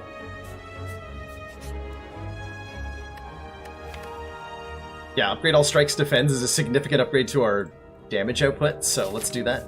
Oh god, more fights. Please no.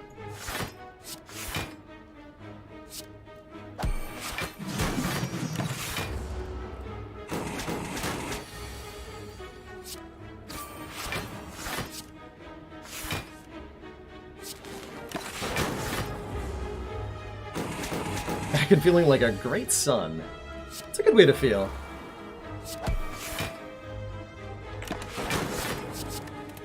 I think I have to rest at the next campfire rather than upgrading. Commander, we've just received the support of another council member. Night Shadow Mist, thanks for that Twitch Prime subscription. Welcome to the council. Appreciate that funding. How are you doing today? What are we putting on top here? We have nothing that does actual damage.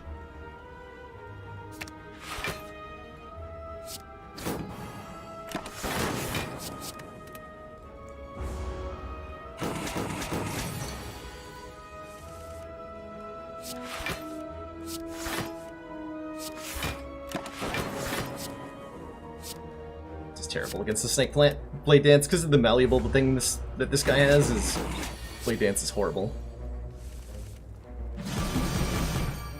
But Sundial finally went off on a whirlwind turn, so that's nice.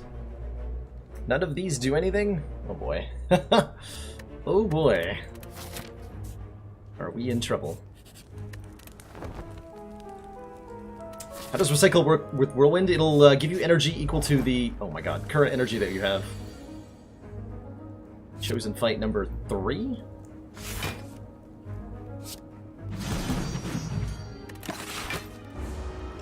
Might use my ancient potion in this one. I need to.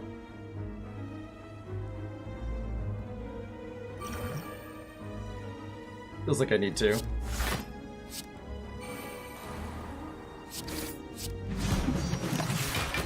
Block this hex debuff. Make my life a lot easier.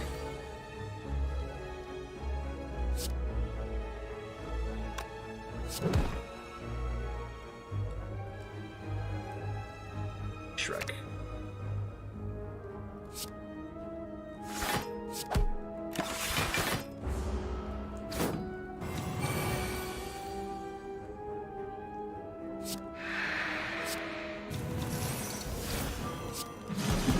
Ooh, that didn't actually kill him. I was kind of expecting it to. Whoops.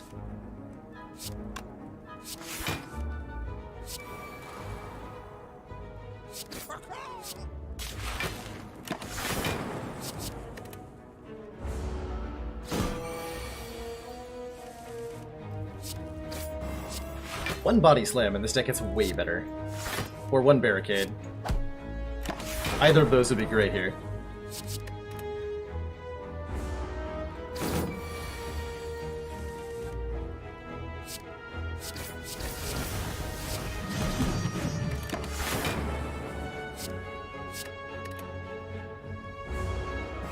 By regular whirlwind, I can recycle it to double whirlwind. That's exactly correct. And we might set that up someday. There we go. Strength gain card. At long last.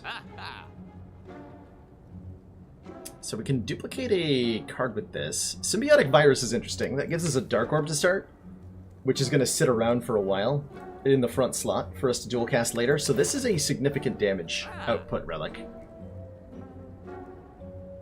which is pretty interesting. Focus Potion is excellent. Removing a strike is pretty good right now. Yeah, just this one strength card is so strong with what we've got going on. Holy moly. Capacitor's not bad because we'll automatically fill the orb slots with the Frozen Core over time.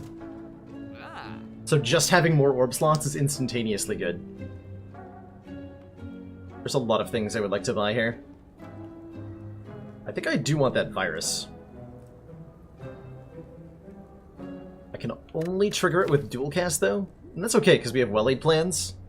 Oh, we have well-aid. Yeah, we have well-aid plans. This is a lot of damage. I'm gonna buy that. I wish I could afford the ornamental fan here. I can also do capacitor remove card or focus potion, which will help me get a perfect on an elite almost surely. Almost assuredly. We're gonna need the focus potion to get a perfect on an elite. And let's get the zap out of the deck. Cool. Whenever we add a power, it's upgraded. Well, okay. And now we're in a surprise elite fight. And... ouch.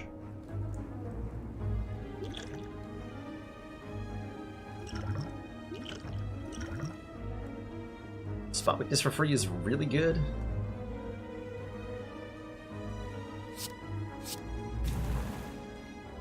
It's still not enough to kill any of them. So I'm almost dead. Ouch.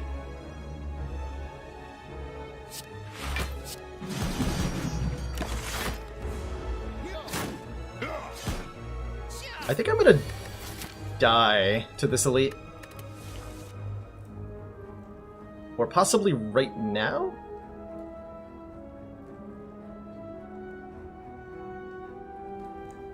Possibly right now.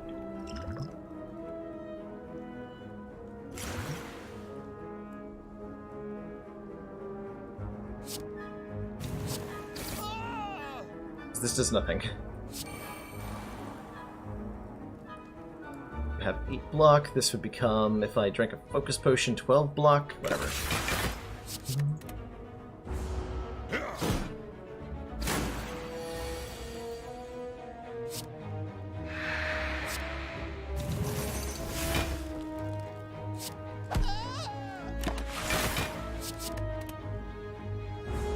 Six health is plenty, right?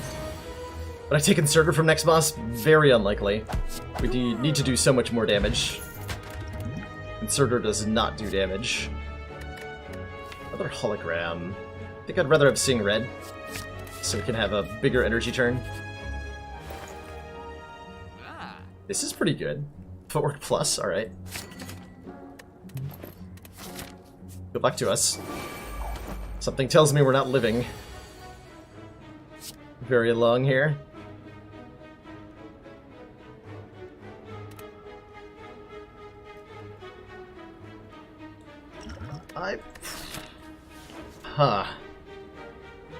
Him attacking this turn is unfortunate. I can Shrug and Trench and get plenty of block.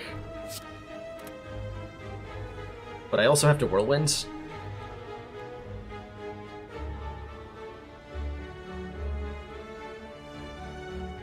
This is 18. Probably Block Potion and Trench Whirlwinds? Yeah.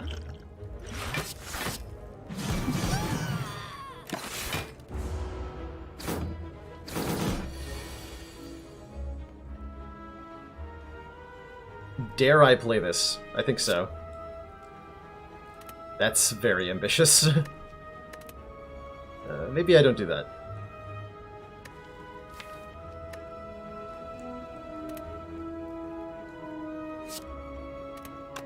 That's pretty ambitious.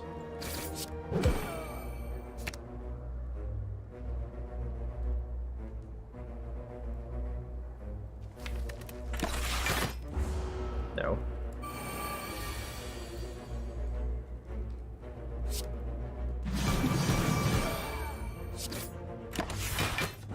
Yeah, I need dual cast very soon here.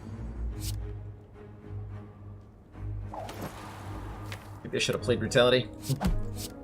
Oh well.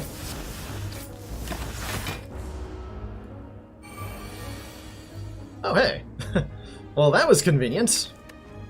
And then next turn I almost assuredly have dual cast and we'll kill him. Nice.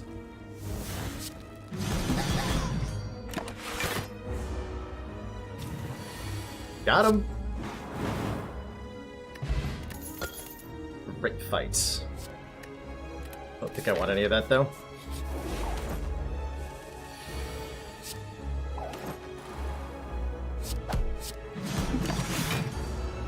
Probably just dead. Oh, no, I didn't have the artifact potion anymore. Alright. Okay, okay. Actually, really good turn here. 2 Shrug-it-offs to retain is very powerful. And a free hologram's arguably even better. Cool. Oh, that's amazing. Thank you, Snecko, for being incredible.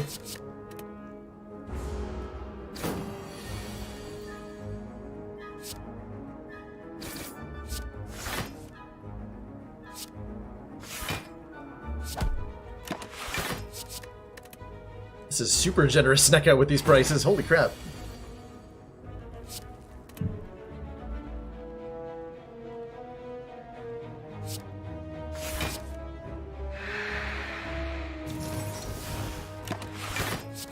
Just at this point waiting to draw our dual cast.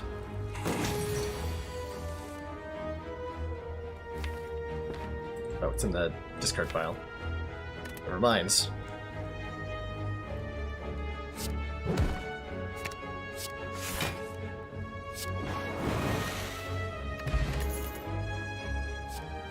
Electro bonus on Whirlwinds? Dare I try to do that right now? I don't think I try to do that right now. I think we're trying to survive. Which is very unlikely, given that we've died. Just now.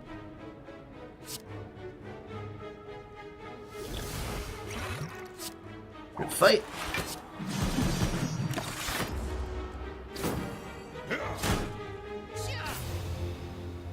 GG. I don't know. That deck didn't fare very well once we saw our boss relic pick. We had very weak boss relics offered to us, and on a daily run, that's not something you're looking for. Is Baylord a Streamlabs bot? Yes, he is. Sorry for missing that earlier. Brutality ignores block and armor, Sabin. You just take damage directly through it, so there's no way to prevent it without buffer or something like that. I was not meant to do that on this account. Now that's in our history, which I don't want it to be. Oh well. We can go back to Ascension 15 now. We left off with a Silent Win? Yeah, Silent Win. So that means it's a defect again, but probably a defect without Whirlwind this time.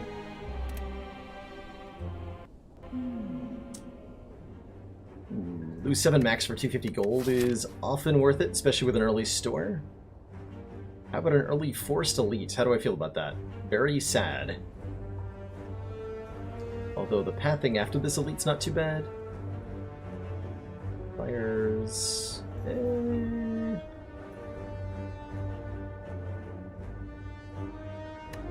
Well, either I don't get a store, or something other bad happens to me. Oh, this is 4 hallway fights to get to this store. Maybe I don't want to do the gold start then.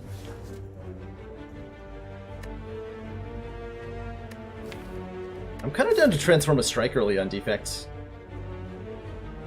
It's a little bit iffy going into an early elite. Could be worse. Go to this store? That's terrifying. No. Absolutely not. You know nothing about this game. You've seen Dog play it a few times, and since he hosted you, you followed. But you know very little. Cool, so let me do this run explained a little bit more in depth then. Since we've got at least one person who's totally new to the game. So Slay the Spire, at its core, is a deck-building roguelike card game. And the roguelike aspect of that means that we are climbing a series of randomly generated challenges. We'll get random enemies thrown at us, we'll be offered random items. When we find loot, it's always random. Lots of random generation that we as the player are required to navigate. And the deck building aspect of it is because combat in this game is resolved by playing cards from your deck of cards. Every turn you draw 5 cards. You have 3 energy with which to play them. And any cards you don't play get discarded. And there's a bunch of things that modify those rules. But we start with a pretty basic deck that just does... It has attack cards and block cards.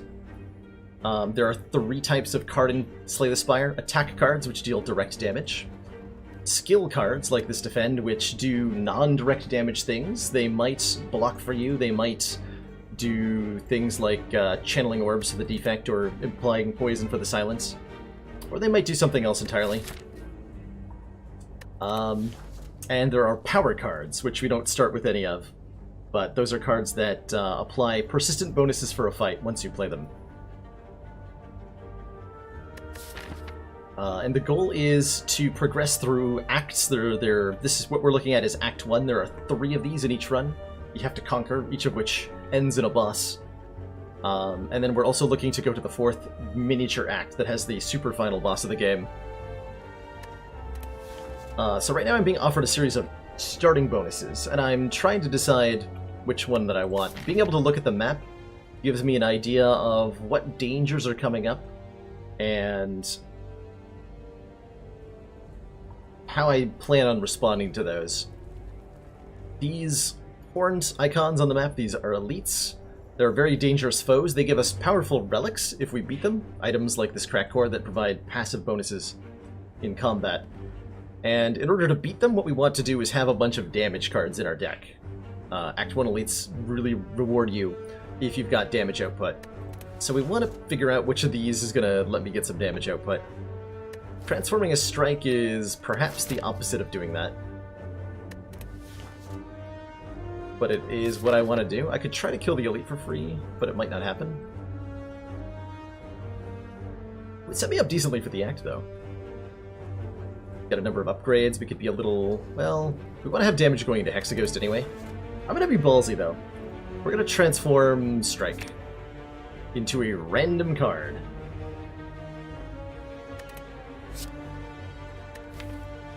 That is definitely a random card. This is one of the strongest defect cards in the game. It's a power that we were just talking about. The first card you play each turn, it's played twice. It costs all of your energy for the turn, so you basically have to spend an entire turn playing it. And it's ethereal, so if you don't play it, it removes itself from your deck for the rest of the fight. Not really what I wanted, is about all I can say. Not really what I wanted. But it might be really sweet. Hard to say. So, we're playing the Defect class, Sabin, and one of the core mechanics of the Defect class is that he has orbs. 3 slots above his character, in which orbs can be channeled by various cards. Anything that says channel an orb creates a new orb and puts it into the first available slot. Orbs have a passive effect that they trigger at the end of each turn. Lightning orbs do lightning damage. Damage to a random enemy. Frost orbs block for you. There's also dark and plasma orbs, which do... dark orbs do damage in a different way than lightning orbs, and plasma orbs generate energy for you. In addition to their passive effect, they have a stronger active effect if you evoke them. Dual Cast is a card that says evoke your next orb twice, so instead of triggering that passive ability, this lightning orb does the evoke ability, deal 8 damage to a random enemy, and that happens twice, so this deals 8 times 2 damage when you play Dual Cast on a lightning orb. Frag is focus, and that's pretty good. I don't actually have orbs yet. We're looking at being in danger against the elite, but I'm still going to take a defragment here. Gaining focus makes the numbers on all of your orbs higher. Gets it a lot stronger very quickly. Incredibly busted in the mid to late game. That's a great description of what Echo Form is and does, yep. So we're offered an event here. Events have appear in question marks like this, and frequently have a number of choices that tell you what they do. We see some sharp-looking ooze here that we're offered the chance to dig inside by sacrificing our hit points in order to maybe find a relic, which could be really good, but if we're losing hit points, we're increasing our chance of dying at this floor. I'm going to risk it, though. Let's... That was perhaps the best Scrap Ooze event I've ever had. 1 click and we get the prayer wheel. Normal enemies drop an additional card reward. So any regular fight location, these guys offer 2 cards instead of 1, which is very, very, very, very, very important for being able to win here. Having an extra card out of this guy is very good. And then extra cards from every enemy for the rest of the run is so good. As it might indicate from the description of the relic here, the earlier you find it, the better it's going to be, because the more enemies there are to fight. I don't do anything weird like take a different route now, do I? Actually, hold on, I was going to go this way, which hits 4 fires, 1 elite. But I could maybe reroute myself, get some more cards to look at, and then...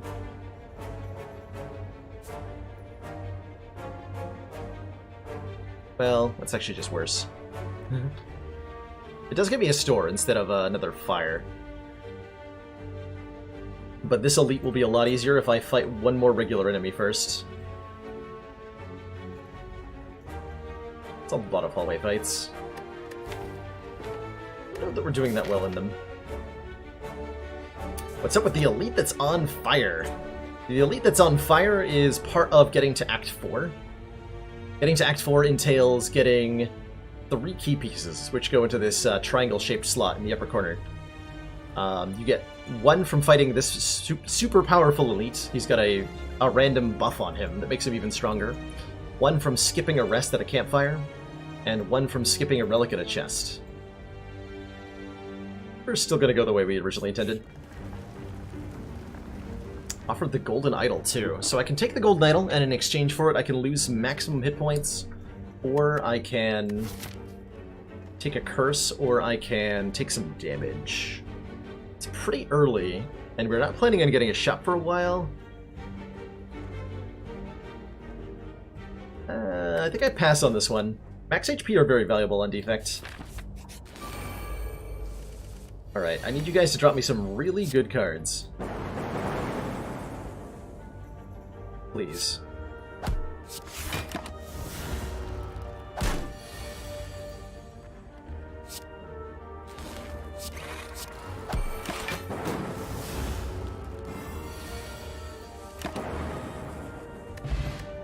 Oh, so the reason I'm not fighting him is you get a chance to fight him. There are... one of these appears in each act, and you only need to fight one of them. So I typically only fight them when I'm feeling confident in my ability to do so. Man, I could take another defrag, but if I want to beat the elite, I'm gonna need this ball lightning. Focus is fine and dandy and all that, but it doesn't do anything if you can't fill the orb slots. So we're definitely taking a ball lightning. And I think we're also going to take a static discharge. Whenever you receive attack damage, channel 1 lightning orb. And I'm probably going to upgrade that at the fire before we fight the elite. Having an upgraded static discharge is going to let me go face, as they say. And do a lot of powerful things against our foes. Face Trader, stop! Swerve around to face the statue, which is now facing you. On closer inspection, it's not a statue, but a statuesque gaunt man. So a couple options. We can trade some health for some money. We don't have any way to spend the money immediately, so not exactly excited by that. Can also trade a face, getting a random face relic that has a 50% chance of being good and 50% chance of being bad. The ones that are good are more good the early on you get them, so I think it's probably worth making the trade if you find this guy really early on. We got a bad one. The next non-boss chest we open is empty. Rip. So this chest, which would have normally had a relic, will have nothing instead. We're very upset about.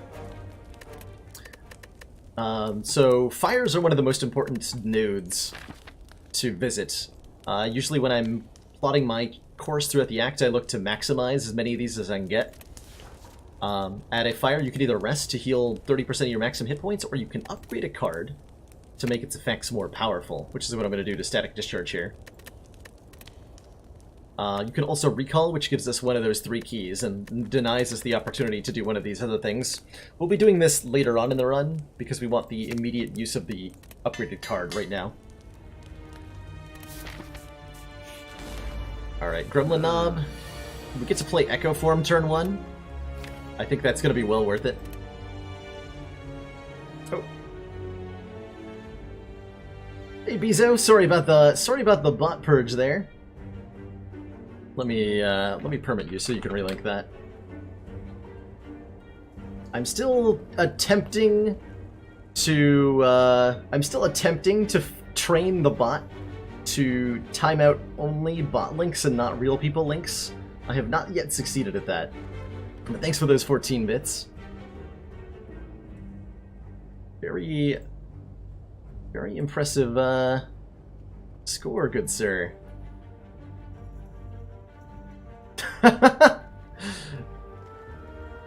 That's actually really funny. We got 414 on that run, huh? Alright. This is gonna be worth it just to double Static Discharge, I think. So Gremlin Knob gives us a free turn on turn 1 and then starts going ham. Like a giant jerk. What we're going to do is play Static Discharge first. Echo Form, what we played on turn 1, means we play this twice. So now anytime we receive attack damage, we channel 4 Lightning Orbs. Which is a lot of Lightning Orbs.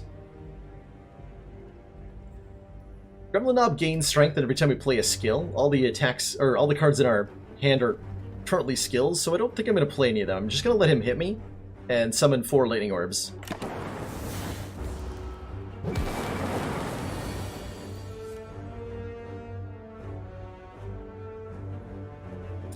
This is going to do how much damage? 15 times 2. I'm trying to figure out if I can kill a Gremlin Knob this turn. Ball lightning is currently 7 plus 8. So 30. To bring him down to 33. Then I have another 16 plus 6 plus 6. Which is how much? 16 plus 12, 28. So the strength potion... So I have 30 plus 28 is 58. And I'll gain an additional 6 to 64. So if I use the strength potion, I do get a kill this turn. Alright.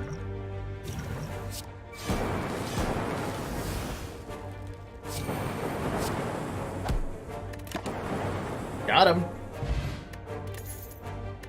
Courier makes me wish I had taken the Golden Idol. This makes all prices at merchants 20% cheaper, as well as making the merchant restock when we buy stuff from him.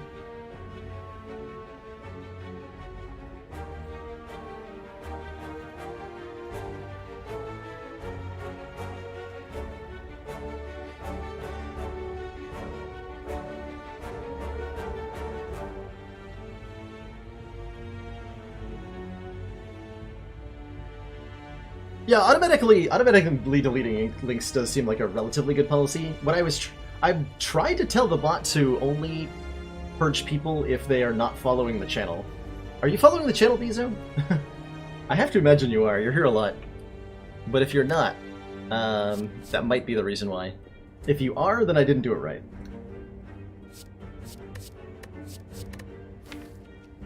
Do I want a bullseye? I don't know if I want any of these cards. Bullseye is potentially useful in this deck for doing even more damage, but I'd really like to upgrade our Defrag and probably our Zap or our Dual Cast. Definitely following? I thought so. Well, I don't know.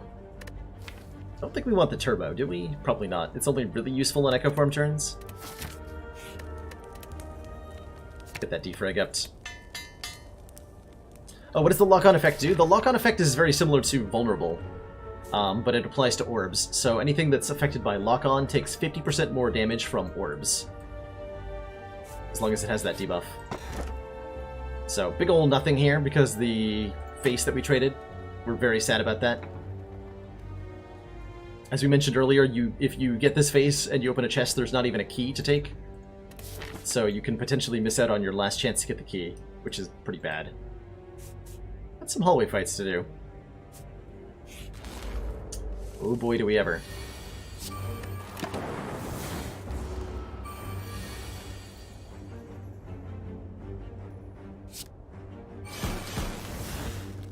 He tells me I don't need to take any points of damage in this fight.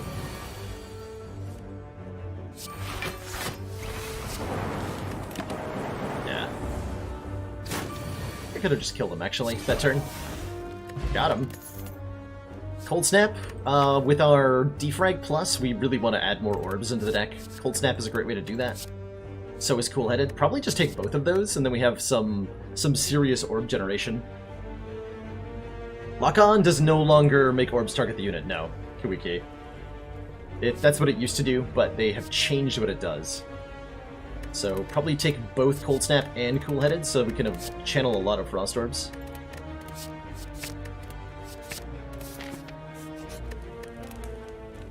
And I kind of think I want to upgrade Cool Headed. It draws an extra card when upgraded. Zap upgraded, actually. Zap upgraded costs 0, did you know? Is the previous effect too good? No, I think the previous effect... The problem with the previous effect was that it was completely useless in multi-target fights. Do I want to get static discharge value here? I can block for 5, play static discharge and let him hit me. I'll take 1 damage and get 2 lightning orbs.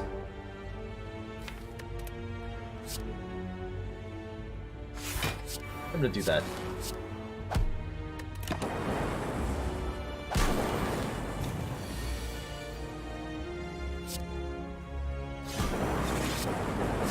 Yeah, that was totally worth it. As our damage output when we're channeling a lot of orbs is insane. That's another Echo Form, hilariously. We could have 2 copies of Echo Form in this deck, which mostly gives us more opportunities to play the one that we have. On the other hand, Self-Repair is a great card to Echo Form.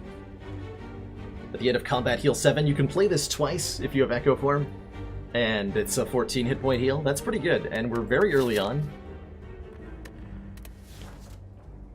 Ultimately, Leap is just like a solid block card that we're very happy to add to the deck.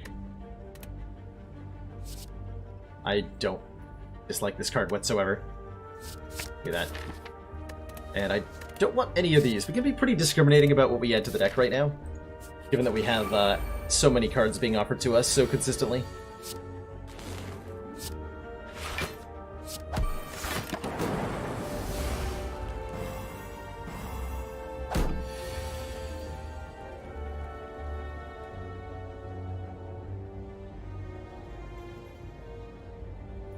I don't actually remember what old Electro ever did. I don't think I was around for it. But I hear tales of the old electrodynamics all the time. It seems like it was pretty insane. This might be my explosive potion. Hey, but let me kill this guy. What do I draw here? Yeah, this is definitely my explosive potion. I'm taking no damage. Ooh, Equilibrium is one of my favorite cards on defect. Gain 13 block, retain your hand this turn. Very great effect. It's excellent to be able to get powers into play at opportune times. Lets us do static discharge defrag stuff a little more reliably. Very good. Hologram goes along with it really well. Yeah.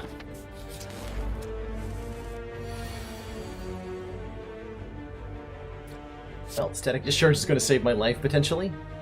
Every time one of these guys hits me, we're going to get 2 lightning orbs. So hopefully that's good enough. I'm going to try to make sure this guy doesn't get to hit me by revoking a lot of orbs before he gets his turn. So hopefully he just dies. Nope. The last guy did, though.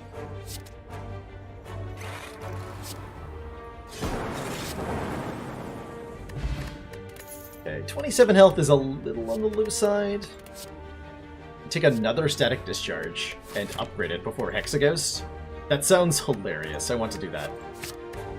I don't even care if it's right or not. I want to do that.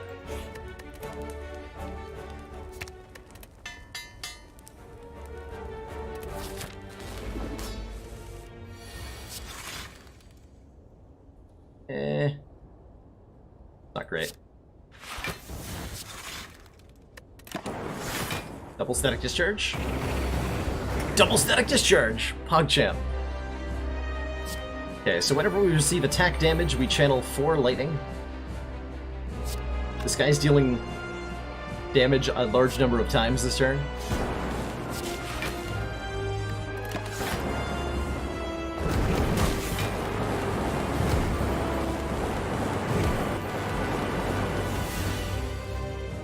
Okay, good fight. So now every turn I want to take as little non-zero damage as possible in order to get the maximum damage output.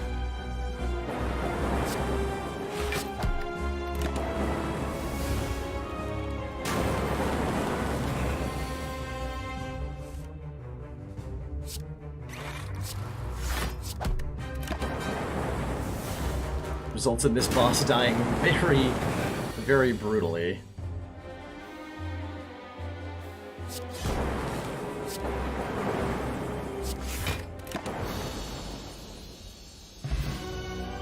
Okay, I think that was like a turn 4 kill or something. That was amazing. Core Surge, Creative AI, Buffer. So these are some powerful cards with some powerful effects. Artifact from Core Surge is a buff that negates the next debuff you would take, and there's so many different kinds of debuff that this blocks. Given that we have an Echo form in the deck, which we haven't actually used yet, but we might use someday, Buffer is great. This card is powerful, preventing the next time we lose health, but it's even more powerful when you cast it twice off Echo form. So that's pretty tempting, and I think I'm going to grab it because of that. Creative AI is okay, but I think we mostly struggle to get this into play in the first place. And it doesn't do anything the turn that you play it. Take a Buffer. And hopefully be offered Snecko Eye here. No. We're not offered Snecko Eye, but we are offered the Nuclear Battery. Start of each combat, channel 1 Plasma. It's not bad. We definitely want to be able to upgrade stuff, so the Fusion Hammer is not very appealing, giving us an extra energy each turn, but being unable to smith at rest sites.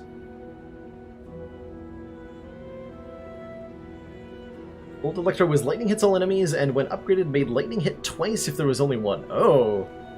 Oh, that's strong. I remember people talking about that stacking, so it must have done that.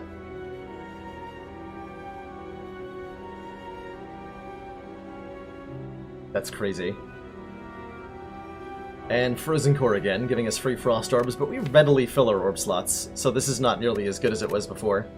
I'll take the Nuclear Battery. Starting with 1 Plasma Orb is nice, and can potentially give us some really strong turns. We definitely want to go to a store with this much money. We also are kind of afraid of elites right now, because our deck does not have the greatest matchup against Act 2 elites, but joke's on us! There's only one path that doesn't fight them, and it goes into the Burning Elite, so that's terrifying. Well, this act looks deadly, is about the best I can say about it.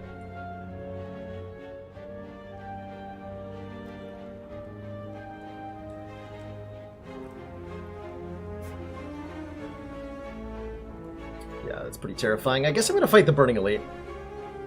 If we survive, then we'll be in great shape. If we don't survive, then oh well. We died.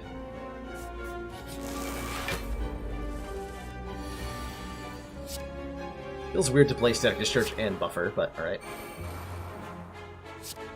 So as long as we have this Plasma Orb, we're gaining an extra energy every turn. We'll see it. We're at 4 out of 3 here. It's not too shabby.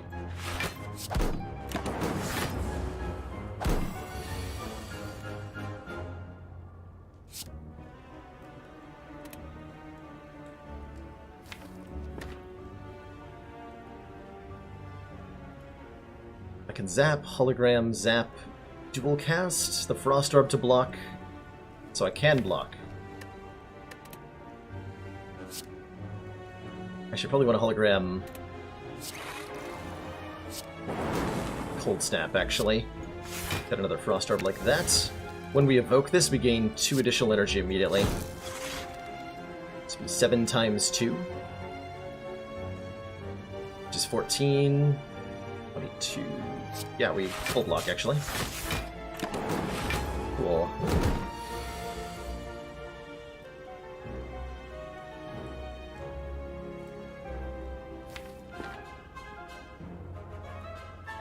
Debating whether I play Echo Form. I am not certain.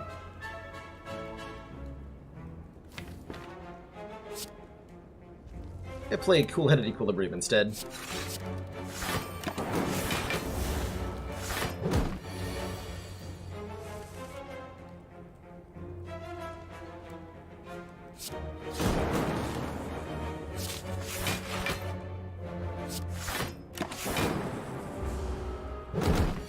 It's a really good sign that we're able to just completely block this fight. This guy's really tough most of the time.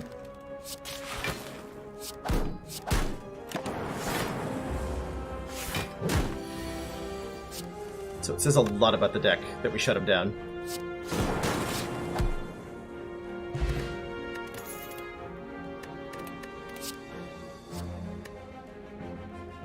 Don't think we want any of this.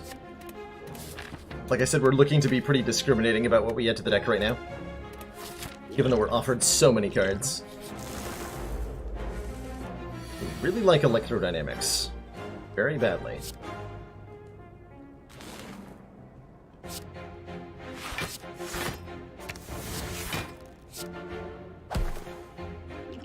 Poison the one who's buffing. This fight looks like it's going to be a little tough.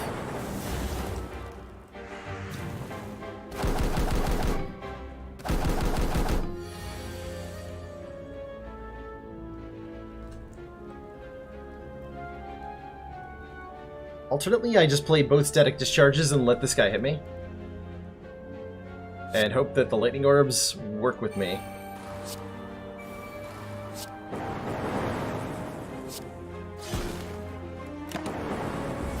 They're not gonna. Oh, they totally did. Cool. Alright, we prevented the strong hits from the back guys by taking some hits with our static discharge there. That worked out really well. Darkness Plus is definitely better than the darknesses that we've turned down so far. I kind of like Storm. We have a lot of powers in the deck already. 5. So this Storm card, whenever we play a power card, channel 1 lightning, it ain't too bad.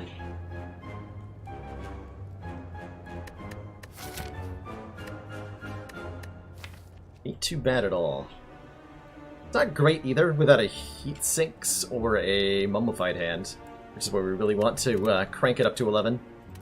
I think I'm looking for better blocking still. Yeah, I am. This event. Well, that's probably a death knell. Oh, this event. This is one of the... We didn't take the frickin' Golden Idol, so we should have, because we could have gotten the Bloody Idol here. I had to take that more often. So our two options are both terrible. We can either lose 20 current hit points, but gain 5 maximum, or take a curse. I'm going to choose the bad hit point option. And we're just going to hope that we get a full heal somehow. Okay, Block Potion helps. Alright, Store, what do you have?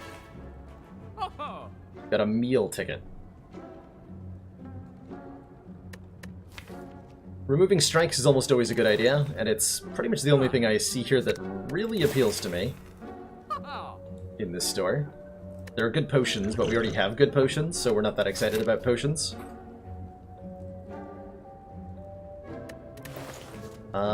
We could take the Pen Nib or the Juzu Bracelet, but those are whatever.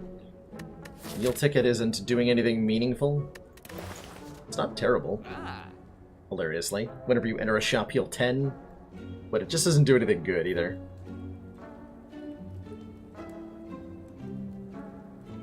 Kind of like the skip option here.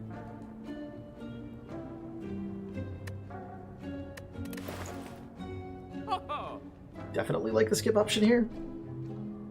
Ugh. I'm not sure what I'm meant to be adding to the deck now. Other than upgrades, which would be very important. Buffer is a really good upgrade right now. We're gonna rest here. Okay. So now Buffer prevents the next 2 times we'd lose health. And if we can Echo Form it, that becomes the next million billion times. So we're using our block pot, huh?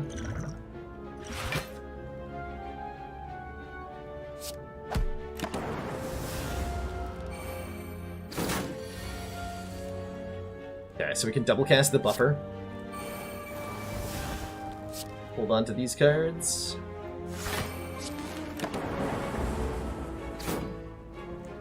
So we're almost assuredly not losing any health this fight. Double this up.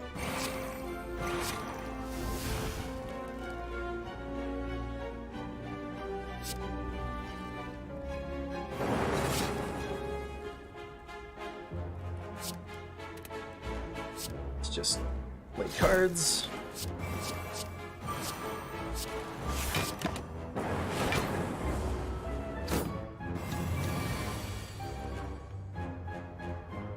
Okay, might as well dual cast this because it'll block his hit. These both bounce off our buffer, but that's okay.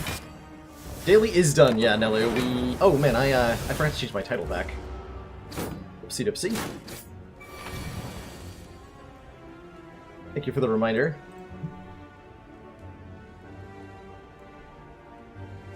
Should probably do that, huh?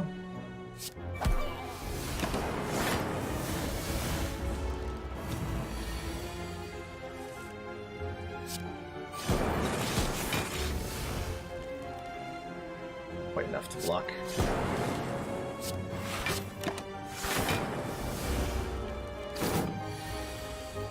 Still have 2 stacks of buffer, so I can just like tank this hit if I want to.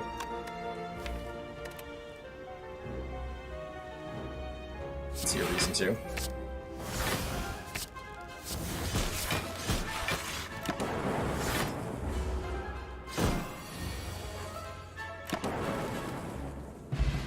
Yeah, we get our block potion back. That's actually really good. And another buffer. I'm just gonna click on that. Cool. Okay, I have much more faith about our ability to defeat this elite now that we have another copy of buffer in the deck.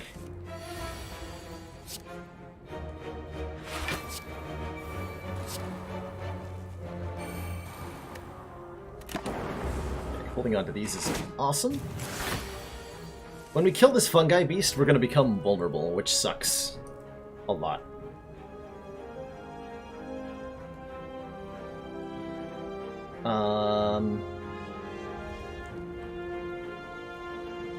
So does this turn? Defend Cold Snap blocks 1 hit, Buffer blocks another. Gross. I could do Defend Cold Snap Buffer and take nothing?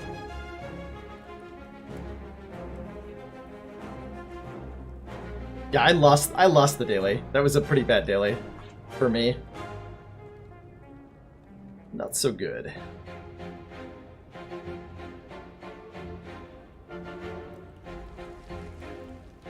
Defend. No. I don't want to use the block potion here. Let's block the first multi-hit. Buffer. Now well, I don't have... Oh, man. I don't have buffer for this hit. We're gonna Echo Form Leap block potion.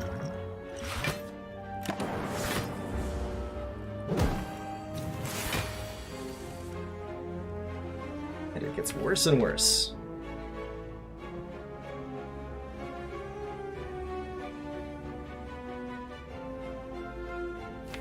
You can hologram any card.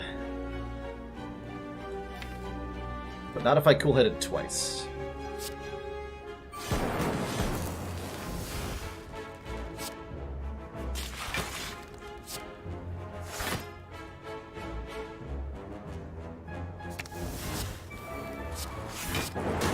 Luck like that.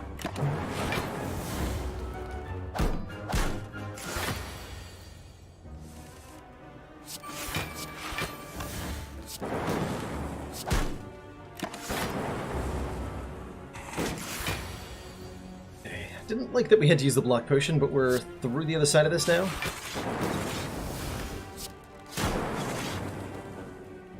Yeah.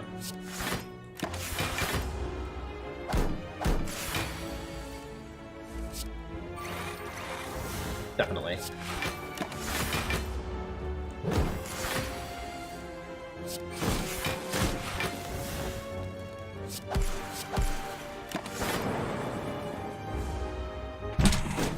Yeah, it was 5 copies of Shrug It Off, and it wasn't great.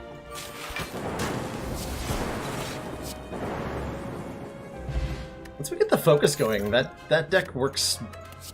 There it is! Electrodynamics. Lightning now hits all enemies. Channel to lightning. We are so very happy to see that card. Thank you, Prayer Wheel. Just in time for the Super Elite. Okay. And a Gremlin Horn. Whenever an enemy dies, gain an energy, draw a card. So we just went from probably dying here to probably winning here. And we're super happy about it.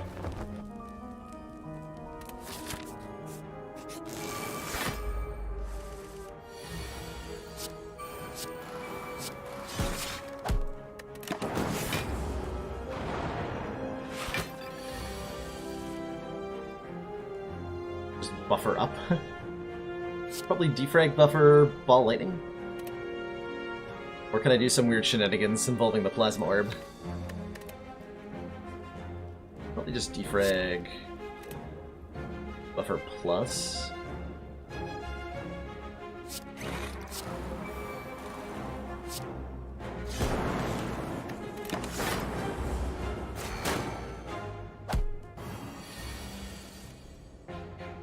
So we don't have a lot of blocking in store right now. But what we do have is killing. So Gremlin Horn draws his card, we could play all this crap. 20 out of 22? That's not bad.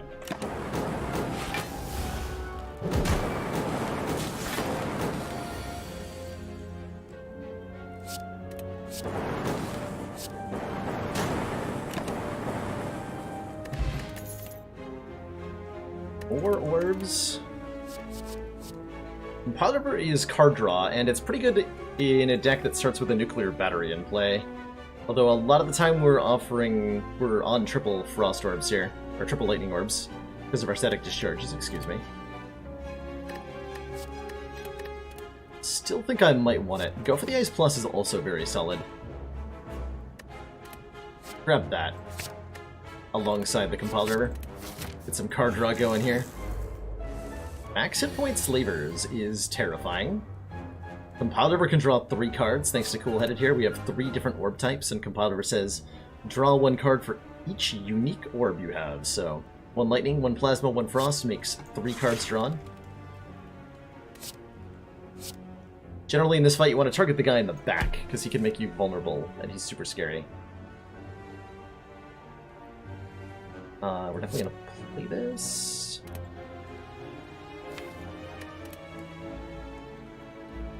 By Hologram Compile Driver, I can draw more cards and potentially keep this turn going.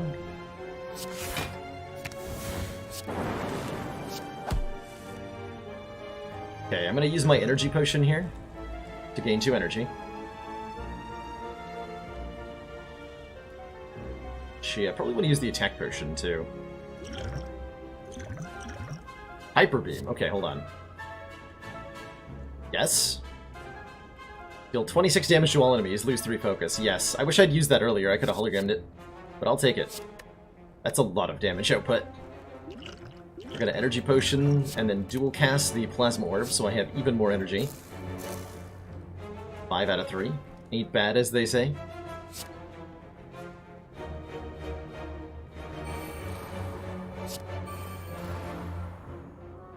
I think we are playing this. We lose 3 points of focus, which makes the orbs way terrible. But it's gonna be worth it. These will still evoke for 5? Yeah.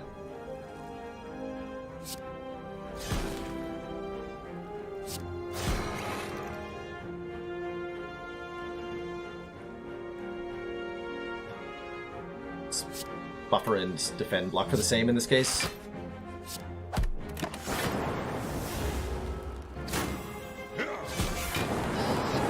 Nice.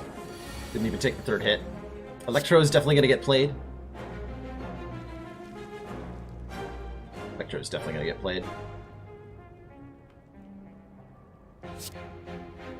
To do 10 damage to both of them. It's a way for me to kill the front guy. Or the back guy before he hits me. I'm not convinced. Yeah, Prayer Wheel's on floor like 4 anonymous, so it's very much carried our run, and we've been able to assemble some really good cards here. Really, really good cards. I don't believe there's any way I can kill either of them. But this will block for a little bit, not as much as this will though. So we're taking some more damage, and that's, I guess, a fine thing to have happen.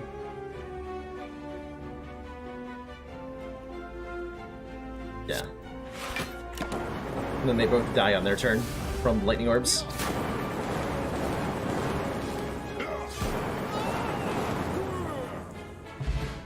Potion Belt. 2 additional potion slots, so we can hold on to 4 now, as well as one of those 3 keys we need to go to the next act.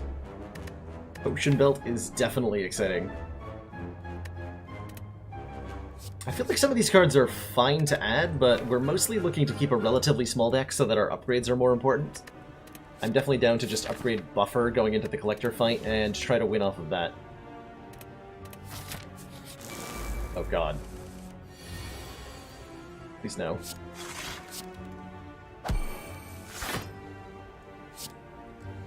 Much as I'd like to play Defrag, I think I need to play Buffer to not take damage on the following turns. This guy's really nasty.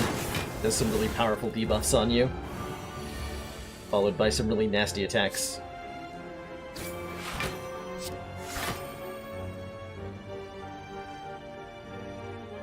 So I'm currently blocking... not enough? Not enough. Use one buffer stack.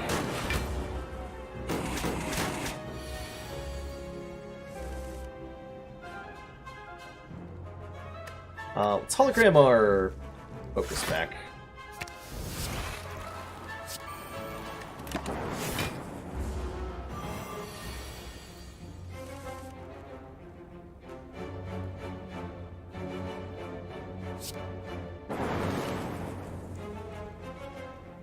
Do I want to lose the plasma? I think so. Gonna lose both of our buffer stacks here.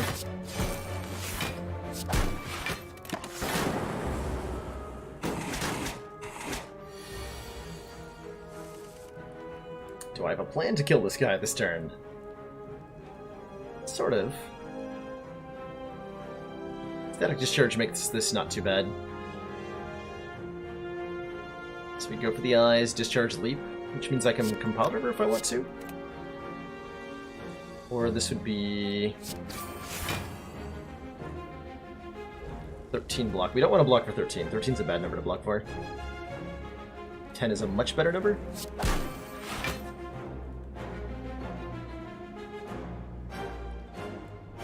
That's 13 again. Right, 4 plus 9, 13. Yeah, we don't want to block for 13.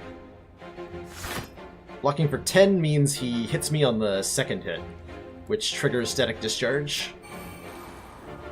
And we'll take only a total of 3 damage, because we'll evoke this Frost Orb.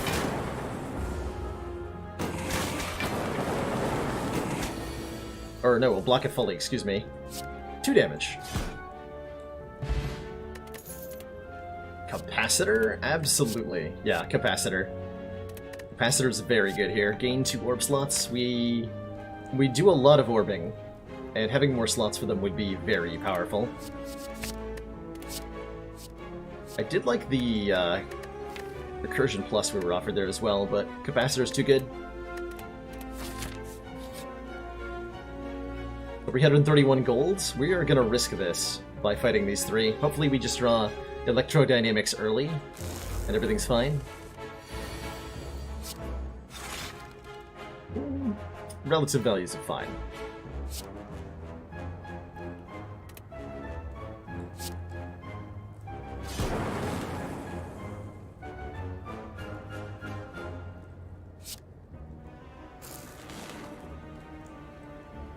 So if I just let him hit me, I'll take 4 plus 1. I'll take 5. If I block like this, this is the better way to block.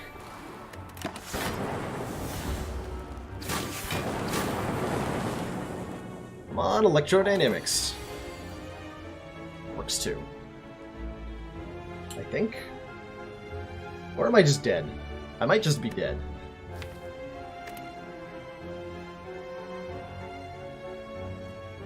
Dead definitely is where I feel like I am right now. Oh boy. So Buffer unfortunately blocks Pointy's hits and not these guys' hits. I can't do Buffer in any amount of actual blocking, especially with the Dexterity debuff that Bear applies to us. All of our blocks are worth 2 less here. And that is very sad. So I think I just want to hologram some damage and let Static Discharge do all the work. It's probably not going to cut it. Honestly. Probably just die. If I do something weird like Buffer Hologram Zap. It's probably worth my time to try to kill Romeo.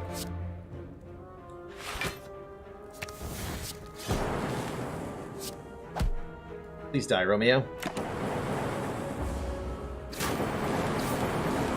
Good. Oh, I got Bear too. Actually, that was great. Thank you, Static Discharge, for saving my life. Alrighty, alrighty. In it to win it. Good. Get the red mask. 1 week to all enemies on turn 1. Not very useful in the collector fight, but c'est la vie. Okay, no Echo Form turn 1 is not good.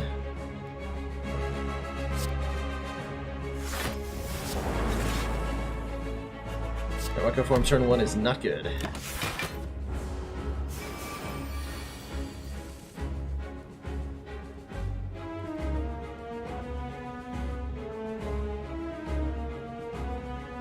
Play all this. This buffer is mostly useless here. We're gonna take a fairly reasonable amount of damage.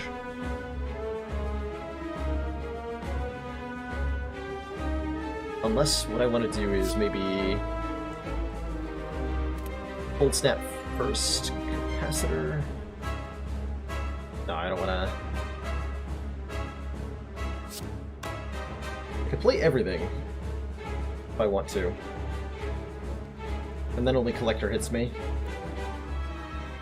But we lose our Plasma Orb, which we're going to lose anyway if we're playing Static Discharge, right? Because then both of these two hit me, I evoke 4 orbs. Yeah, we're losing the Plasma anyway, I might as well use it this turn. Get everything down here.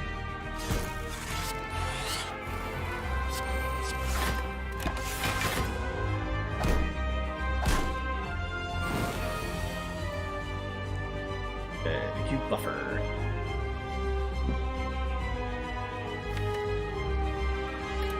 I think we've drawn poorly enough that we've died, unfortunately.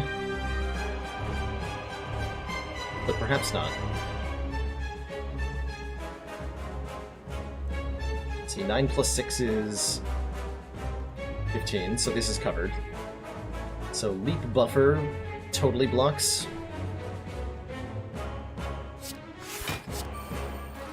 I guess get to do 4 damage to one of these guys. Hooray. It's not looking good. Okay, it's looking slightly better now that we have electrodynamics down. It's a defrag maybe I wanna... Can I win without doubling the defrag? I don't think I can win if I don't defrag right now. Otherwise we can, yeah, I have to defrag electro. Alright. So this will kill these guys next turn, which is great. We still have a buffer stack, so we're actually looking okay. Means I can safely Echo Form this turn.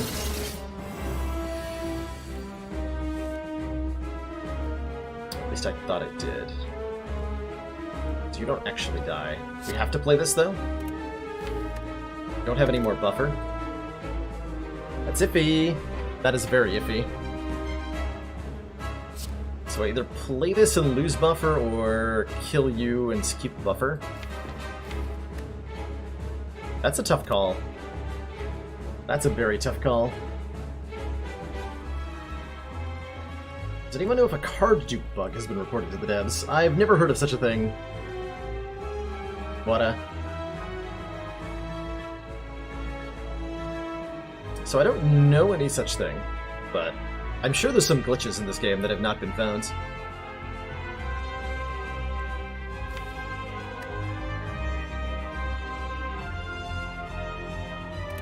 This has got to be worth it.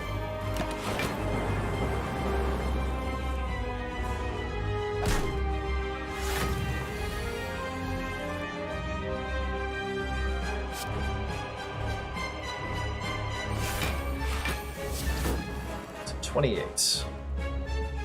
Blocking most of that? Actually, I can block all of that. As long as you don't attack me next turn, everything will be fine. Good. Very good. I'm gonna choose to double this.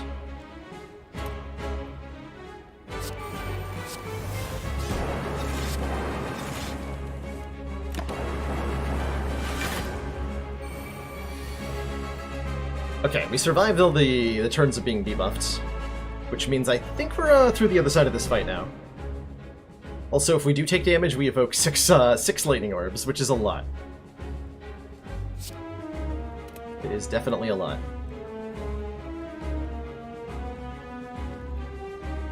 So, total incoming damage, 39. We're at 8 plus 18 is 26. I can do 36 pretty easily. I can also probably just kill these guys by double ball lightning on the collector. Then we'll do 10 plus 10 plus 35 plus another 10, 30 plus 15 AoE damage. So I will kill them both. And then we only have to block for 25, which would be 8, 17. Yeah, that seems worthwhile.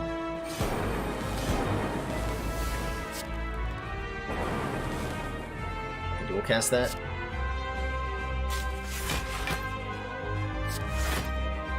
Brilliant.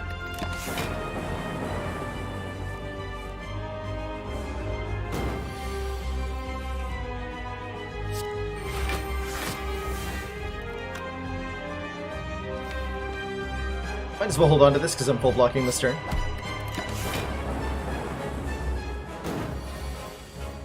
Okay.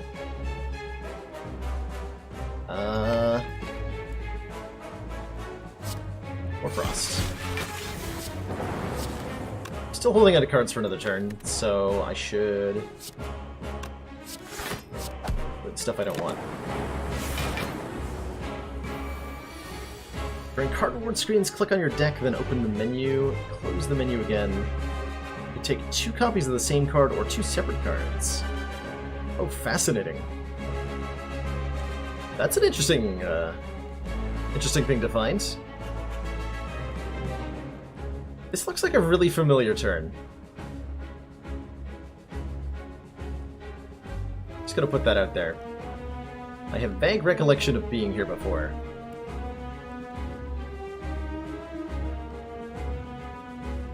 So as before, what am I dual casting? I can again double ball lightning on the collector to again do huge AoE damage. But I don't have zap this time. If I dual cast, that gets doubled. We do 40 damage to all enemies. And then I can do Gremlin Horn procs to get stuff back.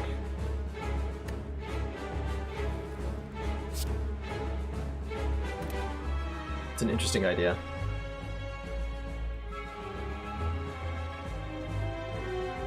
Alternately, I can double block like crazy.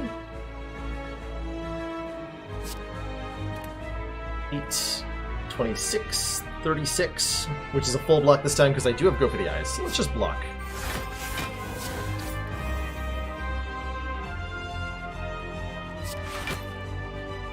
$31, 32. Taking 1 sounds perfect, actually. I would like to take 1 damage.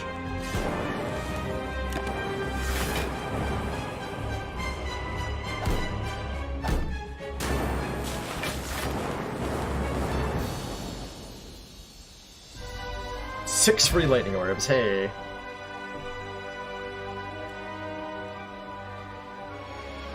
that a gif of that working? Oh yeah, there was actually... Somebody did make a post on the Reddit showing something like that. Oh, now this is interesting. Another buffer or another electrodynamics? Which one of those do we want? Another electrodynamics means we can draw it earlier. Another buffer means we can stall fights out a little longer. I think we want the second electro? Even though we haven't even upgraded our first buffer. We'll make AoE fights in Act 3 a lot less scary. Never... Yeah, that's one of the things I love to showcase, Mad Dog, is just how good Static Discharge can be in various situations. Astrolabe. transform 3 cards and upgrade them. We could get rid of Strike and something else. Maybe Dual Cast, maybe Defend, I don't know. Astrolabe is really, really nice here. Elite's giving an additional relic. This is a little late. We certainly don't need to look at more cards. We look at plenty with Prayer Wheel, so not Ori. Probably not Black Star. Makes for easy Astrolabe. Get rid of 2 strikes. How do I feel about Dual Cast? I'm not thrilled with it.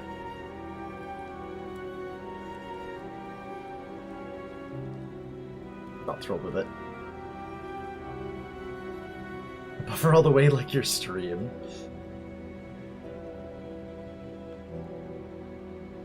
Let's lose a Defend. We got Hologram Plus. Oh my god, we got a Thunderstrike Plus in this deck? Oh man. So Thunderstrike says, deal 9 damage to a random enemy for each lightning channeled this combat. AKA deal 1 million damage. Because of these 2 static discharges. And we got a really good turn 1 block in boot sequence here. Oh man, that's exciting. That is very exciting. Awakened one is going to kill me. Perhaps. Unless we can kill him very quickly with Thunderstrike.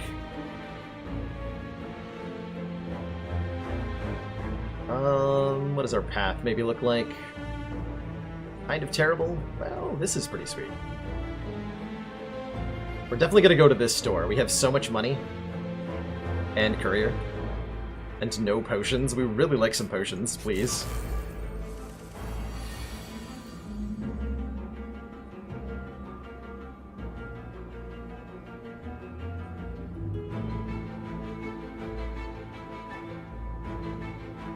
I guess I could play Echo Form? Oh my god. That hasn't happened very often.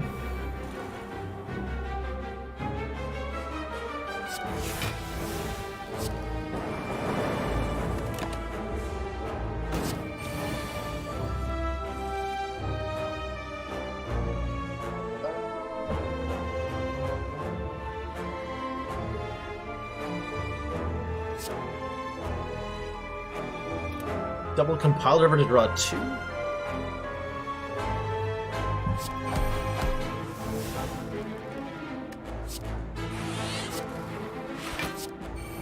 Not ideal. We do get to keep the extra energy for future turns, though. Oh man. Rude. Oh, I was supposed to not play that first. Whoops!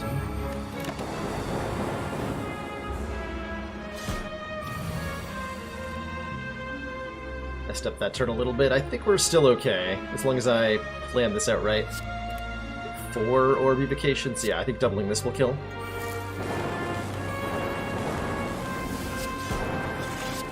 Very much so. Okay, almost screwed up that fight, but did not quite. Glacier, gain 7 block, channel 2 Frost. We are very happy to have. We are very happy to have. Yeah, we're definitely happy to have a Glacier. Big old block card that evokes orbs. Don't mind if I do. And I don't mind losing this unupgraded Cool-Headed. Now that we have a Glacier. I'd rather lose that than a Buffer Plus or go for the Ice Plus. In that event. Okay, but why though?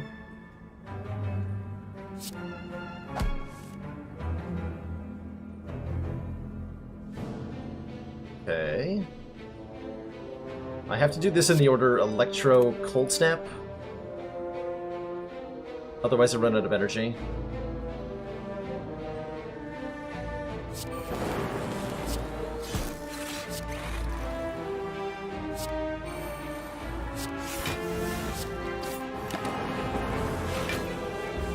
That works.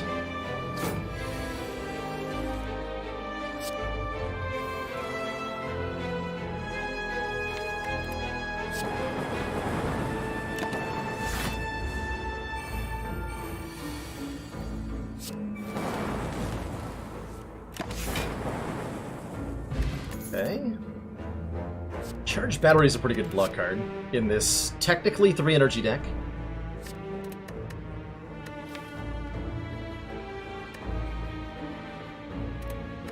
I still don't like it. I would like Seek. Seek is the card I would most like right now.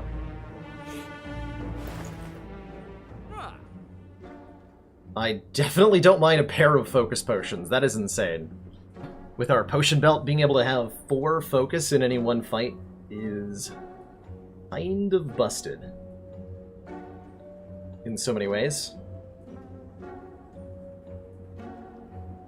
Lantern's not quite the pseudo-energy relic I'd like. We already have an extra energy on turn 1, courtesy of Nuclear Battery. I would definitely... Don't have any cards left to remove, because we took all the strikes out. I guess we could remove Defends, if we wanted to. But I'm not thrilled by the idea. We're definitely buying these. Power Pot's pretty good, too. Maybe the Regen Potion? What does the drill do? Whenever you break an enemy's block, apply to vulnerable. That is what it do. Could buy another copy of Defragments.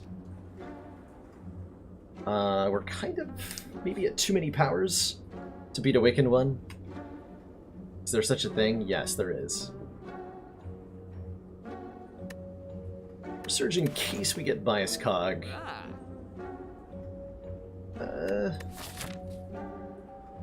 It's a pretty small edge case. We're not being offered too many cards from here on out. It's possible we find one.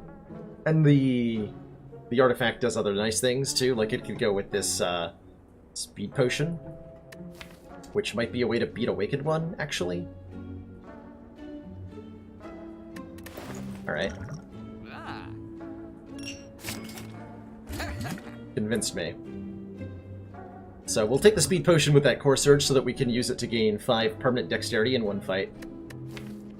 And then I probably want to remove dual cast or something. I want to have a lot of cards that say block on them for the Awakened One fight.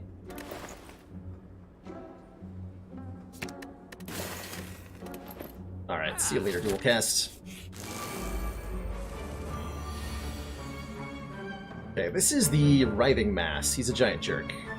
Every time you attack Writhing Mass with physical attack, he will change his intent for the turn. Change what he's doing. And one of the things he can do is this thing, which is to add a curse into your deck. Okay, he's behaving now. So generally speaking, you want to get Writhing Mass to do something non-threatening to you, and then just let him do it. Rather than continue to attack. I can just buffer that? Okay. I will do that.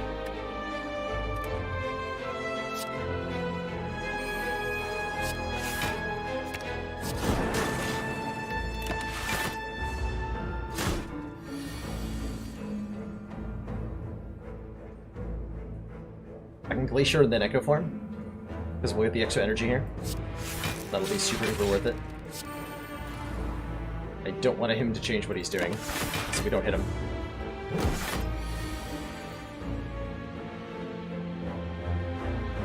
Don't really want to be vulnerable.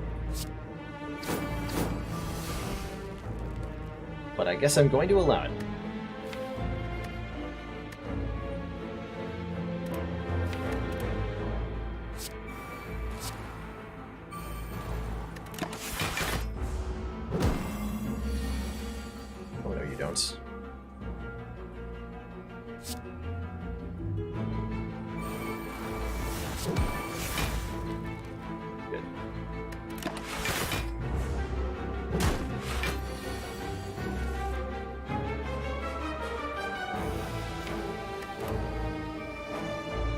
Times 3.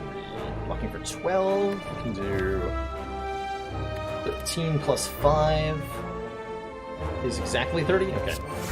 Oh, plus we get more than that, actually.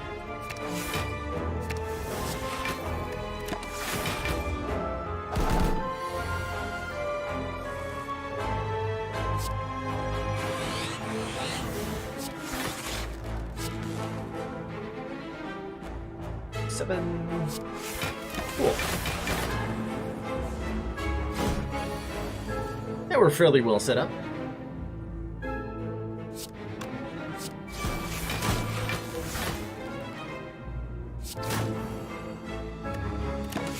So now what I'm looking to do is channel a bunch of lightning orbs so that our Thunderstrike can do just enormous amounts of damage.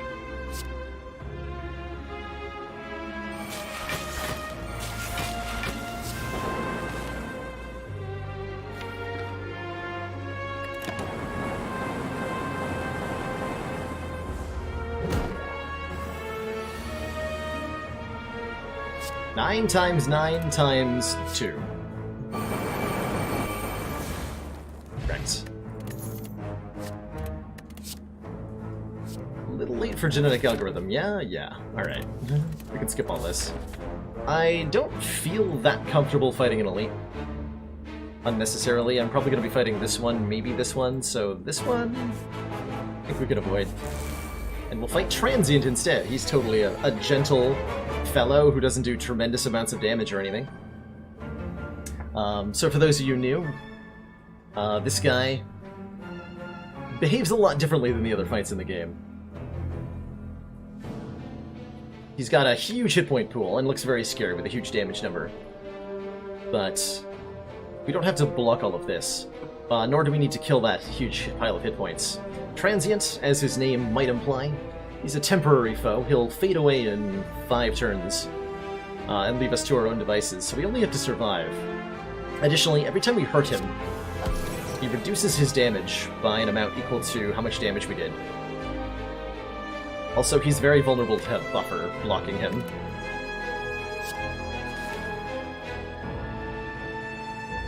By buffer boot sequence, that's not gonna block enough, is it? I guess I'm playing the buffer.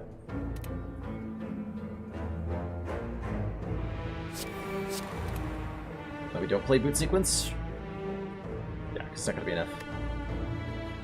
Does boot sequence defend enough? 18. That's 6 damage, but he's weakened, so it's not going to be enough, but I can play capacitor? Alright. Just tank that hit on our buffer. Yeah, you do get an achievement if you kill him. That's right. That's all you get, though.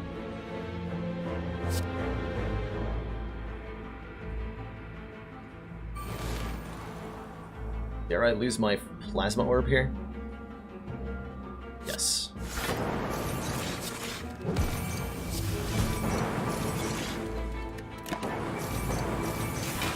Okay, just barely block that. It's really important that I do that.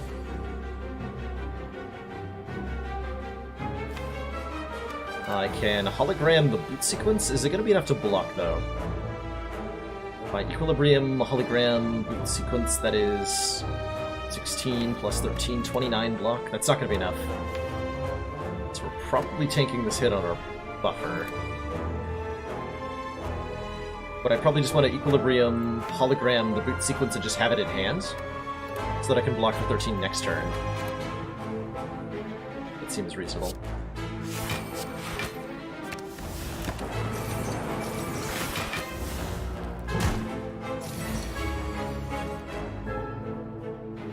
Okay, we get to use our last buffer stack next turn, so we just hit him as hard as we can this turn.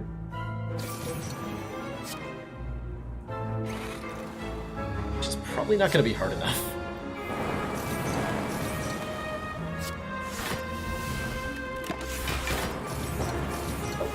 Yep, we take 2. 2 is okay.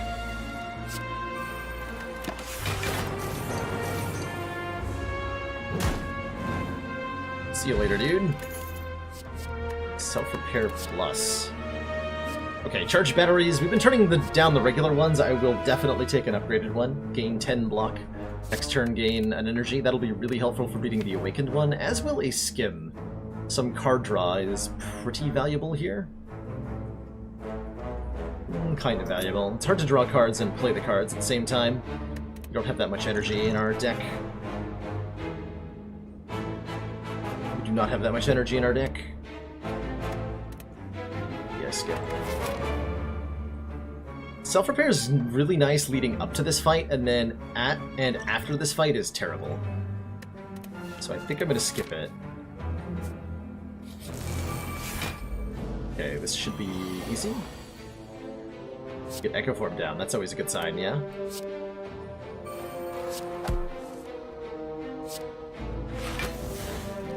So the main threat in this fight is this Exploder Boy. If he survives for 3 turns, he will explode, dealing 30 damage to us.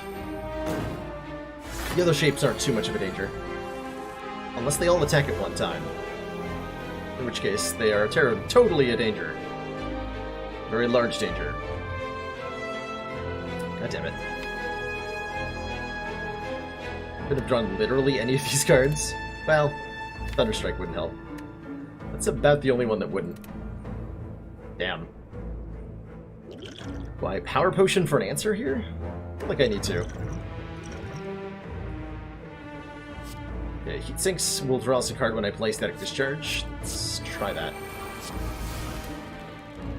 That helped a lot, actually.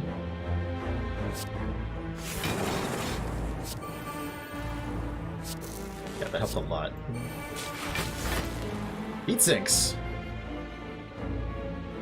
So now I can kill you, and we're looking at a nearly full block.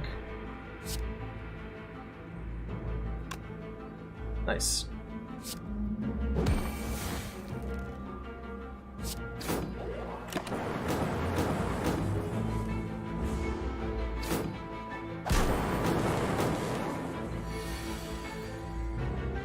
Very nice.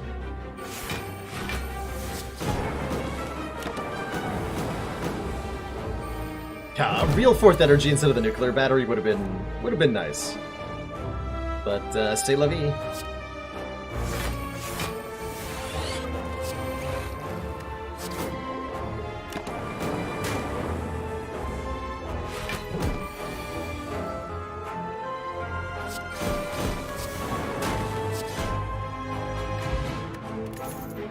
Another glacier?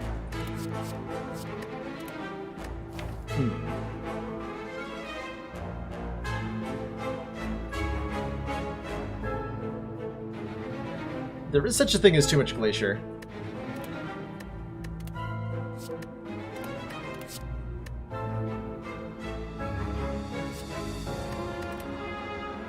A little rechannel Plasma Orbs is potentially nice.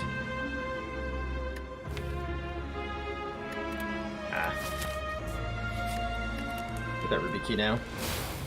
Maximum number of orbs is 10 if you fill up all your orb slots. Okay, so we got the red key. We have to take the blue key here, as this is our last chance to take it. And hopefully this elite is a little gentle. Reptomancer is scary, but a lot less scary when we have a turn 1 Electrodynamics. So that's nice.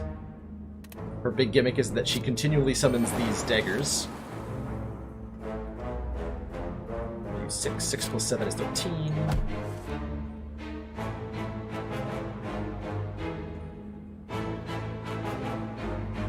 I'd really like to get Static Discharge down. Oh, I can just play the Lightning Orb.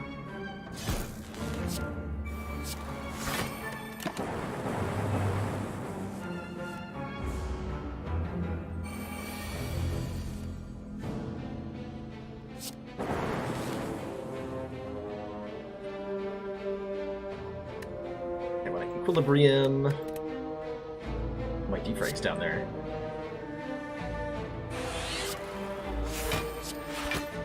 That.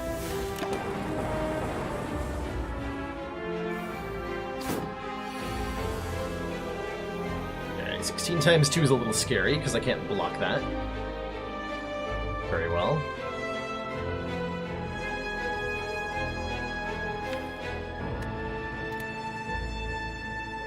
Can I?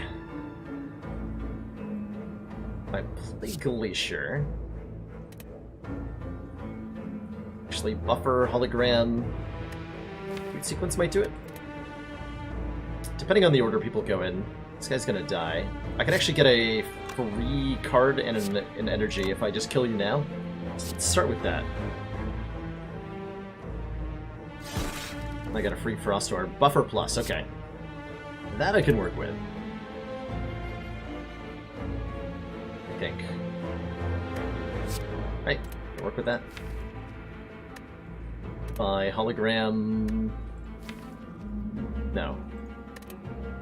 There's gotta be a way to not take damage this turn. I feel like there is.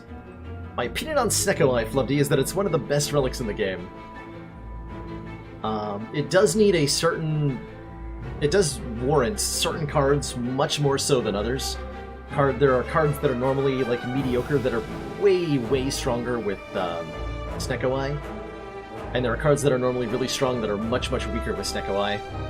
But most of the time, it's very good. Buffer Hologram Boot, that would work. Definitely work. Yeah, that works. That definitely works.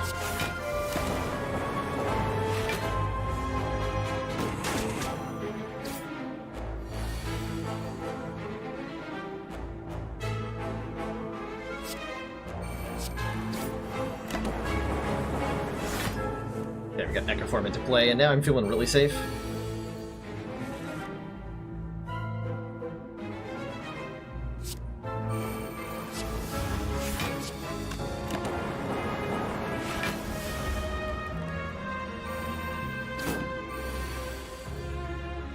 Double the defrag, heck yeah.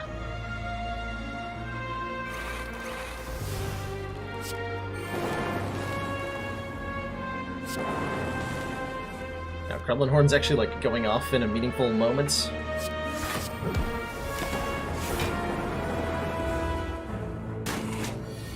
Once we get it set up to this place, everything is great. Just getting there, that's tough.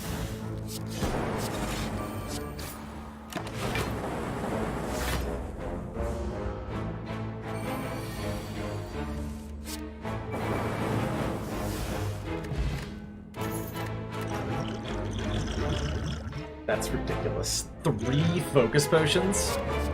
That's insane. Whetstone's gonna upgrade 2 attacks. That's gonna be Cold Snap and Compile Driver. And that's fine. It's not good, but it helps. Pokeball Laning, rather. Excuse me. I feel pretty good after that Elite fight. I feel like we can take another one on. But do we need to? We'd like to upgrade Buffer. We would like to upgrade 3 things.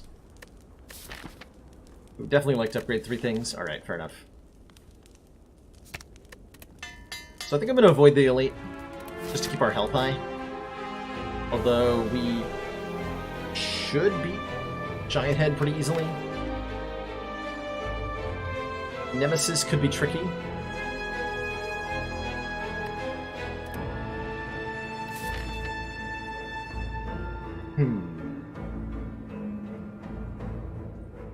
We haven't seen Mind Bloom yet? Okay, go to events.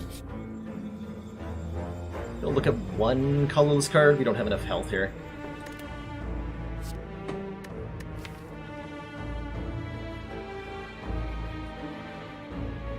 Does that count as upgrading all my cards? Apotheosis. Upgrade all your cards for the rest of combat. Exhaust. I mean, okay. I'll take that over an Elite fight.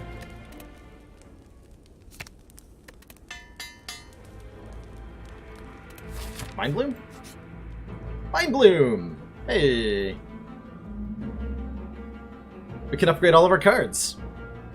If we want to. While traveling and traversing through the chaos of the Spire, your thoughts suddenly begin to feel very real.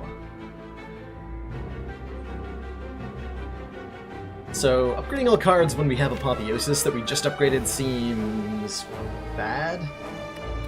Heal to full is okay, but the curse is not, and we're about to have a fire where we can rest. So let's fight a boss. We get a rare relic. We hopefully beat the boss pretty easily. And we also get 100 gold, which will be helpful for the store that's in Act 4. So let's fight this bad boy.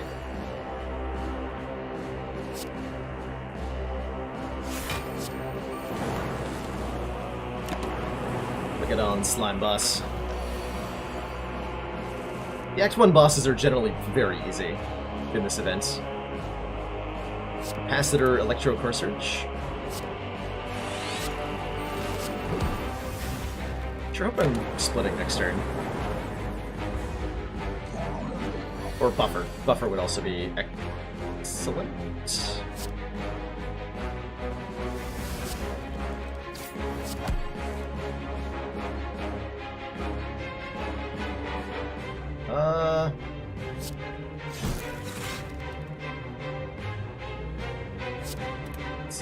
plus 12, that will split? Okay, that will split.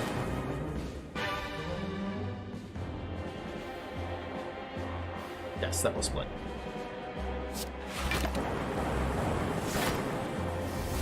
So he, instead of attacking, he splits in half, as Slime Boss likes to do.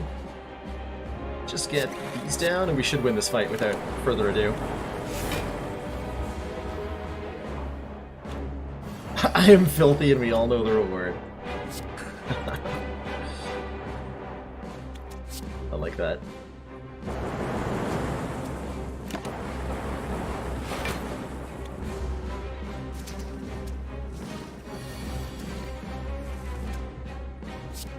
Oh, it's gonna hit each of them one time? That's so satisfying. Gambling chip. Start of each combat, discard any number of cards and then draw that many. That is very good. I'll take another battery plus as well. And I'm feeling a lot better about the Awakened One fight. We might not even end up needing to use the speed potion, but I probably still will. Hold these 3 potions for Act 3, and just use the speed potion to win this fight. Oh man, we even got it on turn 1. Excellent. I don't think I'm echo forming here. No. So let's discard these 2.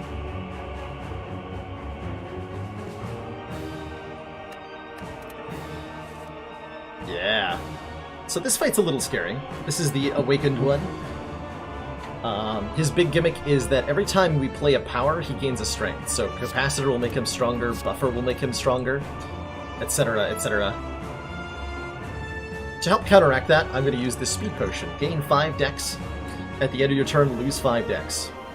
But if we use a Core Surge to gain 1 artifact, before we do that, it becomes gain 5 dex. Like 2.5 regular dexterity potions, which is incredible. And then we can play our Capacitor and block out with Charge Battery Boot Sequencer. Should be good enough. 2 orbs gonna be good enough to be... yeah, 1 strength, yeah. We should just let him hit me instead of playing the boot sequence. Oh well. The 2 birds that are with him present a fairly pressing threat. You have to figure out how to deal with them while they're attacking you. Which is going to mostly involve us losing some health here, I think. We're going to Apotheosis, Electrodynamics, Defragment. Well, sorry, Defragment Electrodynamics. Gives us a way to wipe out the birds. We're going to be taking a lot of damage this turn, and that's, I guess, okay.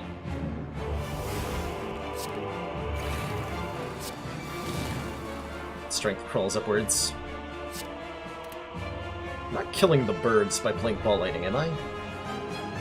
That'd be 10 plus 20. I will kill this one, but this is 13 block thanks to our 5 dex, so I'm just gonna play that.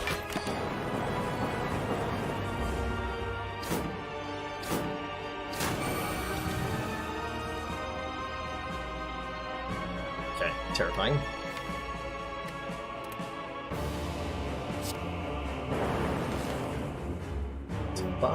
We're gonna have 6 energy.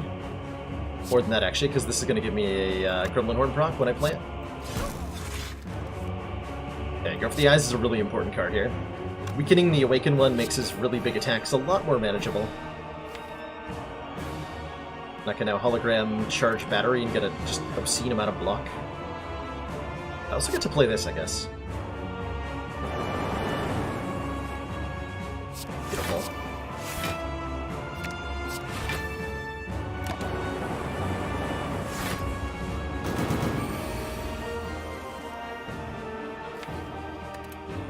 Oh, Echo Form I discarded. I was like, where's my Echo Form? Let's get that in play right now, actually.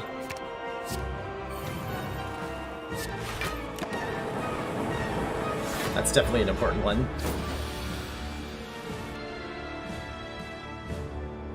Okay, retaining hand for 2 turns is sweet. And we're pretty thoroughly in control of this fight now. We got a lot of important powers up. We have so much dexterity. And we retain our hand for forever, basically.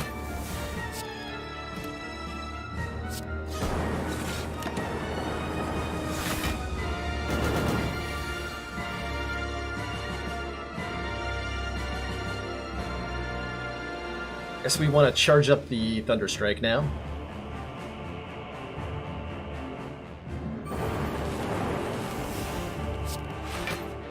So let's just play a bunch of Lightning Orbs.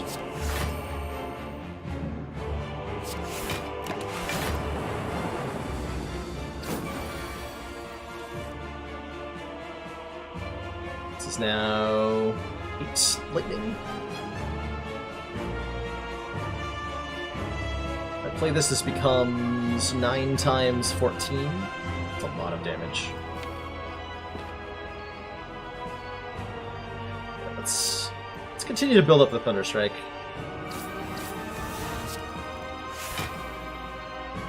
For the moment.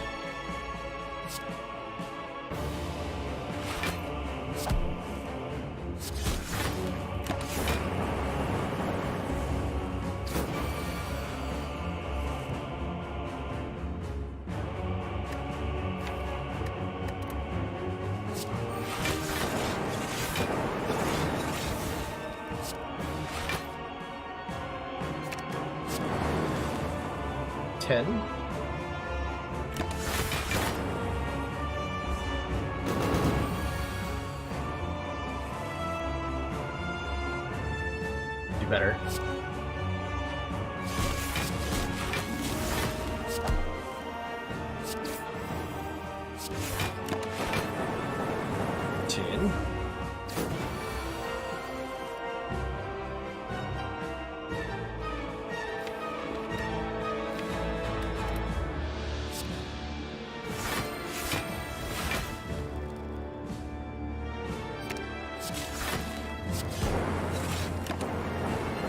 Don't want to kill him too quickly here. I'm trying to build up Thunderstrike so that the second part of the fight, I can destroy him with Thunderstrike here. Looks like we're set up well for that. I'm going to play Electrodynamics at the start of the next turn here, twice.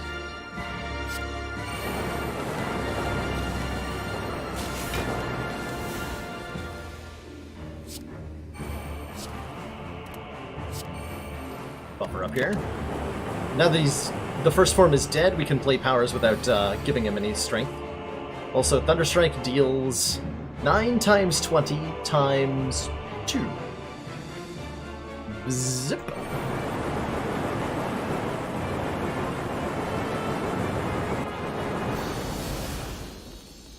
Sure.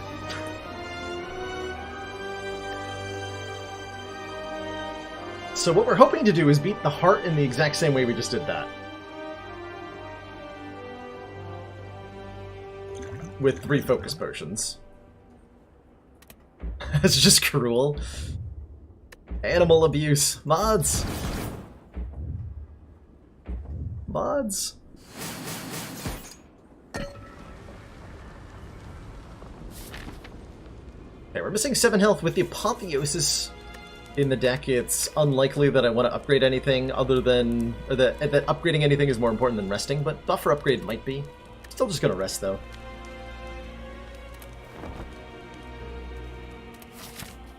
Okay, we have 258 gold and the Courier.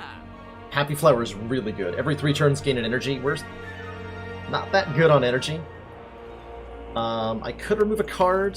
I can also buy potions. None of these potions are good. But behind them, they'll restock with Courier. Behind them might be better potions.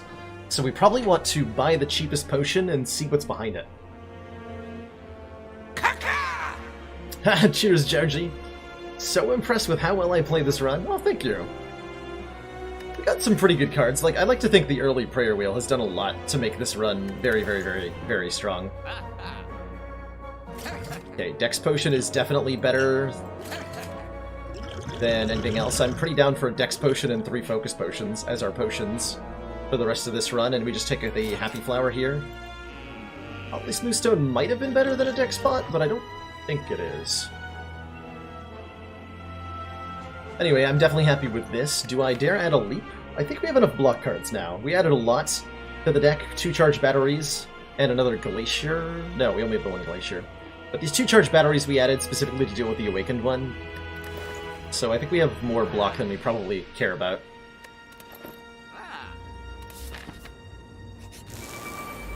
So, onto the Super Elites. These guys are super nasty.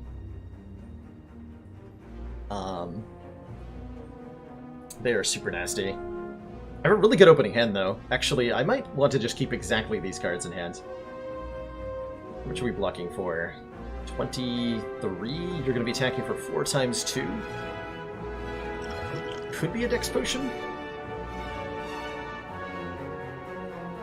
It's a really good opening hand. I will evoke my own Fusion Orb, though, with Static Discharge. Yeah. Okay, that's better. So we start surrounded in this combat. These guys are giant jerkholes.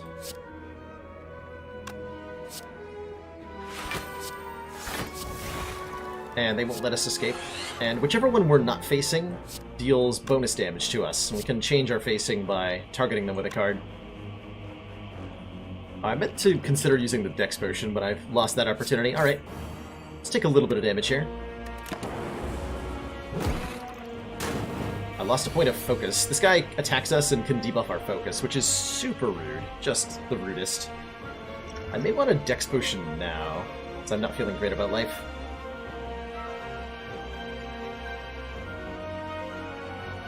It'll save me 4 health this turn.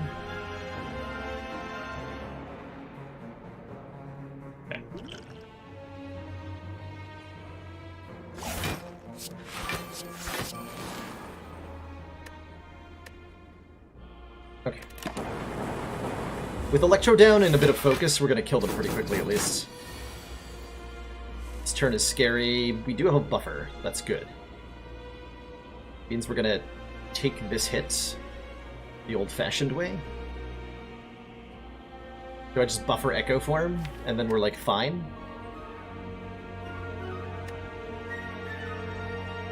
Or do I try to draw more cards?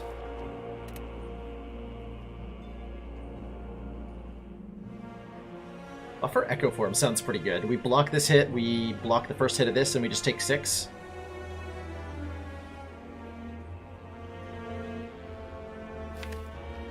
I'm wondering if I needed to use a Focus Potion here. This is all the focus we're gonna get. You're okay. Probably.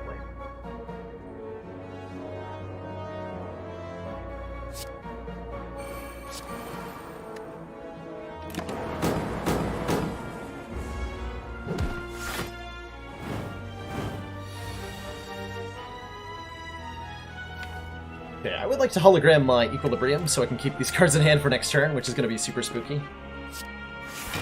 Oh, it's going to get double cast too, so we're going to take Equilibrium and go for the eyes.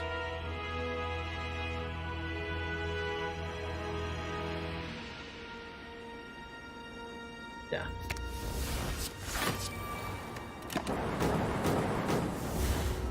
So I can weaken whichever one's doing too much damage here. This guy.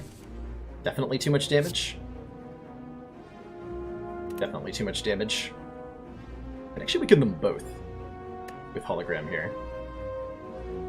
Do I Apotheosis? Almost certainly. Apotheosis, Glacier, Cold Snap, go for the eyes, hologram, go for the eyes. Oh shit. Just double cast my Apotheosis. I completely screwed that up. Son of a bitch. Thank you for the reminder, Maggers. I completely borked that. Damn it.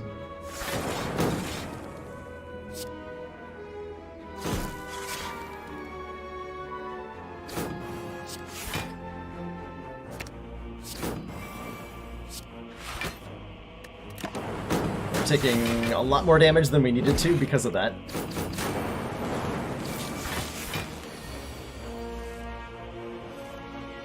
But I will remember now. We have Echo Form in play, so I will buffer twice.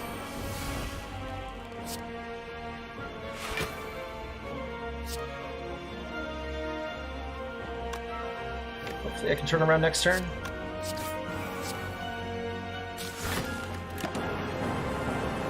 I really feel like I needed to have used one Focus Potion here.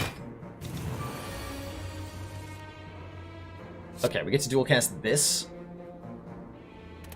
We have enough buffers to survive the rest of the turn? Cool.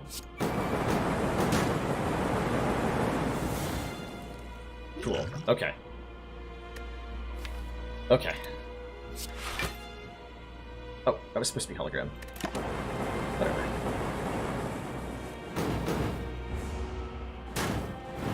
All's well. So 24 times 2. This should be enough.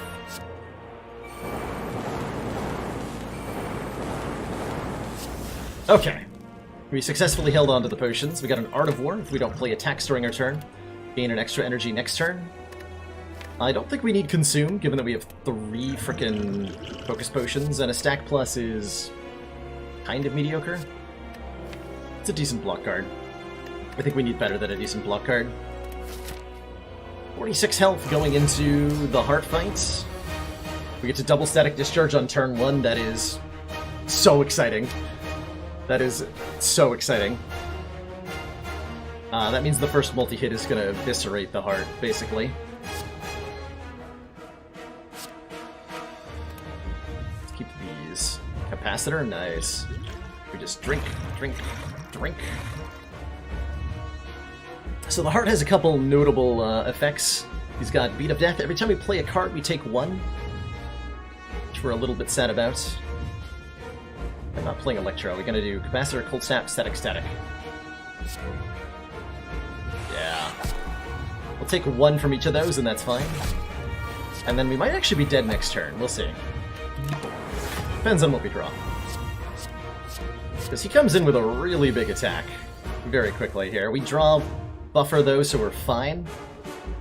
I can do Charge Battery, Apotheosis, buffer, absorb the next 2 times I would take damage. Just completely stop this in its tracks. Seems good. We don't have Echo Form in play? Okay. So 67 becomes None 7.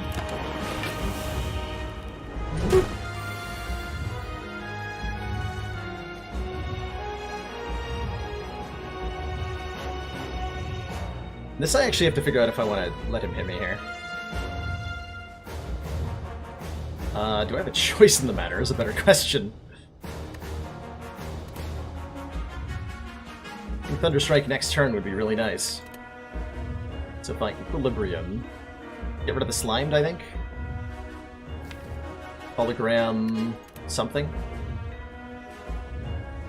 Every one of these 15 hits will evoke 4 Lightning Orbs, but he's not going to hit us with all of them.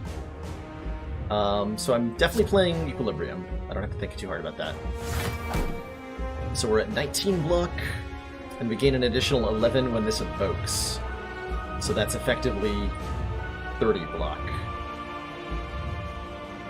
So that'll evoke a lot of Lightning Orbs, and our Thunderstrike will become insanely strong very quickly.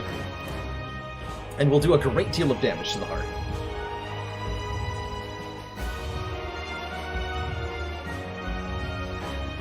That seems pretty good. I could also block harder if I wanted to, and take less than that. I'm not convinced that I want to do that. It seems like a good opportunity to take some damage.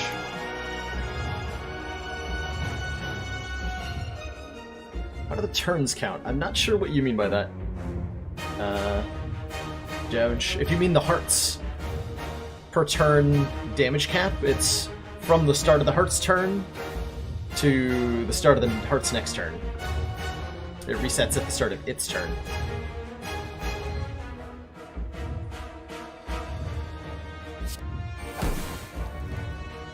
So 18. Nothing wrong with hologramming Ball Lightning here.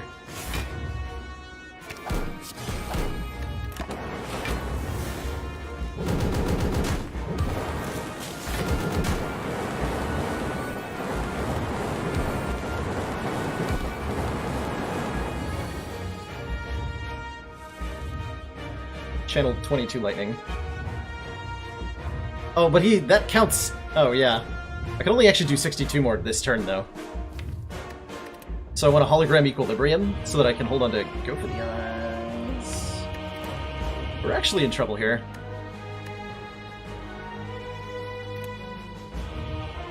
Because he might just kill me next turn.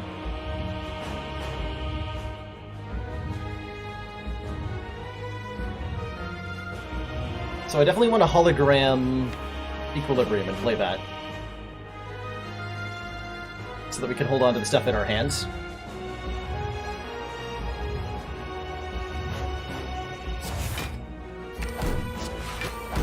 And I don't want to play an attack because it'll give me 1 less energy next turn. So let's just hold on to everything in hand. And we did basically 300 damage to the heart that turn. Okay, this is the turn we need to survive. We got a buffer, so we are fine. Everything is good and grand and wonderful. I think we're letting go of Thunderstrike for the moment.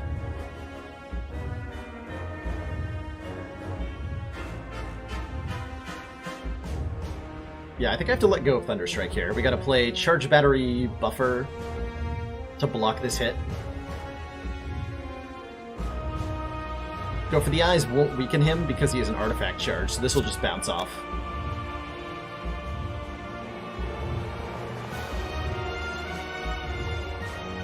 Do I even want to play it then? Because it stops my Art of War. Not sure that I do. Next turn he's going to be attacking for 4 times 15. Can I draw enough cards to block that?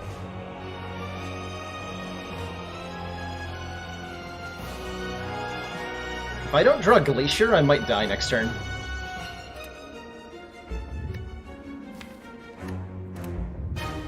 I have to draw the Glacier. That's not good.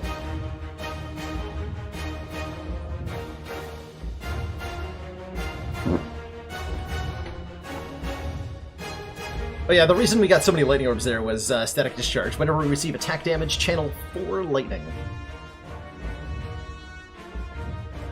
Okay, so we gotta do this, this, and then just don't play either of these. Feels weird.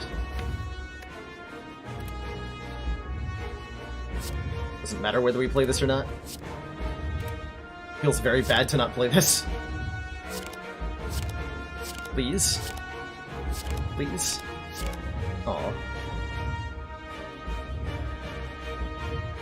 Okay, we just end turn. Glacier? Okay, we did draw Glacier. Thank goodness we drew Glacier. Glacier will keep me alive through this attack. And I would like to draw into my Defragment. So I'm going to do Glacier, Compile Driver, Defragment.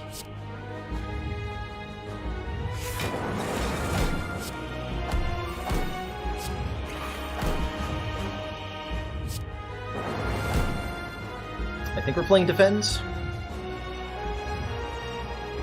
Yeah, we are playing Defend. We're just blocking this with our Discharge.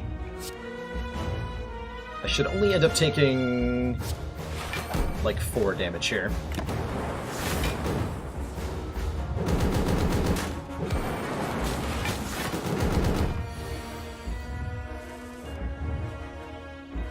Okay, there's Glacier again.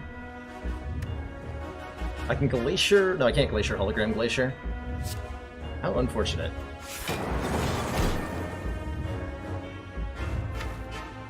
And we win as soon as we draw a Thunderstrike. I sure hope we draw it.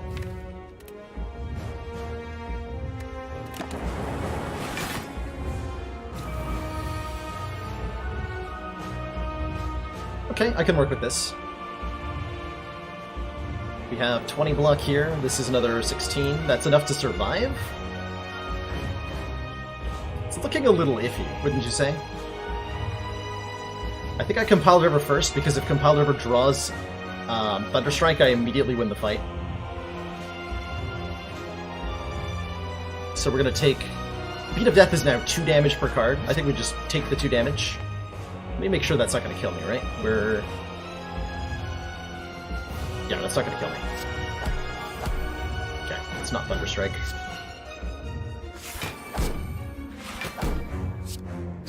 That, though. So, 38. Do I play this and take 2? We're just waiting to draw Thunderstrike at this point.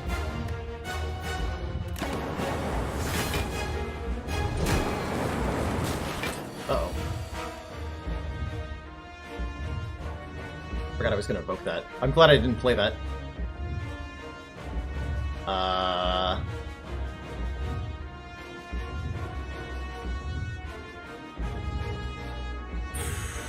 It's not good.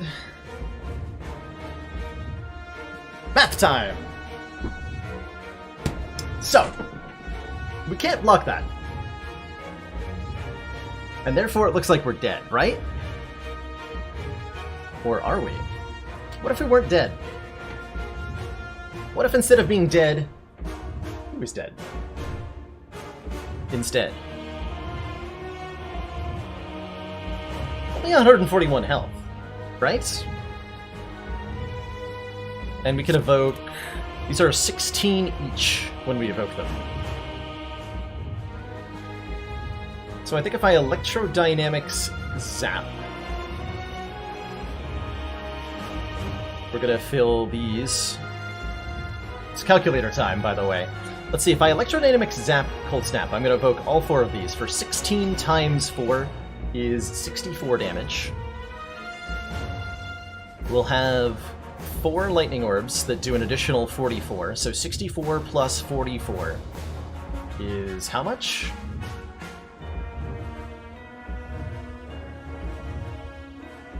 $108.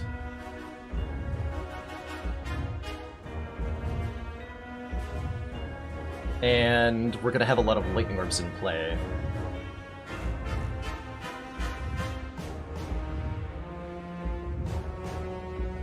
We gain 10 block. So we gain 13, then we go down to 11, go down to 9. This puts us at 7 block with a Frost Orb, so we have 17 block. We take 6, block it, we take 6 and block it. We take 5 and evoke orbs, we take 6 and evoke more orbs. Okay, yeah, we're fine.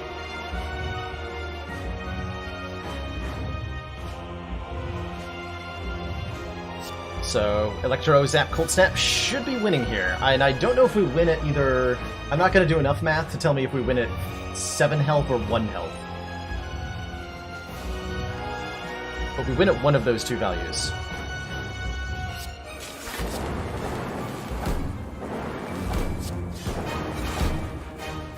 Wait. Okay, yeah, we're fine. The positioning of this orb might have been very important. Nah, we're fine. Oh, thank you, Static Discharge. We didn't actually play the Thunderstrike, that's a little sad. But we evoked enough just raw lightning orbs to get there. Thanks to those 2 Static Discharges I took in Act 1. Completely important to winning the heart fight here. GG.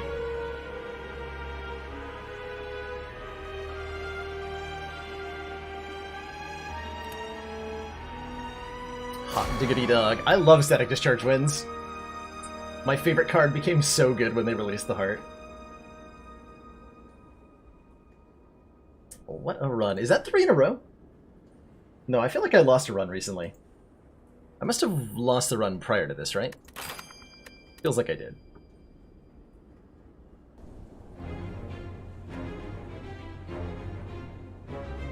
GG.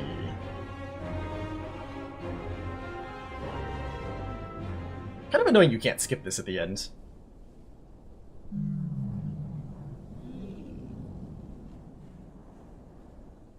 Oh no, I lost the daily run. That's what my brain is like. I lost a run. We lost the daily, but that is 2 in a row. Not 3 in a row. 2 in a row. We did lose on Ironclad, but we won on Silent. Alright. So it should be 2, not 3. Has it been done? It is done, and the other thing that's done is today's stream. We've been live for nearly 6 hours. This seems like a pretty good place to wrap things up. Thanks for tuning in, everybody. If you're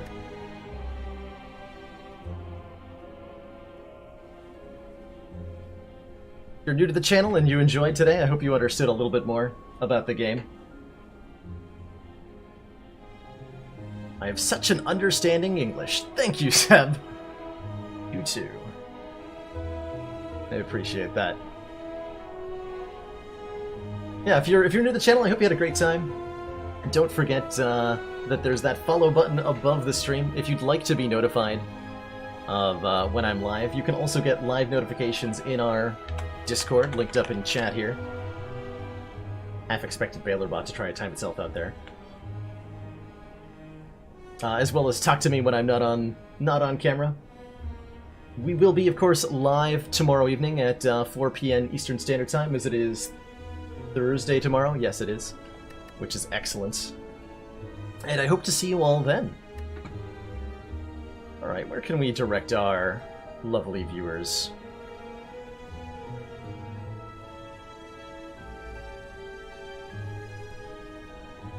Who even plays video games these days?